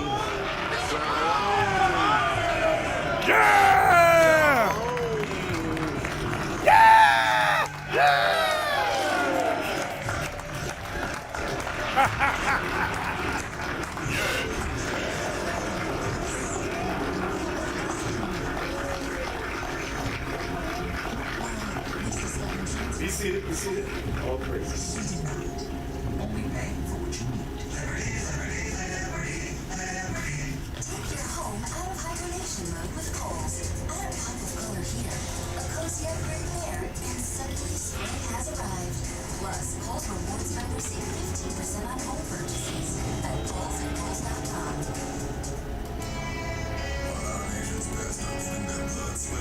Let's make some noise for Bishop Fire, Super Hot Fire Class.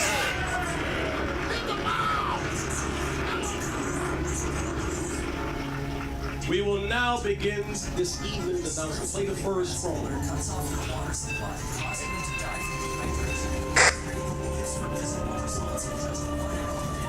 Are you okay with children getting separated from men and women that are just here to better this country? As for us, our eyes as yet failed from our vain health. Vain health! Catholicism, Christianity, nothing is going to help us. How did circumcision beat abortion? You got a whole campaign about circumcision being wrong, which is unbiblical. But you have billions of children that die every year. This man does not know the Bible. This man don't know the Bible. He want to pretend like he knows the Bible. When the Bible come out, he don't want to show. Hey, Shalom Israel, Most High Christ bless. I'm out here with the Cali Captains. Came out here and blitzed the Super Bowl. They thought they was coming out to enjoy the game, but the Word of God reigned forth. All praise be to the Most High God for this opportunity. Listen, those of you all that can't make it, stuff like this, make sure you support the prophets. Those that's getting in the cars, driving across the country, support. We ain't slowing down for nobody. All praises, make some noise! But wait, it's not over. Play the second promo. Hey, Shalom, Messiah Christ blessed. Thanks to like Sacramento. We out here in 2026 Super Bowl, NFL Super Bowl. We out here to do what? Teach our people to what? Guess what? We keep the Lord as God, right? But of course, you don't come up with a bunch of evangelists and Christians out here teaching everybody can be saved. We got some other Christians running around to my wings feet and circumcised. A bunch of evangelists. Check this out. He said on these two, you listen? Hang all the law and the prophets. What does that mean? You're wrong. Like I said, John chapter 1. Now, you might be Israelite.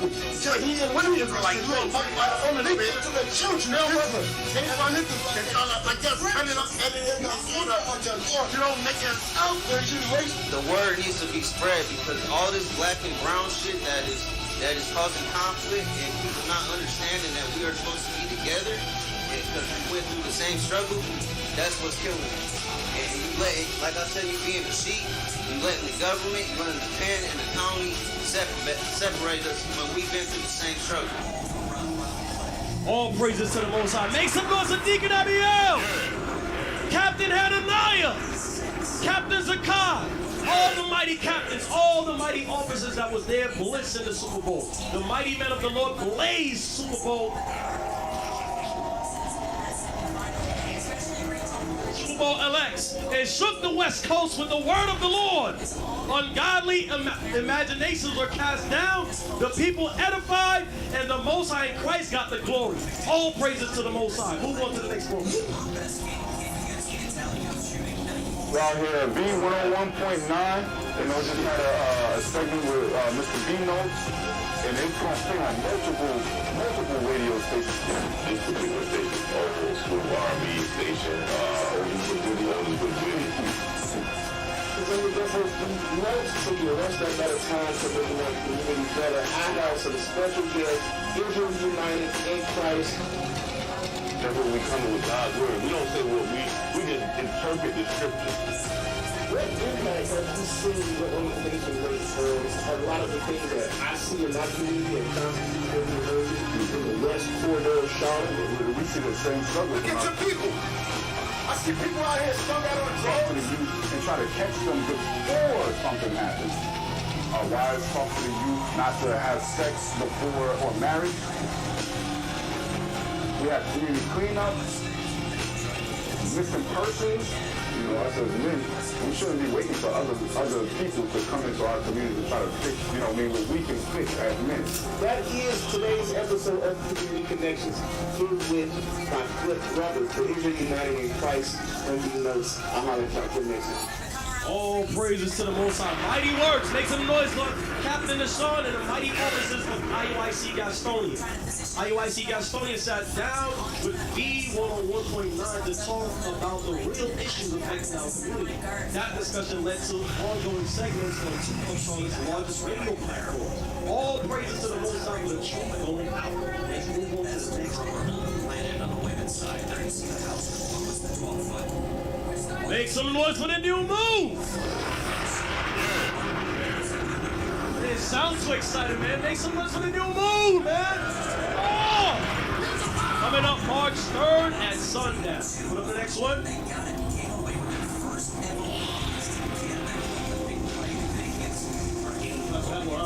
Make some noise for the fast, man! Upcoming fast date, February 27th, 2026. What's the next promo?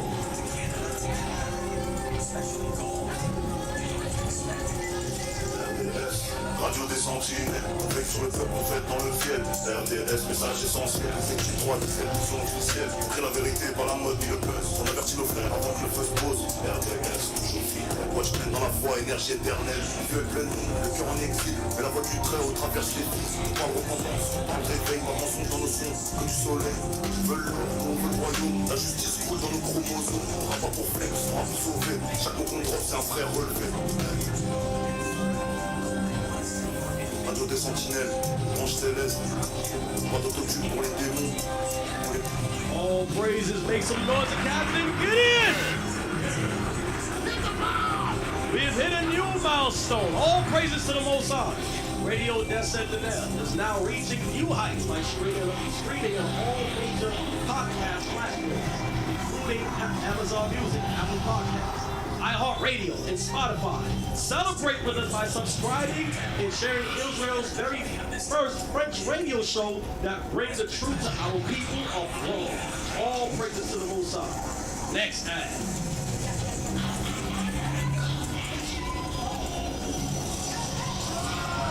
Sons of Israel, the Most High goes before us.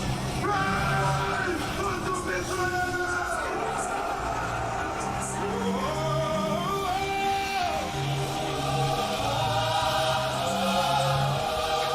Rise, sons of Israel. The Most High goes before us.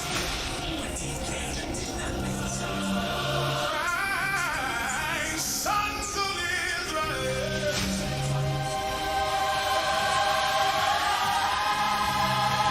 Sharpen your sword. Sharpen your sword. Strap on your armor. Strap on your armor. The enemy will fall by our hand.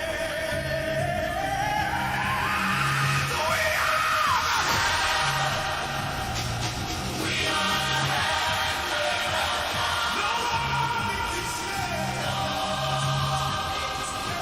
All right, make some noise for the Hebrew Journal.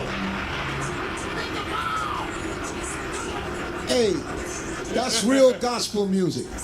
Not that crap on Sunday in the church right there. If y'all look good, I got a tear in my eye right now. Just hearing them say that's real gospel music. All praises to the Most High. So, within the pages of the Hebrews Journal, where we relive the destruction of our enemies as the Most High restores to us in each day, in remembrance of our victory. But as it is hurtful to drink wine or water alone, and as wine taken with water is pleasant and delighted the taste, even so speech finally frame delighted the ears of them that read the story. All praises to the Most High. Let's move on to the next ad.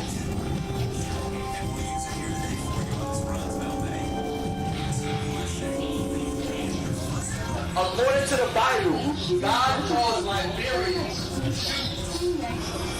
Is that really Jesus?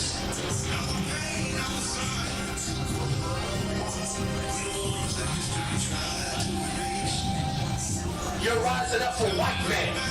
That's why God put you in this poverty. But they give it to us. They give it to us. I'm telling you, everything you're going to touch will touch the our president.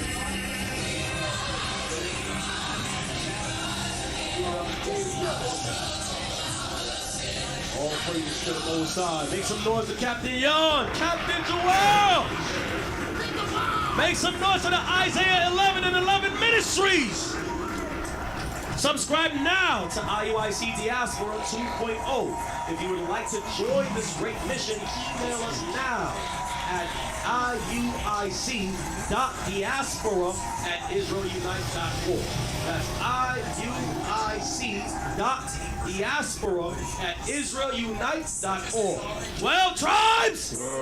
Next time. Read her throws. But also credit to Rachel Holman for being able to really see those angles and also acting.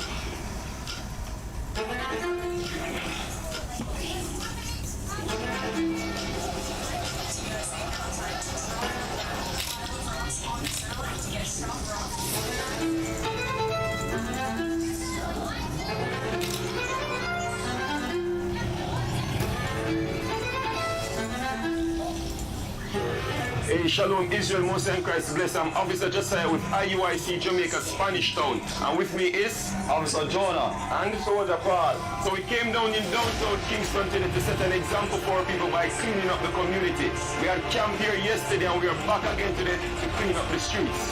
Yes, when we were in yesterday, the place was littered all over the place. So we came and we actually went around and the entire parade, we cleaned up the area. So we give out several fires for reception of us. We will start to cleaning up the place. And we are IUIC Jamaica. Both are guys, yes. Yeah! Make some noise for IUIC Spanish Town, Jamaica! IUIC Spanish Town recently completed another successful community cleanup in downtown Kingston. We are dedicated to bringing our people back to righteousness with the Word of God and cleaning their community as an element of change. All praises to the Most High. We go to the next time. Hold up.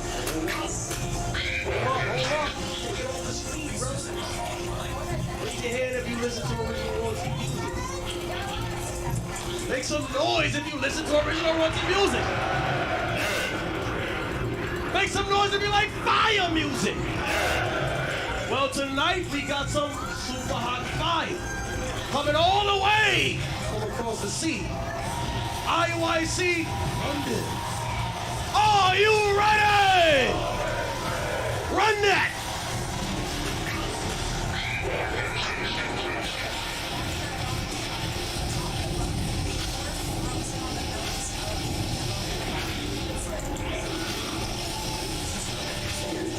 Pulling the script. The Bible, my sword, and we keeping it top by the hip. How can we be agreed if we go talk but don't walk on the pitch? Highways and byways, the dots when we put in this hit. So you do it like this. We don't do it like that. The 12 is the world, it's the truth, and we bringing it back. So they want war, you got the keys, we on the map. The bishop got season that word, we ain't pulling it back. We ain't pulling it back. Look up for the message, cause I know we can bring it out harsh. Stay tuned, you can get it in rhymes. Locked up, you can get it in bars. Unify, we can show them a march. Wartime, know we're fully on task. Stop just smash, yeah, fully like gas. You either can, or you can't.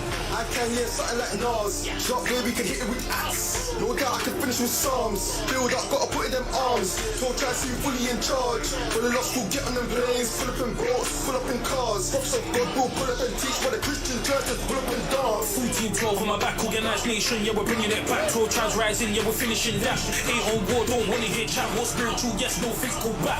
The spiritual sword gets back. Vengeance on the Lord, no need to attack. Christ come back, no, it's all like attack. Who's that? What's that? Purple, blues, pan, chariot, crack, sky, told you he's black. I'ma let what he saw, who's that? All nations, doctrine, get stopped. Forward, march like that. Not like us, Kendrick knows that. Puffs up back, 12 tribes intact. Puffs up back, 12 tribes in dreams. Pulling the script, pulling the script. The Bible, my sword, and we keeping it top by the hip. How can we be agreed if we go talk but don't walk on the pitch? Highways and byways, the dots when we put in this hip. So you do it like this. We don't do it like that. The 12 is the world, it's the truth, and we bringing it back. So they want war, you got the keys, we on the map. bishop got season that word, we ain't pulling it back. We ain't pulling it back. In the spirit, can't lose my temper. Been in the booth since a man can remember. Remember the ink of the path is slender. Bulldog said I'm a net pretender. In the world, big time offender. God's army, I am a member. Multiple floors get slapped in a blender. Pull on the pitch for the truth defender. Jump on the beats with yo, get greasy. Word comfort, ASAP, no really. Prayer don't work for the eyes of the man. Tryna do what I care, I don't fall down your tree. Ephesians 5, man, I need that Fiji. Need counsel, need tips that PG. Christ come back and it's no more PG. Ready for the war. Really. Step in, march down your street, make it just your seaweed. Flexing, make the truth look good, the Bible be my weapon. Jeremiah 5:4, the real splitting Westin. Gospels they be testing. Flames of Gaza, they burning. All the prophets out working. Place to touch the entire earth. Sit back and watch no commercial. Christ coming with a multitude. It's Space Jam, no Looney Tune. We the chosen, yeah, the real Jews. Mr. Green Black, man, who are you? Pulling the script. Pulling the script. The Bible, my sword, and we keeping it top by the hip. Yes, top by the hip. How can we be agreed if you go talk but don't walk in the pitch? Highways and byways, the dots when you put in the zip. Said you do it like this. You do it like we don't do it like that. We don't do it like that. The 12 is the world, it's the truth, and we bringing it back. Yeah, we bringing it back. Say they want war, you got the keys, we on the map. We on the map. The bishop got season that word, we ain't pulling it back. We ain't pulling it back. Summers and winners, marching the streets trying to save all the sinners. The angels be with us, encamping the camp, yeah, the devil can hit us. Who's ready for war? Boots on the ground, yeah, we ready for war. We done it before. Don't be afraid if the devil is raw. You don't scared to do the running. Running down, don't let him run again. Bible's out, we got a sword. We studied, we've been it before. Burning idols, getting rid of them. Yeah, killing people sick of them. Nation time, you got a march again. Nation time, you got a march again. Speaking with truth when I speaking with cop. People are pressed, so I better get mad. Hop in the beef, it's like give me a flat. Run up on me, then I reach in the stash. Count the one that I can't get attached. You thought you knew me, now that was the past. Switching my Uzi, I pull it fast. I got the hammer, call me from the cat. Yo, bro, pass me the team. Teach my dojo, yin and I'm yin. All I know that Christ is king. Ring over for my scripture sing. Sticks and stones could break my bones, but my word never could hurt me. Load up the script and I read it. Watch me doesn't get put on a jersey. Pulling the script. Pulling the script. The Bible, my sword, and we keeping it top by the hip. Yes, top by the hip. How can we be agreed if we go talk but don't walk in the pitch? Highways and byways, the dots when we put in the zip. Said you do it like this. You do it like we don't do it like that. We don't do it like that. The 12 is the world, it's the truth, and we bringing it back. Yeah, we bringing it back. Say they want war, you got the keys, we on the map. We on the map. The bishop got season that word, we ain't pulling it back. We ain't pulling it back. We ain't pulling it back. Fire, fire, fire, fire! Fire!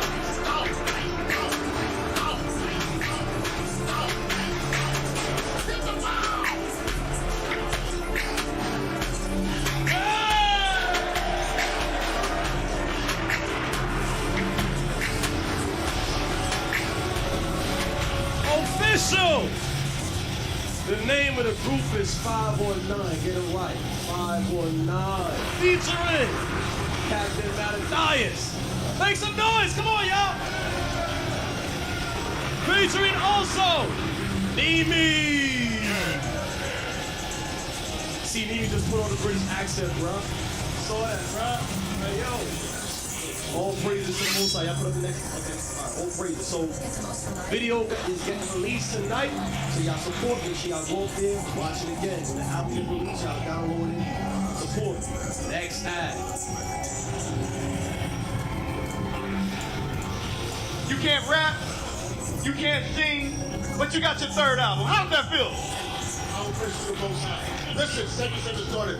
It's an initiative that we're doing, trying to help break the generous curses of our women, get your minds right with God. To be honest with you, this album was inspired by Bishop Daniel. Oh yeah, right. Hey, believe it or not, Bishop tonight was writing songs for all y'all back in the 90s. And they finally got stuff to produce. Thank God for you. Thank God for you. But listen, it's a real talk. We need you to donate. Help us help all people. We're trying to reach the world with this word, teach our people to bring them to repentance. Lord King, that Christ can return, deliver us. So stay. That's right. You got so much more for you out there. IUIC is on the rise.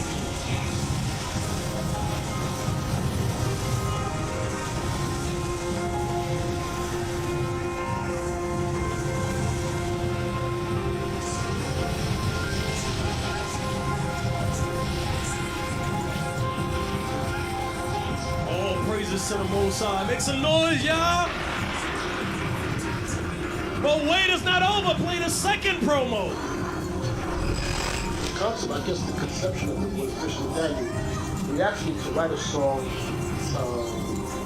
where the woman is honoring and glorifying the black man.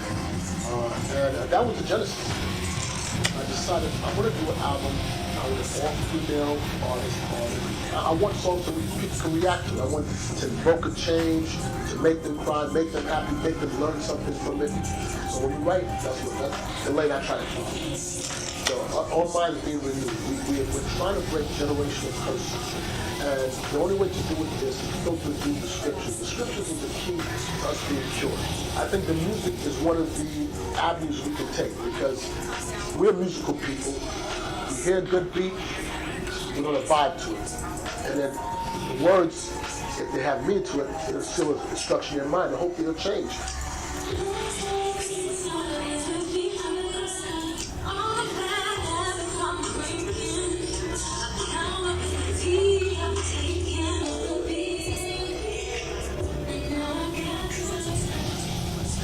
All praises to the Most High. Make some noise for Bishop Kanai, a.k.a. The Pen. Following the Feast of Purim, hosted by IYC Austin, Bishop Kanai, The Pen, unveiled his third album, Saving Sarah's Daughter. The release marking powerful and uplifting celebration, uniting the congregation in a positive spirit of faith, culture, and excellence. Album is now available on Original Royalty. That's originalroyalty.com. And on all streaming platforms, get your copy today. This is Original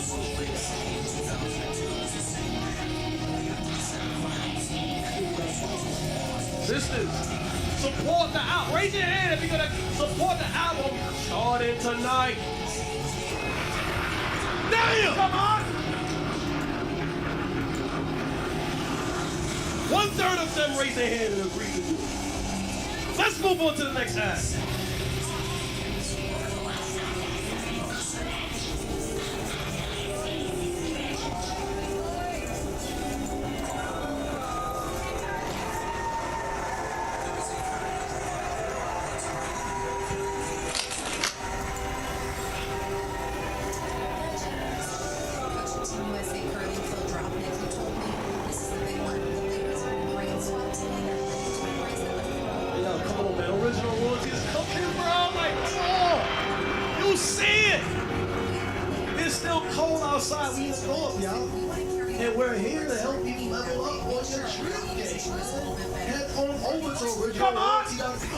And cop one of our one of these new fits popping today, tonight, right now. Next album.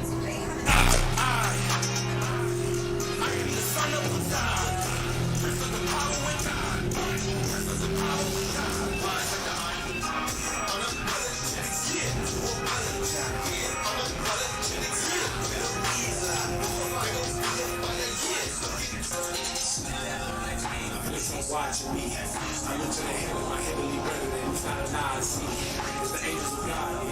That's something that I'm family. Teaching my children only positivity. I've been making we've been down too long. We about to take our kingdom back. Time to reclaim the throne. I need to pull it down.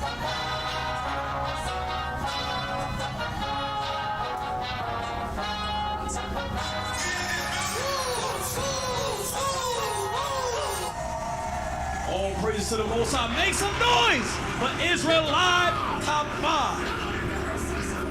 I don't see no phones out.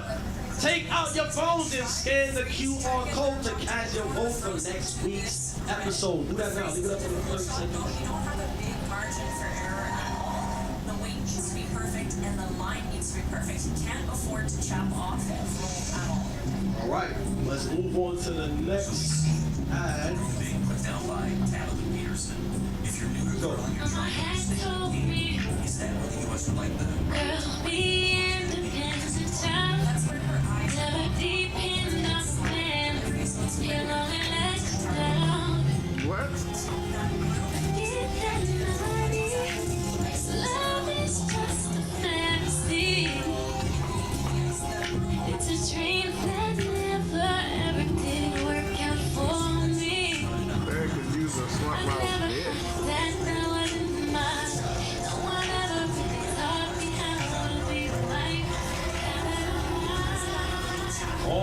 Make some noise, Israel. Nationwide marriage's honorable registration is now available. Contact your royal event planning representative today. This concludes this Sabbath's announcements. Does everybody have bread and wine? Raise your hand if you don't have bread and wine. 1 Corinthians chapter 11 verse 23. I have received of the Lord that which also I delivered unto you, that the Lord Jesus, the same night in which he was betrayed, took bread. And when he had given thanks, he broke it and said, take, eat. This is my body which is broken for you.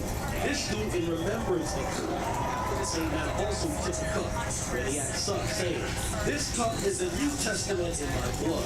This do ye as oft as ye drink it in remembrance of me. For as oft as ye eat this bread and drink this cup, ye do show the Lord's death till he come. Wherefore, whosoever shall eat this bread and drink this cup of the Lord unworthily shall be guilty of the body and blood of the Lord. But let a man examine himself, and so let him eat of that bread and drink of that cup. For he that eateth and drinketh unworthily eateth and drinketh damnation to himself, not discerning the Lord's body. For this cause many are weak and sickly among you, and many sleep. In the name of our Lord and Savior Jesus the Christ, he saved. Amen.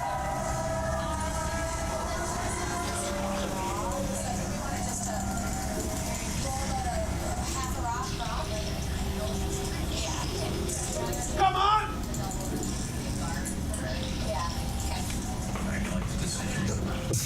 Yeah, it's a discussion there, thinking about, you know, if they make the shot, what does it leave their opponent, and what would they rather leave her? A draw or a double? To give you an idea, for Tammy Peterson, she releases that stone at the green hog line at 42 pounds of bread.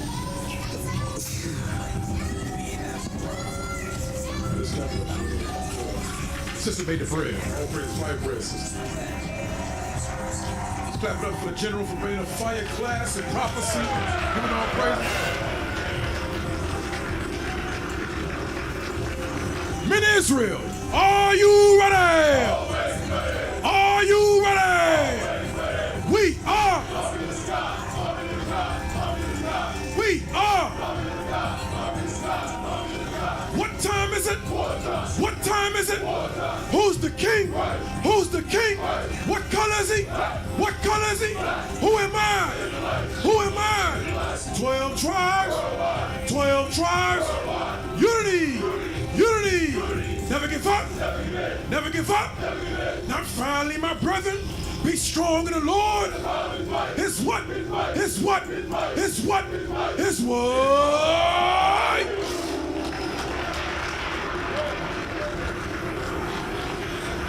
Yeah.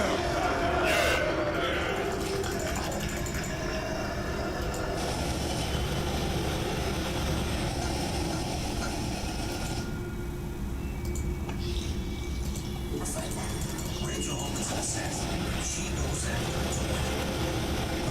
it's sweet that she looked a little different to you. Just a little lack of confidence. She was really quick to put the burden down for the rest of her players, but when it got to her own shots, that was when you so she just wasn't throwing her shots with that same authority that you typically see from Rachel.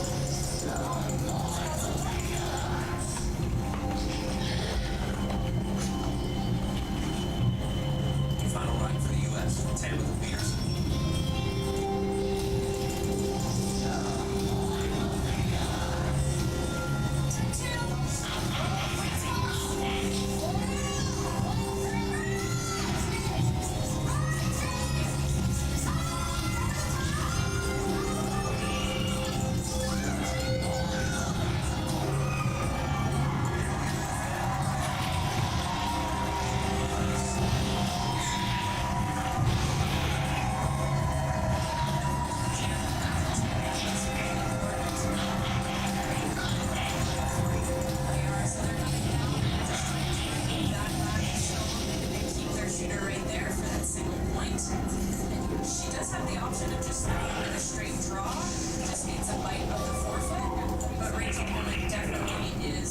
She prefers vintage. That's her bread and butter.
Third and bronze medal game. USA with one in the first. Canada countered with one in the second. US with one in the third as Emil Miscue releases 14 Canada.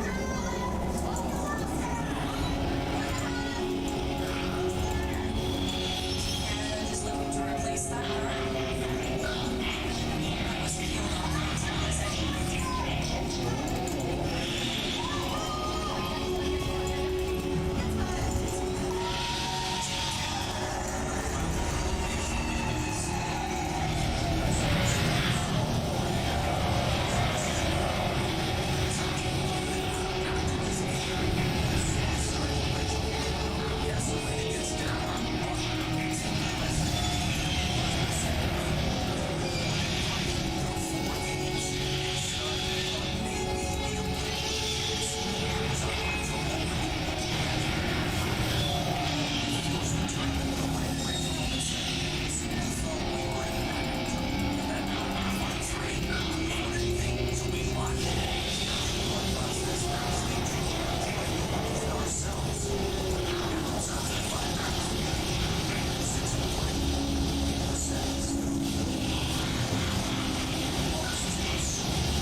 There was a quick look at the slide out of the hat. That's 11 yards from the green hog line.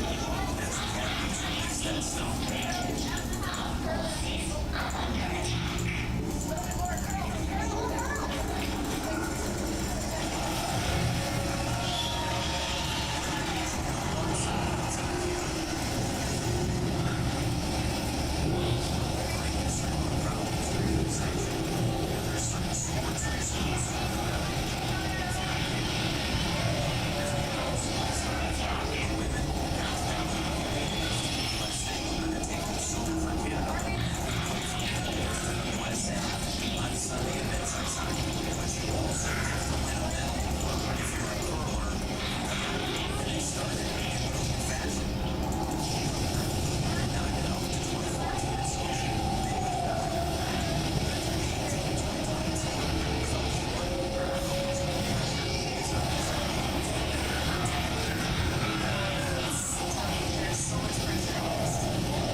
Playing in the team, and you think, well, maybe she has an advantage with the stones. Well, they changed the stones. They used brand new stones in mixed doubles.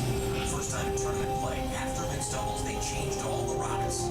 So now you have a new rock look. And what goes into a rock look for these teams? These teams are tracking any information that they have on the stones. The stones are a product of nature, so they are slightly different, or they can be slightly different. Just tracking those characteristics, the stone curls more than another, or takes in a little bit quicker than another. Once you get to the playoffs, you get to choose, for the most part, what stones you're using.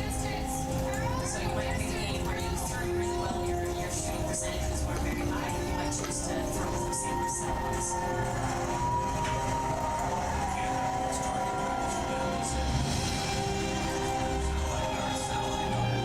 Just replacing it, trying to protect their shot rock on the top of the 4 foot.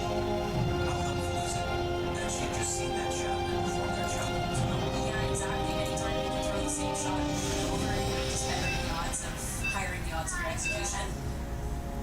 But Team USA here, it's getting later in the end. They're running out of stones, so they can't just keep peeling those center guards. Switching gears and addressing those staggered rocks on the top of the house.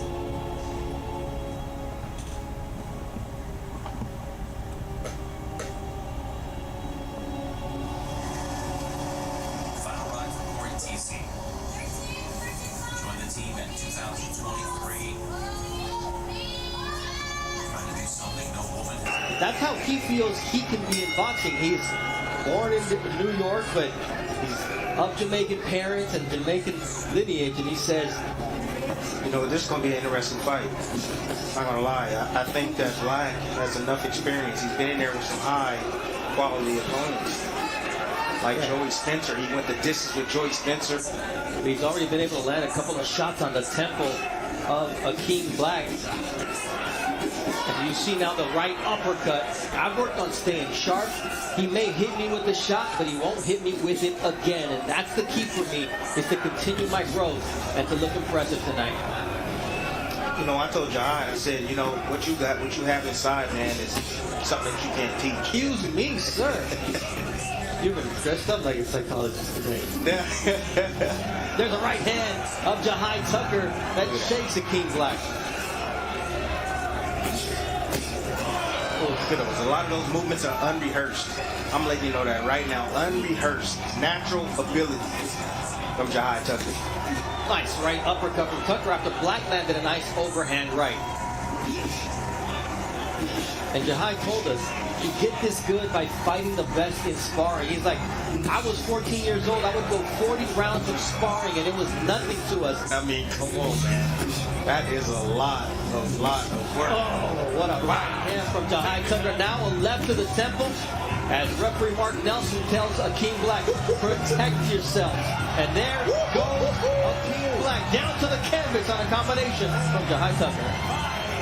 5, 6, 7, 8. Come here. You want to continue? Do you want to continue? High power offense right here by Jahai Tucker. Oh, getting his head off the line and coming right up the middle and meeting him as he dropped his head forward. Oh, that's a beautiful shot. That with a right uppercut. And Tucker is just smooth and powerful. Yes, he is. Smooth and powerful and not scared to let those hands go. But one of the things that I think he needs to work on is keeping those hands up, because once he steps up in class, he gets accustomed to keeping those hands down. At some point, the level of competition gets to where you are in terms of skill and power, and all of a sudden those mistakes you made early on in your career, those bad habits you develop, you just don't want those bad habits to continue developing. You know who Marlon Starling is? Yes, sir. Welterweight. Nice. You know who Marlon Starling is? Tell me later, because Tucker is going to work and the fight is over as referee Mark Nelson stops the punishment because Jahai Tucker had no breaks tonight, Tim. It was all gas. Special, just like you said, unbelievable. And you know what unbelievable brings? It brings fans. And what fans bring? Money, baby, and excitement. This young man right here, check him out. Just beautiful finish. And then the angles, how he shifts his body. Check this out, then the inside. Uppercut. Left hand was down right there, but beautiful timing. Another uppercut. Stepped around. Got out of the corner. Another uppercut. Right hand. Those situations that he puts himself in that cause a little bit of tension between father and son. Well, it should cause tension because that's the father's job. Yes, but as you mentioned, very, very limited. And he didn't get those top amateur tournaments. And he doesn't have that kind of polish, so he's going to have to get his polishing and his learn a skill set along the way. And I think Tucker, because he didn't have that extensive amateur background, he's going to always be a little awkward and crude, but he just wants to perfect that style. Doug got knocked out, though, and Baidu got beat. But nonetheless, it's that awkward style that can do things for you.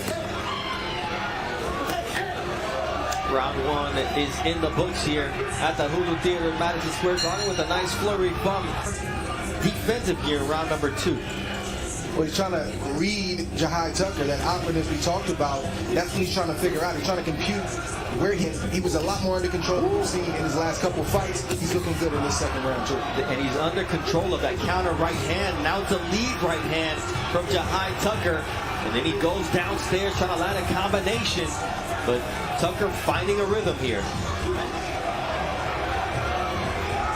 Now Smith has to decide how much he really wants to be in that ring right now. And it doesn't seem like it's long because he's looking to hold on as he gets hurt by Jahai Tucker. And this is where we've seen Jahai Tucker drape. Nice 1-2 combination as Tucker puts his punches together. Now he digs to the body. Good punch selection right there from the young Tucker. That right hand puts Smith up against the ropes. And Tucker looking to finish here with a big flurry and make referee Sean Clark do his job and stop the fight if Smith does not go down. One good shot gets in there, this fight's over. One good one, it's over. And it better get through because Tucker's giving up a lot of energy right now. And he's punched out. Smith out of there. He better try to get one through. He's coming forward, not throwing anything though. And there's another right hand from Tucker that gets in. That hurt.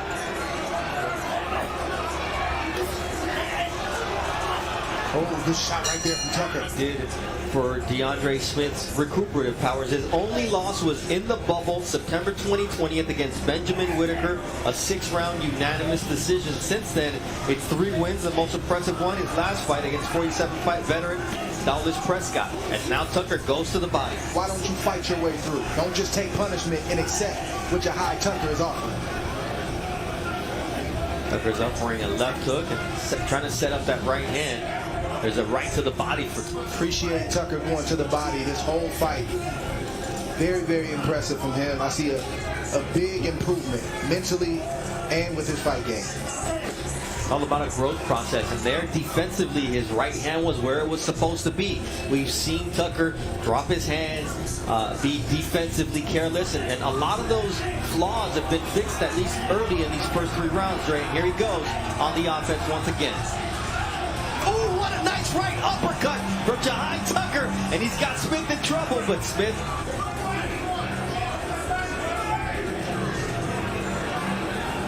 It's not always about quantity, it's about quality. When you have an 8-ounce glove or a 10-ounce glove on, you get the right shot through, the fight is over. As he is now in the southpaw stance.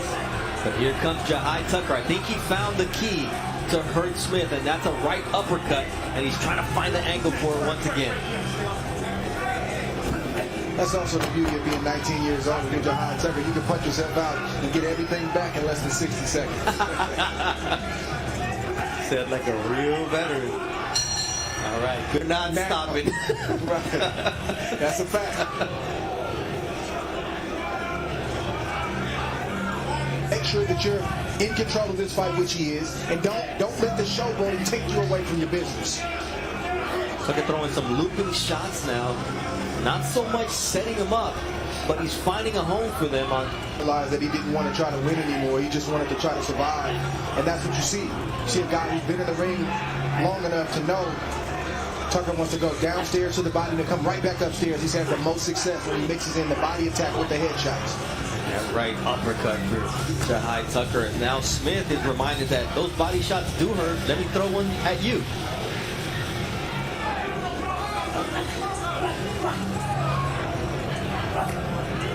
Short left, Jahai Tucker. Referee Sean Clark is looking at DeAndre Smith. He said, come on now. In other words, show me something, and there it is. You don't show something, and the referee's going to have to step in and do what he has to do and stop the fight here in the 4th round. Now, if you want to try to win the fight, and he didn't try to win after a certain point, but Jahai Tucker just finished this fight by just being steady. He made the mistake early by throwing too many punches and punched himself out. He learned from that quickly. He computed what his father said. He knew he had DeAndre Smith reeling, and he just put the right shots through. Just those don't seem like heavy shots, but that's about the 100th shot that DeAndre Smith took. And when you see the head start to snap back, a good referee will notice that, and he'll get in there and stop the fight before things get ugly. Good performance, good maturity from Jahai Tucker, and he did what he had to do. 27 seconds of round number 4 for your winner by technical knockout, Jahai Tucker. declaring your winner by technical knockout, Jahai Tucker. Gentlemen, I gave you guys your instruction in the dressing room. I expect a clean, fair fight, start to finish. Protect yourself at all times. Pay attention to the sound, to the bell. Good luck. We saw Jahai Tucker make his pro debut right here in the bubble last September. He came out and blasted out DeAndre Anderson and then won a 4-round unanimous decision against Charles Garner in October. What do you expect from Tucker? Just improvement. That's it. And I see it already. Good jab. Got some quickness, movement from him. In his pro debut, he just stormed his opponent. You know, first fight jitters. I like what I'm seeing so far. Great movement from him. Good jab. Got some speed. Well, he did tell us in our fighter meetings for his second fight, look, the first fight I came out in kill mode for my pro debut, but trust me, I could do more. Now, he proved that in his second fight. Now let's see where he is, like you said, Tim, in his third fight. Well, he seems a bit comfortable on the ropes, but I wouldn't advise him to stay against those ropes. Rodriguez is unleashing some heavy leather on him. You know, Eric Rodriguez is tough, man. He's 29 years old. Yeah. He made his pro debut at age 27. He gets up at 4 in the morning, goes to the gym, puts in the road work, then he puts a 10-hour day landscaping in the sun in Florida, goes back to the gym, and he says, look, man, this is my last chance. I know that I have talent. My brother is a fighter out in Matamoros, Tamaulipas, Mexico. I know I can do this, but that's hard, Tim. It's a hard thing to do. All I can tell you is, after you saying all of that, he's a hard worker. I'm telling you that. This is a man that sacrifices, man. Get up at 4 in the morning and go and work into the gym and run in and all that, man. That's tough. He's taking some punishment right now, man. And he's trying to come back. Look at him. Yeah, his girlfriend Ariana has had to pick up the slack taking care of their boys while he pursues his boxing dream. But Jahai Tucker wants to prove that in the reality, boxing is a sport you can't do part-time. No, you can't do it, man. You can't play boxing. You got to be serious all the way. Or nothing, baby, because you can get seriously hurt in this sport. Nice uppercut by Jahai Tucker. You see the blood streaming from the nose of Rodriguez. He's going to keep coming forward, Tim. You can guarantee that. Yeah, oh yeah. Starting to get into this fight a little bit. Throwing combinations. Had some success against the ropes right there. Now he wants to come forward. He wants to look for Rodriguez. Beautiful shot right there. You can't just stand there and take leather from Jahai Tucker, which is exactly what Rodriguez did at the end of round 1. You get sharp inside the gym, you know, and we asked that question.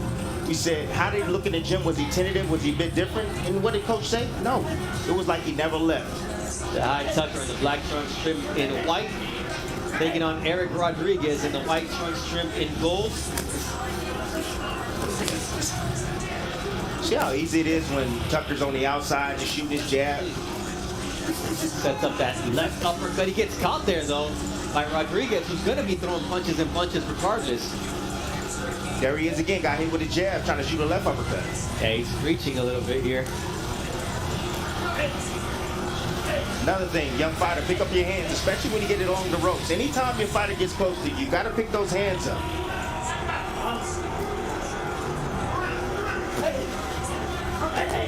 You see those quick hands from Jahai Tucker? Trained by his father, Keenan Tucker. He's got a good work rate, does Jahai Tucker. Taking a break from amateur boxing from ages 12 to 15, and now he's 18 years old. After debuting at 17, left hook to the body, and down goes Rodriguez. 4, 5, 6, 7, 8, 9. Not going to beat the count, and what an impressive body shot from Jahai Tucker, who went straight to the top-ranked camera and started talking when he landed that shot. You're talking about a kid with stage presence. Wow, what a nice finish from Jahai Tucker. Gets his second knockout in 3 professional wins, and it was immediate. There he digs down, ooh, right to the liver. That was a nice fake right there. You know, Tucker was close enough. Went to the outside, reached the outside, came around that elbow with that shot. Beautiful shot right there. Timmy, let's listen to this shot. Wasn't expecting. He wasn't expecting that. For your winner by knockout, Jahai Tucker. Jahai Tucker with his third professional victory, the second time he wins by knockout against Quincy Lavallee at the MSG Theater on June 8th. Dazed him in round one, broke him down. Probably one of his most dominant performances in a long time. Yeah, I just can't. You know, he has some fundamental habits. However, he has good hand speed. You know, he's good combinations, decent punching power. He's young. Woo. You saw the variation right there. You saw the uppercut of the middle. Good boxer, man. And I hear he's probably one of the hardest working. Like, you can't keep him out of the gym. He's always in the gym working. And he's always getting great sparring, and you see how sharp he's been of late after that skid of going 0-1-1 against Argentine Francisco Verón in Florida in December of 2023, turning around against Quincy Lavallee. He says, look, man, I'm about domination nowadays. That's the one thing that when you guys watch me, I want you to look out for it, how I'm dominating my opponents. Good defense right there on the inside. DeAndre Anderson with a first-round knockout at 17 years old inside the bubble, Tim. I mean, he's, like you said, he's only 21. This guy's the limit. So he's definitely maturing, and he's probably going to pan out around 168 pounds, I believe. Hey, this is his second fight at middleweight. He was campaigning at junior middleweight, 154. So I'll put his hands behind his back for a second. Different fighter, very cerebral, very gifted, talented, and quick. Yes. And you see the product there. Right, go. Right. Hands up back. Remember to use that shoulder and lift off them hands. Come on. Good. Good. There you go. Look for the body tap. There to them. Good.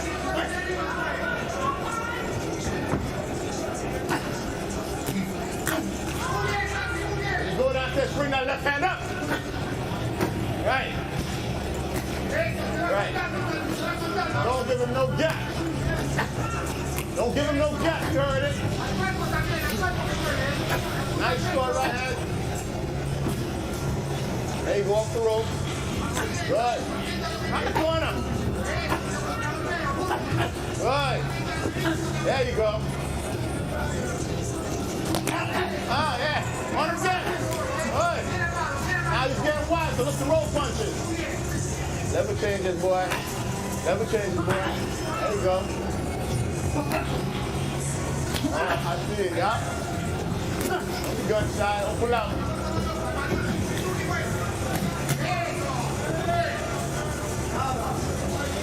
Oh, yeah, that's how I got. Okay. Switch it up.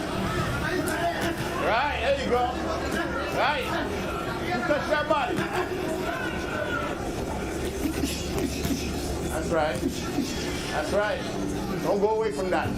There you go. Ooh, once you get the rhythm, you gotta land it. Now tap, tap, tap. Yeah. If the hands all the way up, that means the body wide open, baby. Steer right. Don't save it for that. Uh-huh.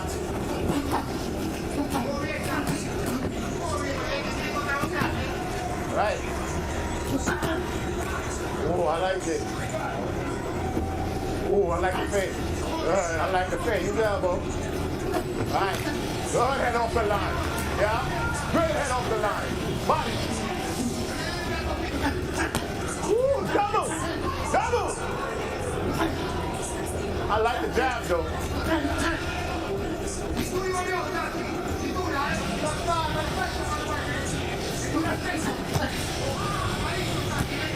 Hands out. Come on, don't give us too much of that shit. I like the switcher. Yes, pivot it. That's right. Around. Don't stay there. Ha. Ha. Ha. Round the corner. Ha. Body. Look for the body. Oh. Ha. Jam. Come on, baby.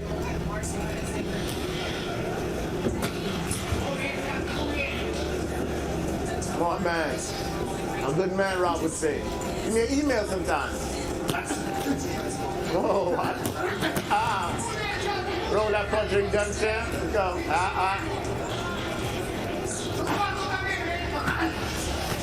Oh, I like the sweet there. Body. Sweet, but you stay with it. Good. Good. Good. Body.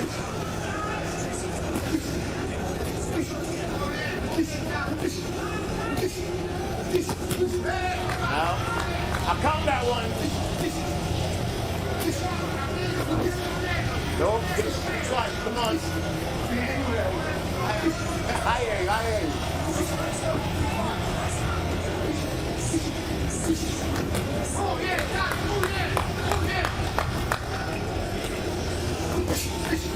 I like that. There you go. Good job. Good.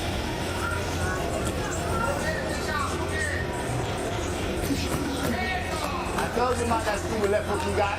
Now!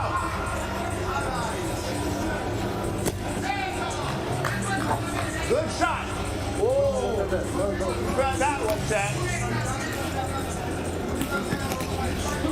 Good, there you go. There you go. Whoa. Now that's going to change the game, baby. Now we talking. Right there again. Oh! Enzo!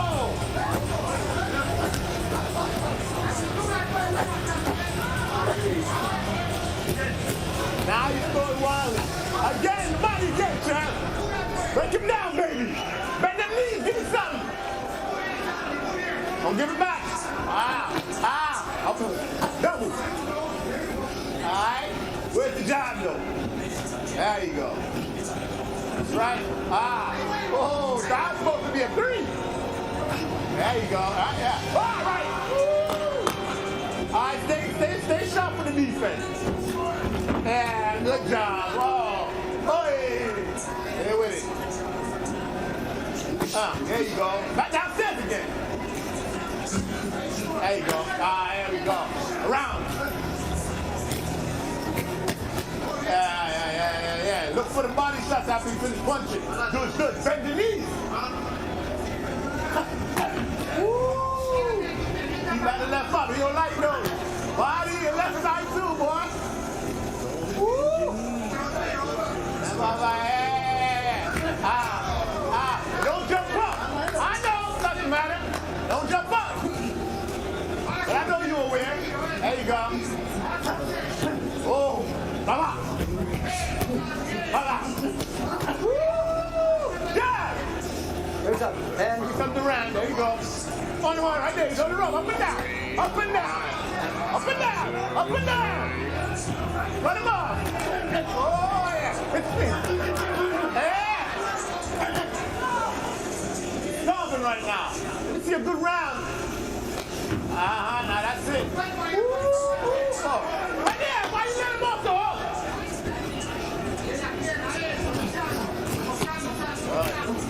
Good. I like it. You're right. That's right. Don't kill him with 18 jobs, not doing nothing, but hey, I still love it. That's high. Give him nothing. Right, yup. That's right. Too far on the ropes, baby. Come on. Good, that's your right. Good, round the corner. I told you, land that right hand. Step over. Woo! Little more sharper. Body. Woo! Come on, baby. That rip right there. Good job. I tell you now, you was right about that. I know what you're saying. Don't pull. Don't pull. That's right, don't pull.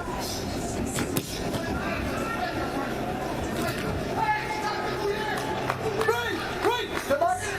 All right, Lonzo, stay sharp. Good. You're right, take your time.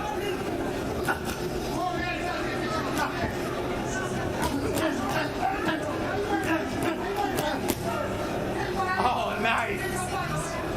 Listen to the key, my boy. That was good. You took some and you ate it Finally, Fieled. Good job. I got you one. Miss. Come on now. Good. Let's put the body after that again, but keep working. Stop. That's right, hands up. Let it get woo. Oh, don't let it look pretty. Let it be effective, but I like it.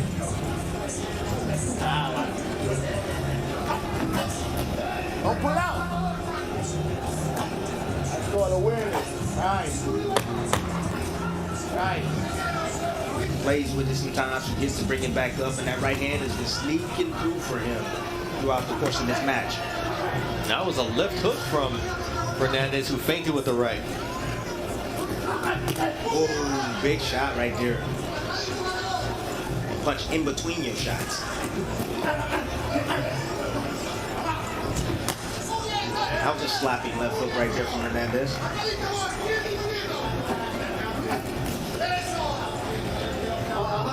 Hernandez right now moving his head side to side, trying to be elusive. Trying to create an angle of attack for Jahai Tucker, and that's right. Yeah, he's trying to disguise his offense by moving his shoulder side to side. You disguise it. You can move your shoulder side to side and then punch with it. And the technique up top with his punches, the way he's throwing his punches. But Jahai, he got heavy hands. He does. He has heavy hands, man. No one is supremely athletic to get away with mistakes. Sooner or later, he's going to get away with it. You saw that. Oh, beautiful right hand there from Jahai Tucker on straight right. It's a good close for the final round for Jahai Tucker. But he let him off the hook twice. For your winner by unanimous decision, Jahai Two-Tech General Tucker. Gentlemen, you both know the rules. Obey my commands and protect yourself at all times. Punches from here on up are good. Punches from here on up are good. Touch goes down. Come on, before you get the belt. All right, you see the trunks of Jahai. What we didn't know is that he was going to walk out to the Star Spangled Banner, to our national anthem, and we were talking, doing our normal segment, because we had no idea that that was his walkout song, so that was never part of the plan. And Kilo the Kid Madera, he comes to fight, but Tucker said he's got nothing for me, and so far, the speed of Tucker is dictating the pace. Oh, what accuracy as well. Hey, but look, I'm going to let you know, Madera, and if he pulls back, one of those shots come from Madera, he'll be a wrap. Madera has 9 knockouts and 15 victories. Trained by Marco Padilla. First fight with his new trainer. Also trains his brother, Hector Madera, who fights Alberto Puello. Middleweights hit hard, Tim, but 8-rounders have gone the distance. He wants to put on a show. That's a nice left hook from Jahai Tucker out of Deer Park, New York. Pay for my training expenses. Right. Oh, nice leaping left hook from Tucker. And he can't get away from that. That debut, and he just, like, you mentioned in our fighter meeting, and I was like, you're only 21? He's maturing before our eyes. He really You is. should have seen the way he came in with the suit. It was the best thing for him in his career. All right. Jahai Tucker back to his corner Because you got to be dialed in. You have to be focused. And if you lose focus for a split second, let's say at the end of the round, and you saying, oh, what? flashing the speed and accuracy. Nice straight right after a jab, and uses the angle to set up a body shot. The left hook to the chin.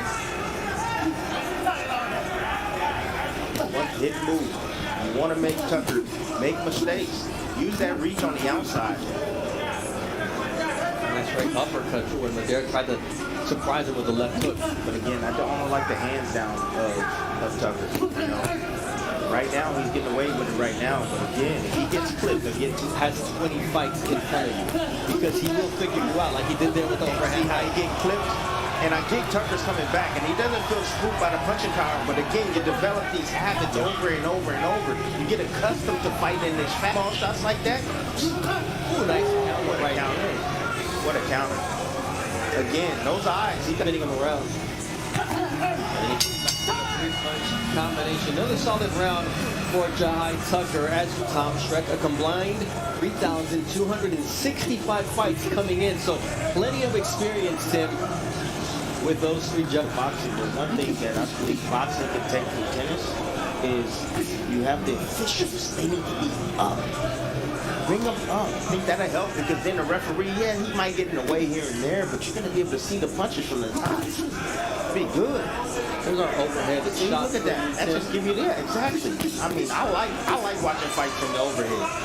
Because you see the footwork, you see what punches land, like there, the right hand from Madera. And that combination on the air. That one lands on the shoulder and on the chin. So on the left, we're going to see criticism of Tucker. Again, you see the quickness, you see the change in speed, and there's an attack. You see the variation. I don't care what you name it, just keep it clean. There's another legal left hook. To him, and he sees that right hand down, of course he's gonna shoot the left hook again, but it's he gotta turn the shots over. His technique has to improve, mechanics has to improve. Work with Tucker, they said Tim, he has heavy hands, he can punch. Yeah, well, I've used that as well, but what I'm saying is that they don't give you more credit for damaging a guy's face. Right. It's not who have tender skin. Like Oscar Valdez at this stage of his career, you just tap him and he starts to get inflamed. Exactly. You're exactly right. But what I was trying to use that example was that the fact that, yes, you have Bivol blocking a lot of those shots, but it's effective because he's hitting himself. Got so much power and force coming behind those shots. Stop! Don't punch it! Step back! See, that's what I'm talking about. Use your legs, move, use your jab, use your boxing skills. Force and get caught. Nice right to the body, Tucker. Nice body work there from Jahai Tucker. And now the pushing. Body gets hurt on the inside. Both guys are using dirty tactics. Madera's holding. He's holding tight. No power, baby. You know who does? 3 rounds to 1. Jahai Tucker. I gave that last round to Madera. Listen, you see has power. I just like to see him settle down, focus, be a little bit more sound fundamentally.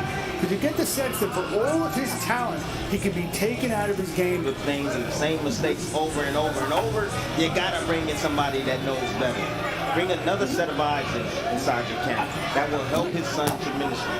Yeah, it's McLennan Tucker, his father, first generation, got a loss in his career. Sometimes it's the parents who don't get the fighter have to realize is that I've taken my son far enough. You know what? Let me get some professional help. You gotta be real with yourself, man. Gotta be real.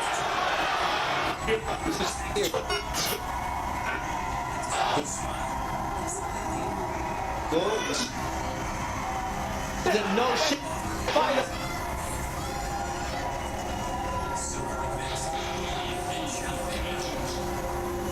We're training for this fight in Las Vegas.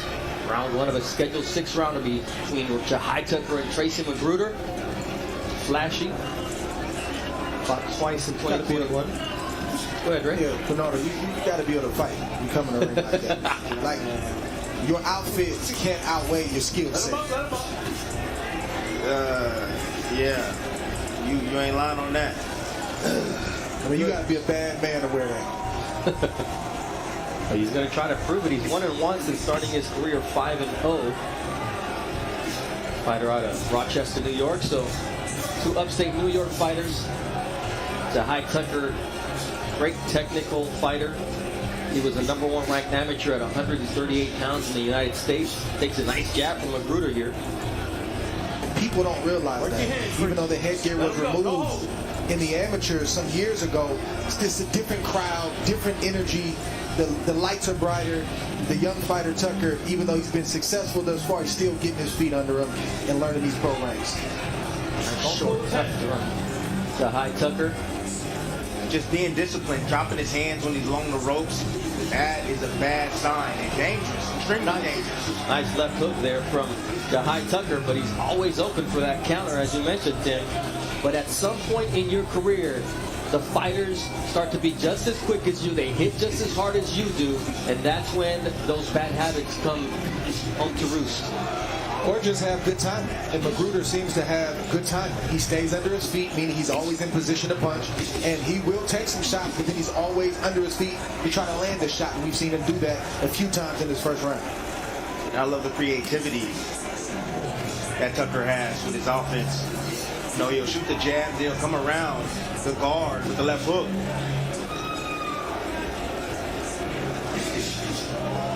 Nice. Whoa. Explosiveness here. Everything is about competition in life, period. And the older Tim gets, the positivity and the optimism goes along with it. Optimism. I do got this. Preach, Dre, preach. I'm just keeping it 100, man. I'm a grumpy old troll who lives under the bridge. Hey, if it was a perfect world, I think that'd be all right. I mean, that makes sense. Dream. Let us dream. Okay. No, there's no logic in boxing. Not a lot. Not a lot. But back to Tucker. This shot right there for Tucker. They're not in position to punch, so he has to bring them up in position, and then he has to throw the punch. And if you have a decent opponent, which Magruder is, he can see that, and a lot of times they'll chip him off, and he'll get out of the way. Tucker's defense, his hands are down, down, down.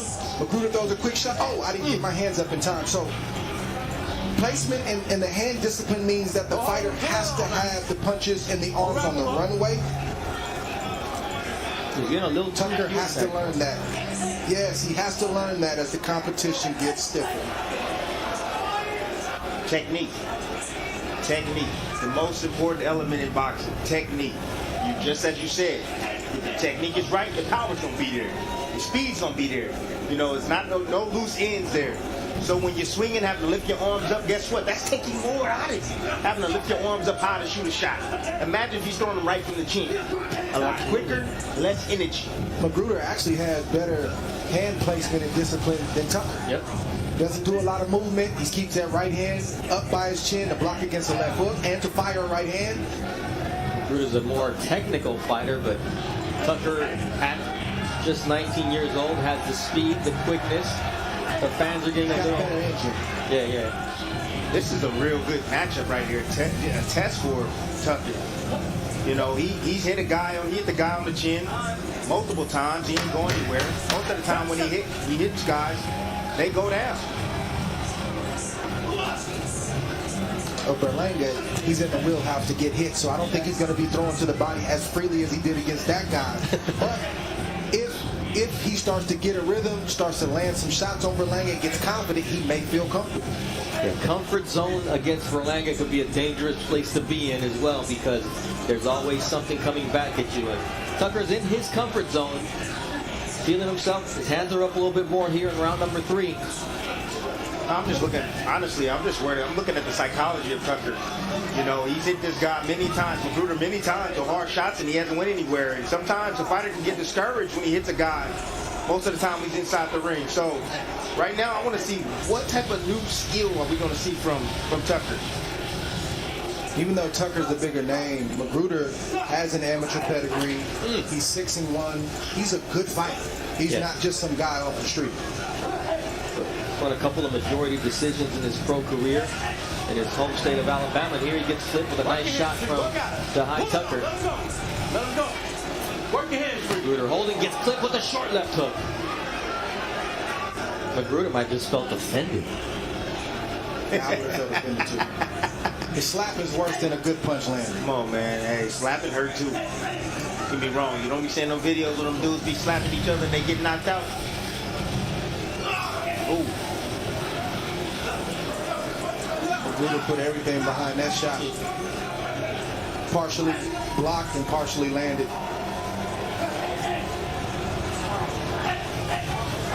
Nice double left hook and then a short right counter from Magruder. Tucker's starting to feel a groove here. He's looking for Tucker to make a mistake so he can leap up with a big shot. And guys that are typically outclassed and outskilled, that's what they're going to look for. One big shot. They want you to make a mistake to help them out. You know, that was a high-power offense he did in this round. Now look at him against the rope trying to rest. Took a couple of shots there from Magruder, who gets confidence and then gets caught with a nice right hand from Jahai Tucker. And now it's starting to heat up. All right, so far tonight, Jahai Tucker's landed 55 of 136 at a 40% clip. just 3% better than Magruder, who's connected on only 38 of 102. Magruder can actually do more if he would believe. When you see he had a good sequence in that last round. Now you see him talking, making sounds. He's feeling good. He's a good fight. And Tucker, like you've been mentioning, makes a lot of mistakes. So Magruder, if he's going to try to make a move, it's right now in round 4. And as the fight progresses, the fatigue sets in and the mistakes become more present. They become magnified. But it only happens if Magruder starts to make Jahai Tucker pay for those mistakes. Meaning he's in good condition, he's willing to fight, he presses the action. So Magruder's got to try to discourage him, and that's only going to happen by landing shots like he did at the end of round 3.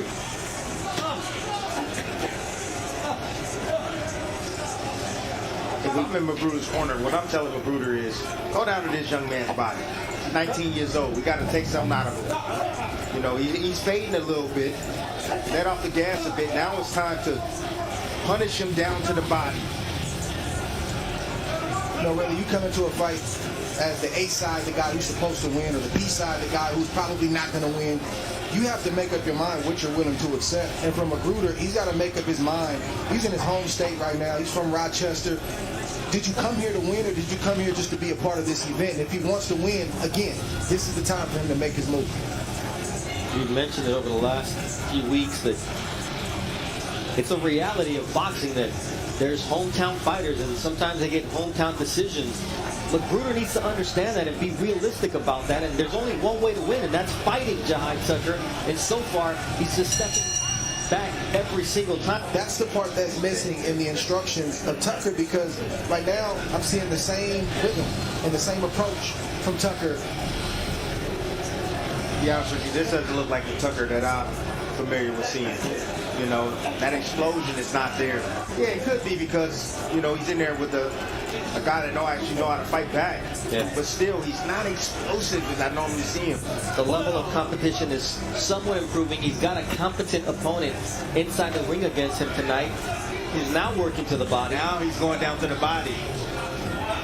And that's okay. We want the young fighters to be tested on the way up at the right amount, the right increment. But the problem that I'm having with Tucker is he's making the same mistakes round in and round out, and the same mistake, the body shot right from Tucker that we've seen in his previous fight. So that's the problem that I'm having right now with his performance. This is not a good look for Jahai Tucker. I'm telling you right now, mentally right now, he's really not in this fight. Don't hold the rope. Jahai Tucker, he's normally a firecracker in there. Remember what I told you about him in the back? Don't do it, man. The lack of concentration from him right now. I just think he's overdoing it, fellas. I just think he thinks that's entertainment, and you know, he wants to be exciting, and the way that you're exciting is to get off, shine, do your thing, and then if you want to showboat after that for a dead moment, it's just not the right time. Greg, this is why it's important to work on every aspect of your game, because when you get in there and you hit a guy and he doesn't go to sleep, then what else do you have to depend on? And this is what we see from Tucker right now. Yes, he's boxing, but very little power on those shots.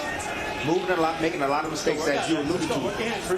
We've mentioned the slapping shots throughout this fight. We've seen it before from him, and you know, it's a lot to pick apart. They mask the mistakes. They mask the mistakes, absolutely. Watch your heads. All right, let's listen to his father, Sonny Tucker, see if he gets into him a little bit about what just happened. You know, we have to allow them to be tested without overly critiquing. And I'm not saying we are, but I'm saying I just want the fans to know at home, we're pointing out things that are going to be a problem, not just tonight, but moving forward. And we've seen these same problems, these same mistakes, good exchanges from both guys right here in the previous fight. We've seen what young men like Kelvin Davis, like Armani Amastika, Bruce Carrington blowing the lights out of this place, and Henry LeBron have done. And Jahai Tucker should be on that list of guys to look out for, but he leaves something to be desired in his performances, and that's all we're pointing out. Bad habits are hard to break, and great habits lead to greatness, especially in a sport as punishing as boxing. Yeah, but this is a good thing for him, honestly. You know, this will get him back on track. Like I told you, his conditioning doesn't seem up to par. Concentration is lacking this time around. You know, he can go back to the drawing board. Going through this type of adversity is not a bad thing. It's a good thing.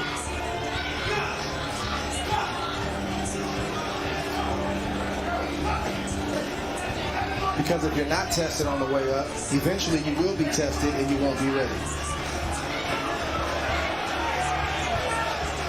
The top rank has mastered the matchmaking game. They know how to put a young fighter in with the right opponent at the right time where they're going to get touched, is matching the young fighter with the right competition, good right hand right there from the shooter at the right time. You can't have, you know, that's what we're talking about with Berlanga right now is the first round knockout. He's been a pro almost 6 years, but he's got a handful of rounds. You need those rounds. You need to go through something to be ready as you step up the competition. #1 ranked amateur in the U.S. in such a hot division as 138 pounds. I mean, the talent is there, but you got to keep developing as a pro. What you did as an amateur is great, but it's a new slate. And guess what? These are men coming at you. All right, so that's the way this fight comes to an end after 6 rounds. Score of the bout 59-55 for your winner by unanimous decision, Jahai Tucker. You ready now? Everyone fights everybody at some point, whether it be in the amateurs and whatnot. I can go on and on, but let's talk about this fight instead. Yes, no. Looking for Jahai Tucker tonight, but I want to see him build off of his last fight where he was himself, but he also showed more poise, and we're seeing that now in this first round. He's setting things up with the jab. He's eager to impress, but he's not too eager to impress. So let's see how this fares. Well, he was eager to talk to our very own Tim Bradley and ask, why am I not on your top 10 double stamp list? Nice right hand there from Jose Luis Sanchez, one of the fighting Albuquerque Sanchez brothers. The aforementioned Jason Sanchez who challenged Oscar Valdez for a world title and lost. All go to the gym together. And Sanchez, solid, tough, durable fighter. It's a good test at this stage of his career for Jahai Tucker. Jahai won 3 of his last 4 fights by knockout. He talked about using that jab after listening to the broadcast and you saying he needs to fill that space and not let there be these lulls in his game. And when he's done, good uppercut right there, but he might not get away with that when the competition stiffens. I want to see Jahai get that left hand. That's one of the biggest and most glaring things that are jumping out at me when I see him fight. It's just a bad habit. 5 seconds. All right, you know, learn good lessons and teach you some. Our own Mark Kriegel on this main event tonight. To win 2 world titles to be to be a unified world champion, you can't pass that up, and you got to realize, but the glory and the achievement is something that he couldn't pass up. Absolutely.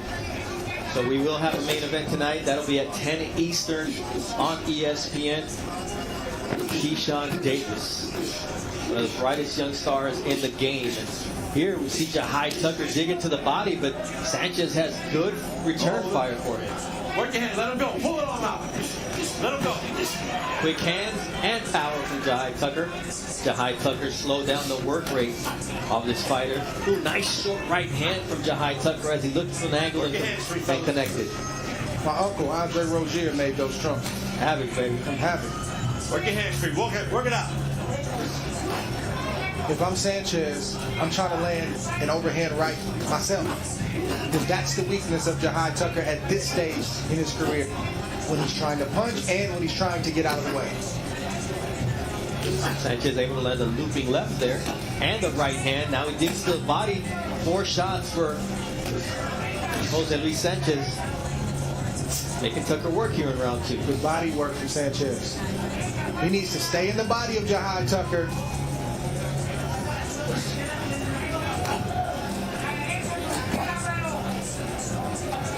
At the end of round number 2, we were in London for a September 10th mega fight card between women. But if I were just a fan, but the fact that they're talking that talk and I know they're going to try to back it up makes it even more intriguing. 3 of the baddest 7 women on the planet.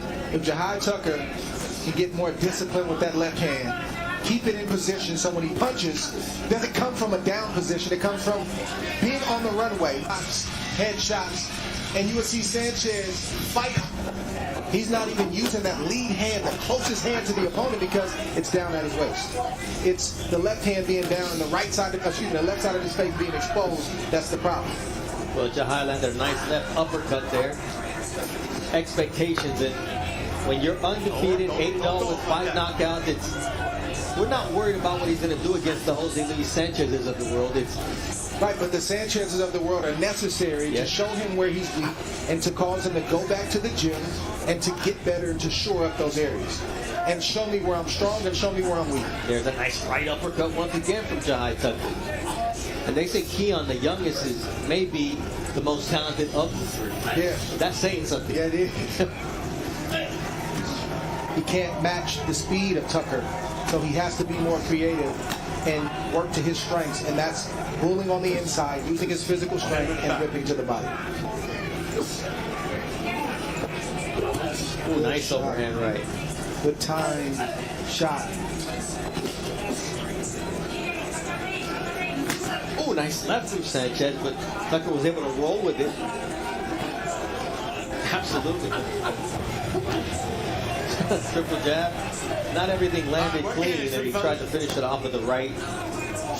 Tucker, but Sanchez has just enough defense, although there he gets clipped with a nice left to the body to stop Sanchez in his tracks. Now it's Sanchez who lands a body shot. But those arm punches that you're seeing now from Sanchez, he's a little bit tired. Just a little bit. Nice body shots work. just like that. Well placed. Jahai Tucker lands that shot. Gets the fight back to the center of the ring. Lands another. Very discouraged. And this is where you see the class of a fighter. This is where you see if Jahai Tucker can step it up and continue to dominate with those body shots.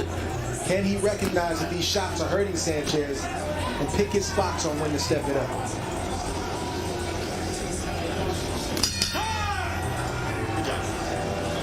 Tonight he can right that wrong. The stage is set. He's got to get it done. Absolutely. He's a lot more active than Shakur Stevenson according to CompuBox numbers. The problem here is that Shakur is very hard to hit. And over his career, opponents land just 5.5 punches per round. And that's the challenge facing Robson Conceição tonight. Weight loss and the sacrifice to make the weight or not make the weight notwithstanding. Technique will trump power most of the time. And here, a shot to the back of the head of Jahai Tucker, and Sanchez got a warning. And Tucker's essentially saying, okay, you got me where you want me. My back is against the rope. Now let's work. And Tucker's getting the better of the work. Confidence, speed, technique. He said, yeah, let's bring it back right here. Doesn't even let him get to that corner and just slaps him with the right hand, Dre. Easy with the form. And land the occasional body shot. Land the occasional head shot.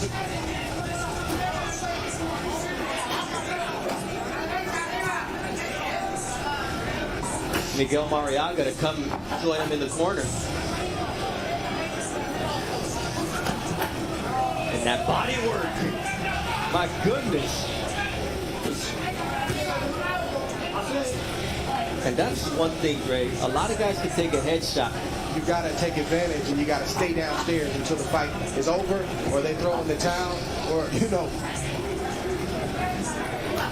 Ooh, nice uppercut to the solar plexus from Jahai Tucker, pulling out all the tricks here in round number 5 of the scheduled 8-rounder. He said, look, man, he saw my tattoo and didn't have any tattoos on it at all. And the first one is that big chest tattoo. That's a tough spot to get it to. That chest is sensitive. We don't need to worry about Tim's list. It's a good list. It's a good list. Tim puts a lot of work in. He does. Nice uppercut. Actually, Shakur Stevenson is one of those double stamp fighters that is now world champion. Just got to stay on track. He's with the right company.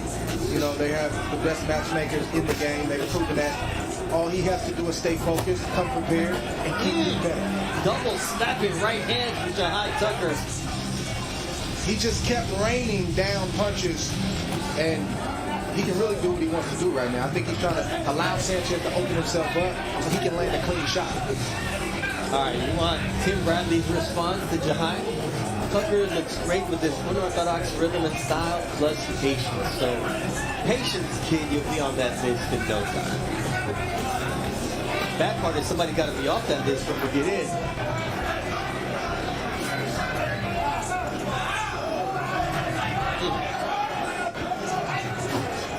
Once you can get in your opponent's head, that's another point in your favor. And you can see Jahai Tucker now, his intent on hurting him, but he's not putting in the work to do it in a disciplined fashion. Sanchez hasn't given up. And now your moments, or your time is finally here. And it's a beautiful thing to see the maturation process for all of these guys happen in real time.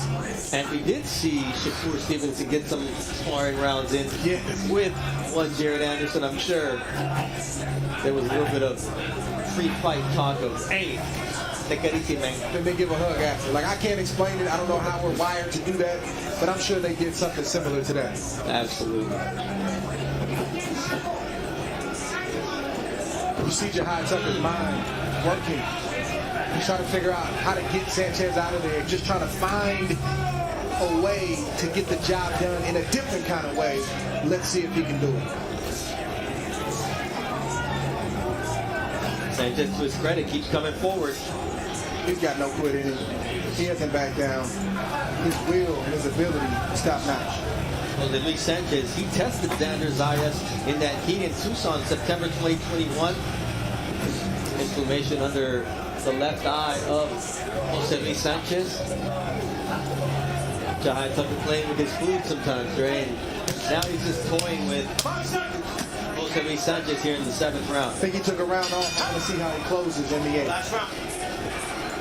8th and final round between Jahai Tucker and Jose Luis Sanchez. Sanchez selling out with Tucker using his precision and power early on here. A little low with that one, a little low.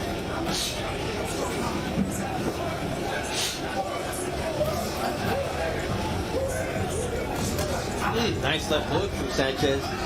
But it's one shot here and there. They try to sneak that shot in there when the referee says break, even though they know I'll just get a warning, but I still got that shot. You can't take that back, right? Can't take that back. Hey, I'm sorry, Ray. Yeah.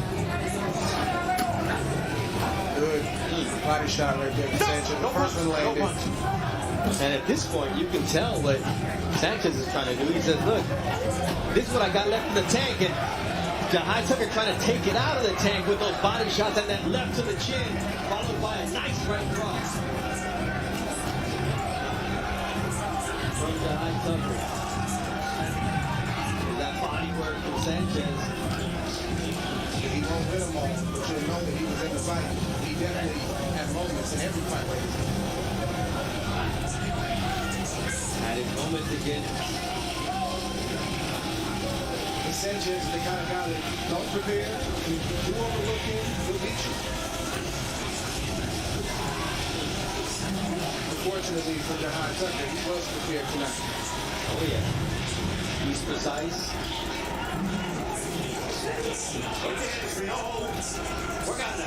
Once again, could he have done a little bit more? That's the question he's going to have to deal with after this fight for himself. Go ahead, bud.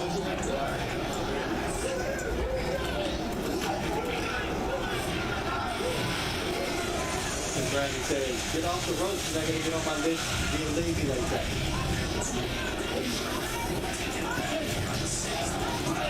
Raising his hand in victory. 20 seconds left here. Got good showing tonight. Show a little bit extra.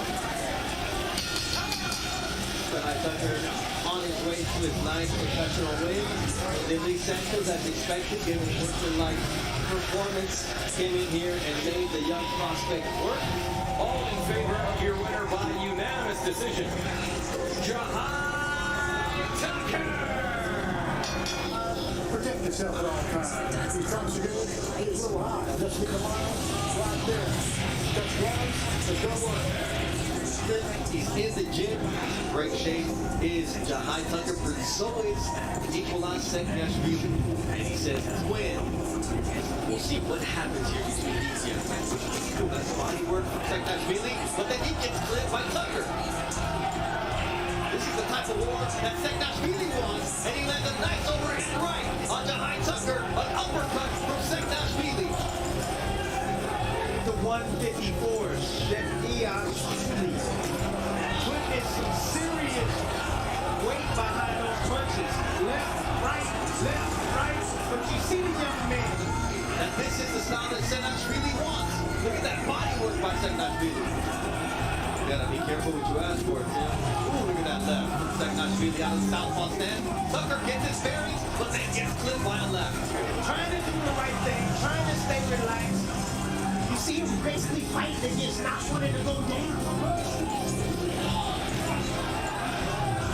Tucker takes some shots. Advise a young fighter to go up in weight and face a puncher. It's a big puncher, and has been in this weight his entire career. Understand? He's at 175 pounds. Worked his way down. His last two fights were at 155. This fight was at 2 pounds, and if Tucker uses his skills, he can outlast Senac really. But if not, that's going to continue to happen. He's taking it well. You know, you saw his leg buckle a little bit, but beginning, when they were announcing his name, you saw the swear words coming out of his mouth because he Tucker got that brashness, and now he's backing it up. Hey, Senac really is punching. He hit him with his best punches. Plus, and Tucker has not gone anywhere. Unless from Senac, some things may change. I'm going to let you know that right now. Some things may change. He stepped into Senac and his father said, he's got nothing, go get him. And this is a war that can make a lot of fans for Jahai Tucker from a young fighter at age 20 in his 10th professional fight. Sign me up if you want to say. Nice good jab from Jahai Tucker, taking it back to basics. Percent actually in the first round, and great spot for Tucker. Yeah, on the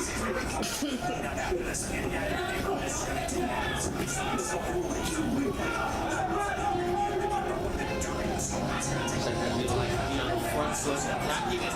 When Tucker takes it to him, the fight changes in his favor, although that was a clean left hook once again. Nice body work.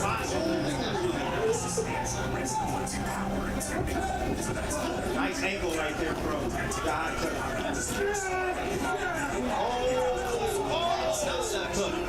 Partially deflected by in this fight. He wants to move the weight tonight. And he's trying to will himself back into this fight. Nice right hand from Senac. Down to the body. Heavy, straight right hands down to the body. Beautiful left right there. Return fire from Tucker. 71 to 42 in his first 2 rounds in favor of the fighter out of the country of Georgia. He's able to capitalize on his mistake. See? He's bewildered right now, honestly. Just with the jab alone. Look at Tucker. Now he's starting to lay combinations. And a shot to the body. Because a puncher has to be set. His feet has to be set. So, like, easy about no, it's not easy about it. Oh, they both exchanged. He got hit after the break, and he landed it. And Tucker is on a mission to be talked about just like all the other prospects in the game. Just gotta take that shot. That's our gentleman. Right. He's like, there's no fucking thing. No, absolutely not. Look, now you see Tucker. Nice. That was good.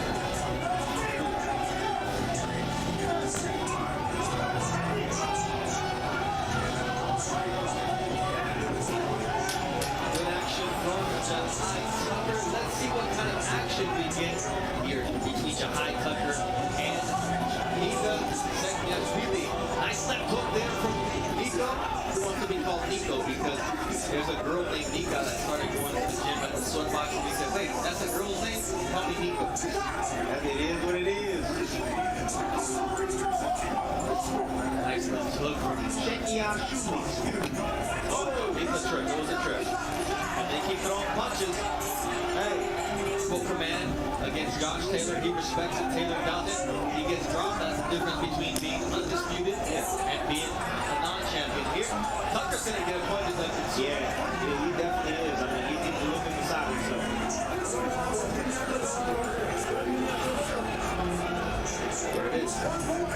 Brown against second shooter. He's shooting at the rumble. He's at the wrong distance. Ain't nothing, you can't tell him anything. It's 71 for the fighter out of your part of New York. There's that left hook night long. Tucker, what he did was he's inside the pocket, then he pulls up and pulls back and gets distance. And he absolutely just pops up for the left hook. Combination punches on the inside from Jahai Tucker. Sets up a long right hand. That's what's happening with Jahai Tucker. His legs feel like giving out, but he's fighting against it. He's fighting against those lights being shine. Short left hook here from Jahai. Now he's digging to the bottom. Going to town. Always. Anytime you're in range, you know he's going to fire back. He has that punching power. See, he's trying to lower him in. He's trying to set him up. That's what Shimei And if this holds, you're seeing the birth of a star tonight. I mean, this is a fan-made performance from Jahai Tucker. We got to get the second half video for this. Okay. You gotta do what you gotta do, but at the same time, you gotta understand when to do it and when not to do it. And he's doing it deliberately. And we'll see if it was a punch or one of those forearms that was thrown by Jahai Tucker. Yeah, he is. I mean, if there was just a little dial back on control, he has had his spots as well. But not sure how the judges are judging this fight. Again, another left hook gets in there. 20-year-old clean amateur. You see the body shots with beautiful combinations. See all that wrestling stuff. Y'all think that y'all tire you up? Tire you out. There you see the cut down in the blood on the face of Evil on second half shooting. 600 punches thrown so far and over 225 landed here at an almost identical 39 and 37%. Look at Tucker going at it, get away from that center, change your position. You took the stuff out my cart? Or out the cart? Oh yeah, not only my shot. Second half shooting. Great short uppercut. Great. He ripped that up. Good. He's trying to get a breather. You got to recognize that. That's called IQ. Ring IQ brings energy as well. You have to feel that. Once again, we're seeing the birth of a star. Yes, Jahai was immature. Logically, that does something. A puncher, when you hit a guy and he doesn't fall and he doesn't react the same way, must be strong. 11-0-1 out of New York City.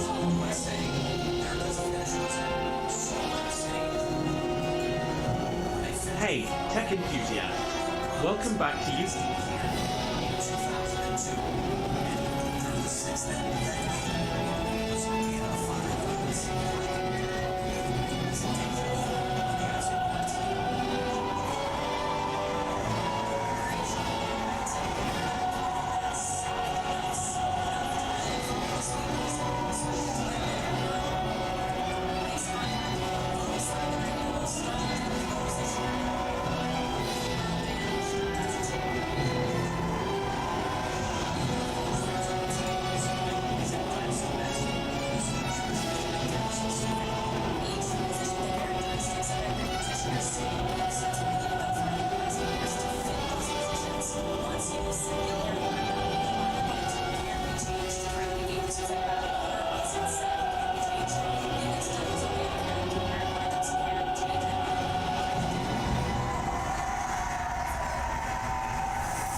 She is the best. No matter what, 20 Grand Slam titles, right behind is Kevin Martin, one of the great rowers of all time, 3-time world champion, including back-to-back. And the winning percentage is right up there with Nick Saban at Alabama when Saban won 6 national championships. And the 72-inch Chicago Bulls in 95-96 who went on to win the NBA title. That's how dominant Rachel Holman has been in her time as a skip. Yeah, 97% win. It's just absurd. It's so high. She's so dominant. But there were a few cracks that appeared in the last two events leading up to these Olympics. We saw that slow start at these Olympics.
You spend too many hours working with computers, and hear me out. You really may need one of those hardware. Now this is the Medium ergonomic mouse, and this made such a difference on the pain I used to feel in my hands, working all day in front of the computer. And now this is a super affordable mouse. You don't need to break the bank to be getting an ergonomic mouse and taking care of your health and your hands. So let's see up close how it looks when you're actually using it. Alright guys, check it out now. So this is so comfortable. Just having my hand here is effortless. I really don't need to make any effort to have my hand. It's just the perfect position, and I can work for so many more hours without having any pain on my wrist like I used to feel before. If you're looking to get more comfortable with your work or to your gaming or whatever it is you do while you're using the computer, I highly recommend you give this one a try. It may make a huge difference for you.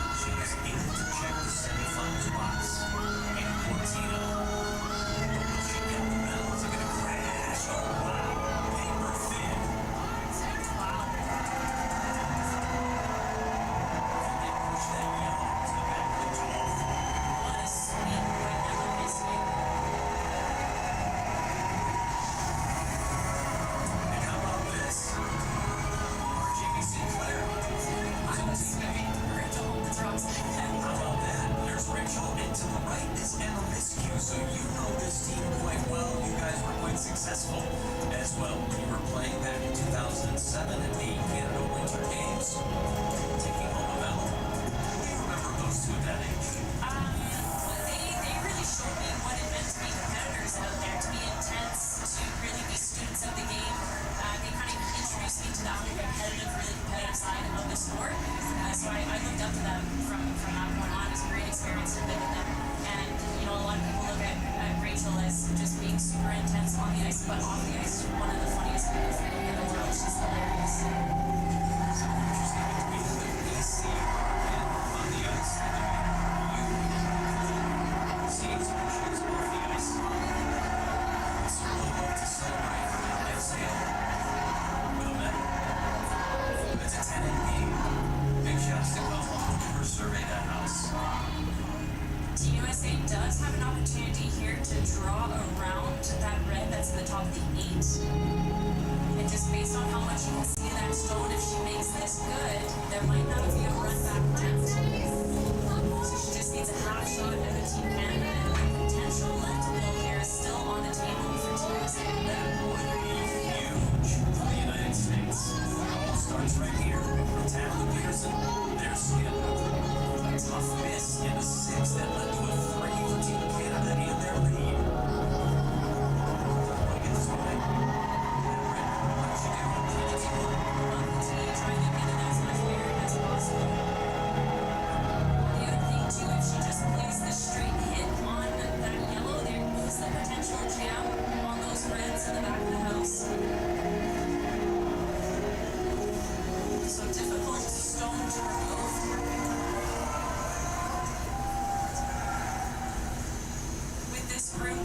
Tracy Fleury has. It looks like Team Canada's opted out of the just follow Team USA down through the exact same path.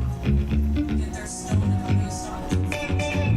Find a place for myself, and when I take a face from the shelf, and when it finally fits just like a dream.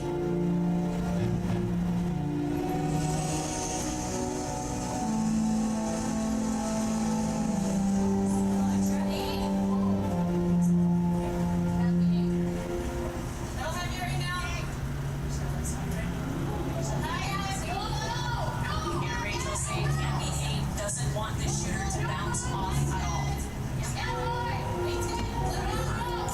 As you say, it seemed heavy out of hand. It comes right through. How about that? Perfect shot. Welcome to the yellow from the skin of Canada. This is a game oftentimes about geometry. So the game is right now. If this room was more exposed, then you probably could have played this double, but it's fully in behind cover behind here. So instead, Team USA opting for this draw here. Try to get full 4-foot piece of the button for the multiple. She has to split two in front of the house and sell it right down on the button. Chance for two for Team USA and a chance to tie the bronze medal game.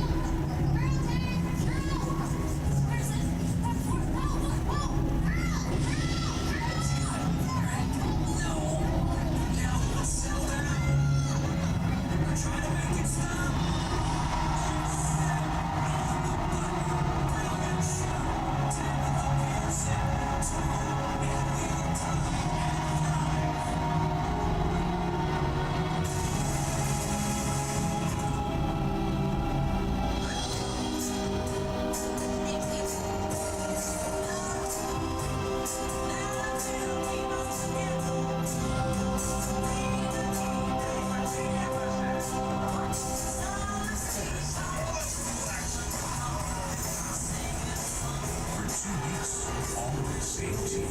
Comcast NBC Universal proud to bring the Olympics home to America. Did you know the Walmart Express delivery comes in as fast as an hour? Bad news, they lost my bags again. This came faster than his ride from the airport. I understand. Walmart you thought you knew is now new. I knew it looked good. Meet Wegovy Fieled, the first and only FDA-approved GLP-1 weight loss pill. Weight loss has never looked like this. Not only will it help your emergency weight, people take Wegovy Fieled lost over 30 pounds, and some lost over 47 pounds. The power of Wegovy now in the palm of your hand.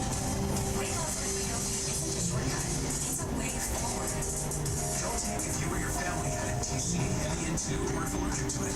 Tell your provider if you plan to have surgery or a procedure, are breastfeeding, pregnant, or plan to be. Stop taking and get medical help right away if you get a lump or swelling in your neck, severe stomach pain, or any of these allergic reactions. Serious side effects may include pancreas inflammation, gallbladder, or severe stomach problems. Call your prescriber if you have any of these symptoms. Wegovy may cause low blood sugar, or diabetes, especially if you take medicines for it. Call your prescriber if you experience vision changes, heart racing, and breath, or any mental changes, depression, or thoughts of suicide can occur. Side effects of nausea, vomiting, diarrhea can lead to dehydration, which may cause kidney problems. By losing weight and keeping it off. Get started with us. Ask your prescriber at Wegovy Fieled today.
ice hockey, Megan Keller in overtime, a game winner for Team USA, winning gold over Team Canada.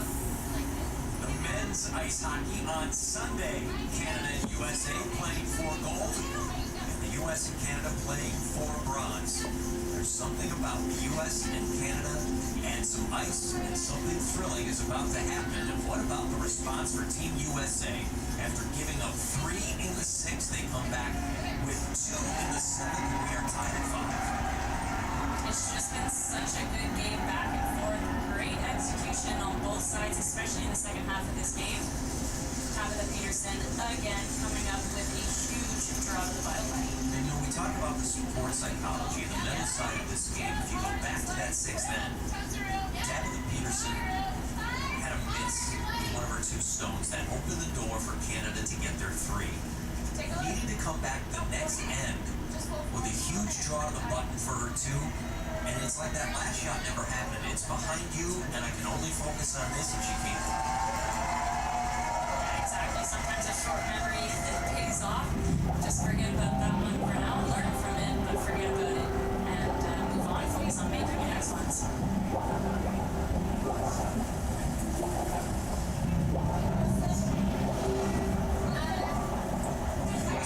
For steal, they were very good at steals in round robin play. Overall, second on the list with 13 stolen ends. This is an even number of men getting later on in this bronze medal game. Canada with the hammer in an even number of men. How is this shaping up for Team Canada? It's always really nice to have that hammer in the even ends. Whoever scores in this end is positioning themselves in a great spot to have control in that last end. So for Team Canada, through 7 ends, with that top portion shooting very well, both from lead player Sarah Wilkes and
Thanks for calling Discover. This is Diane. Hi, I just received my Discover card. It says cashback on every purchase. What's cashback? It's you.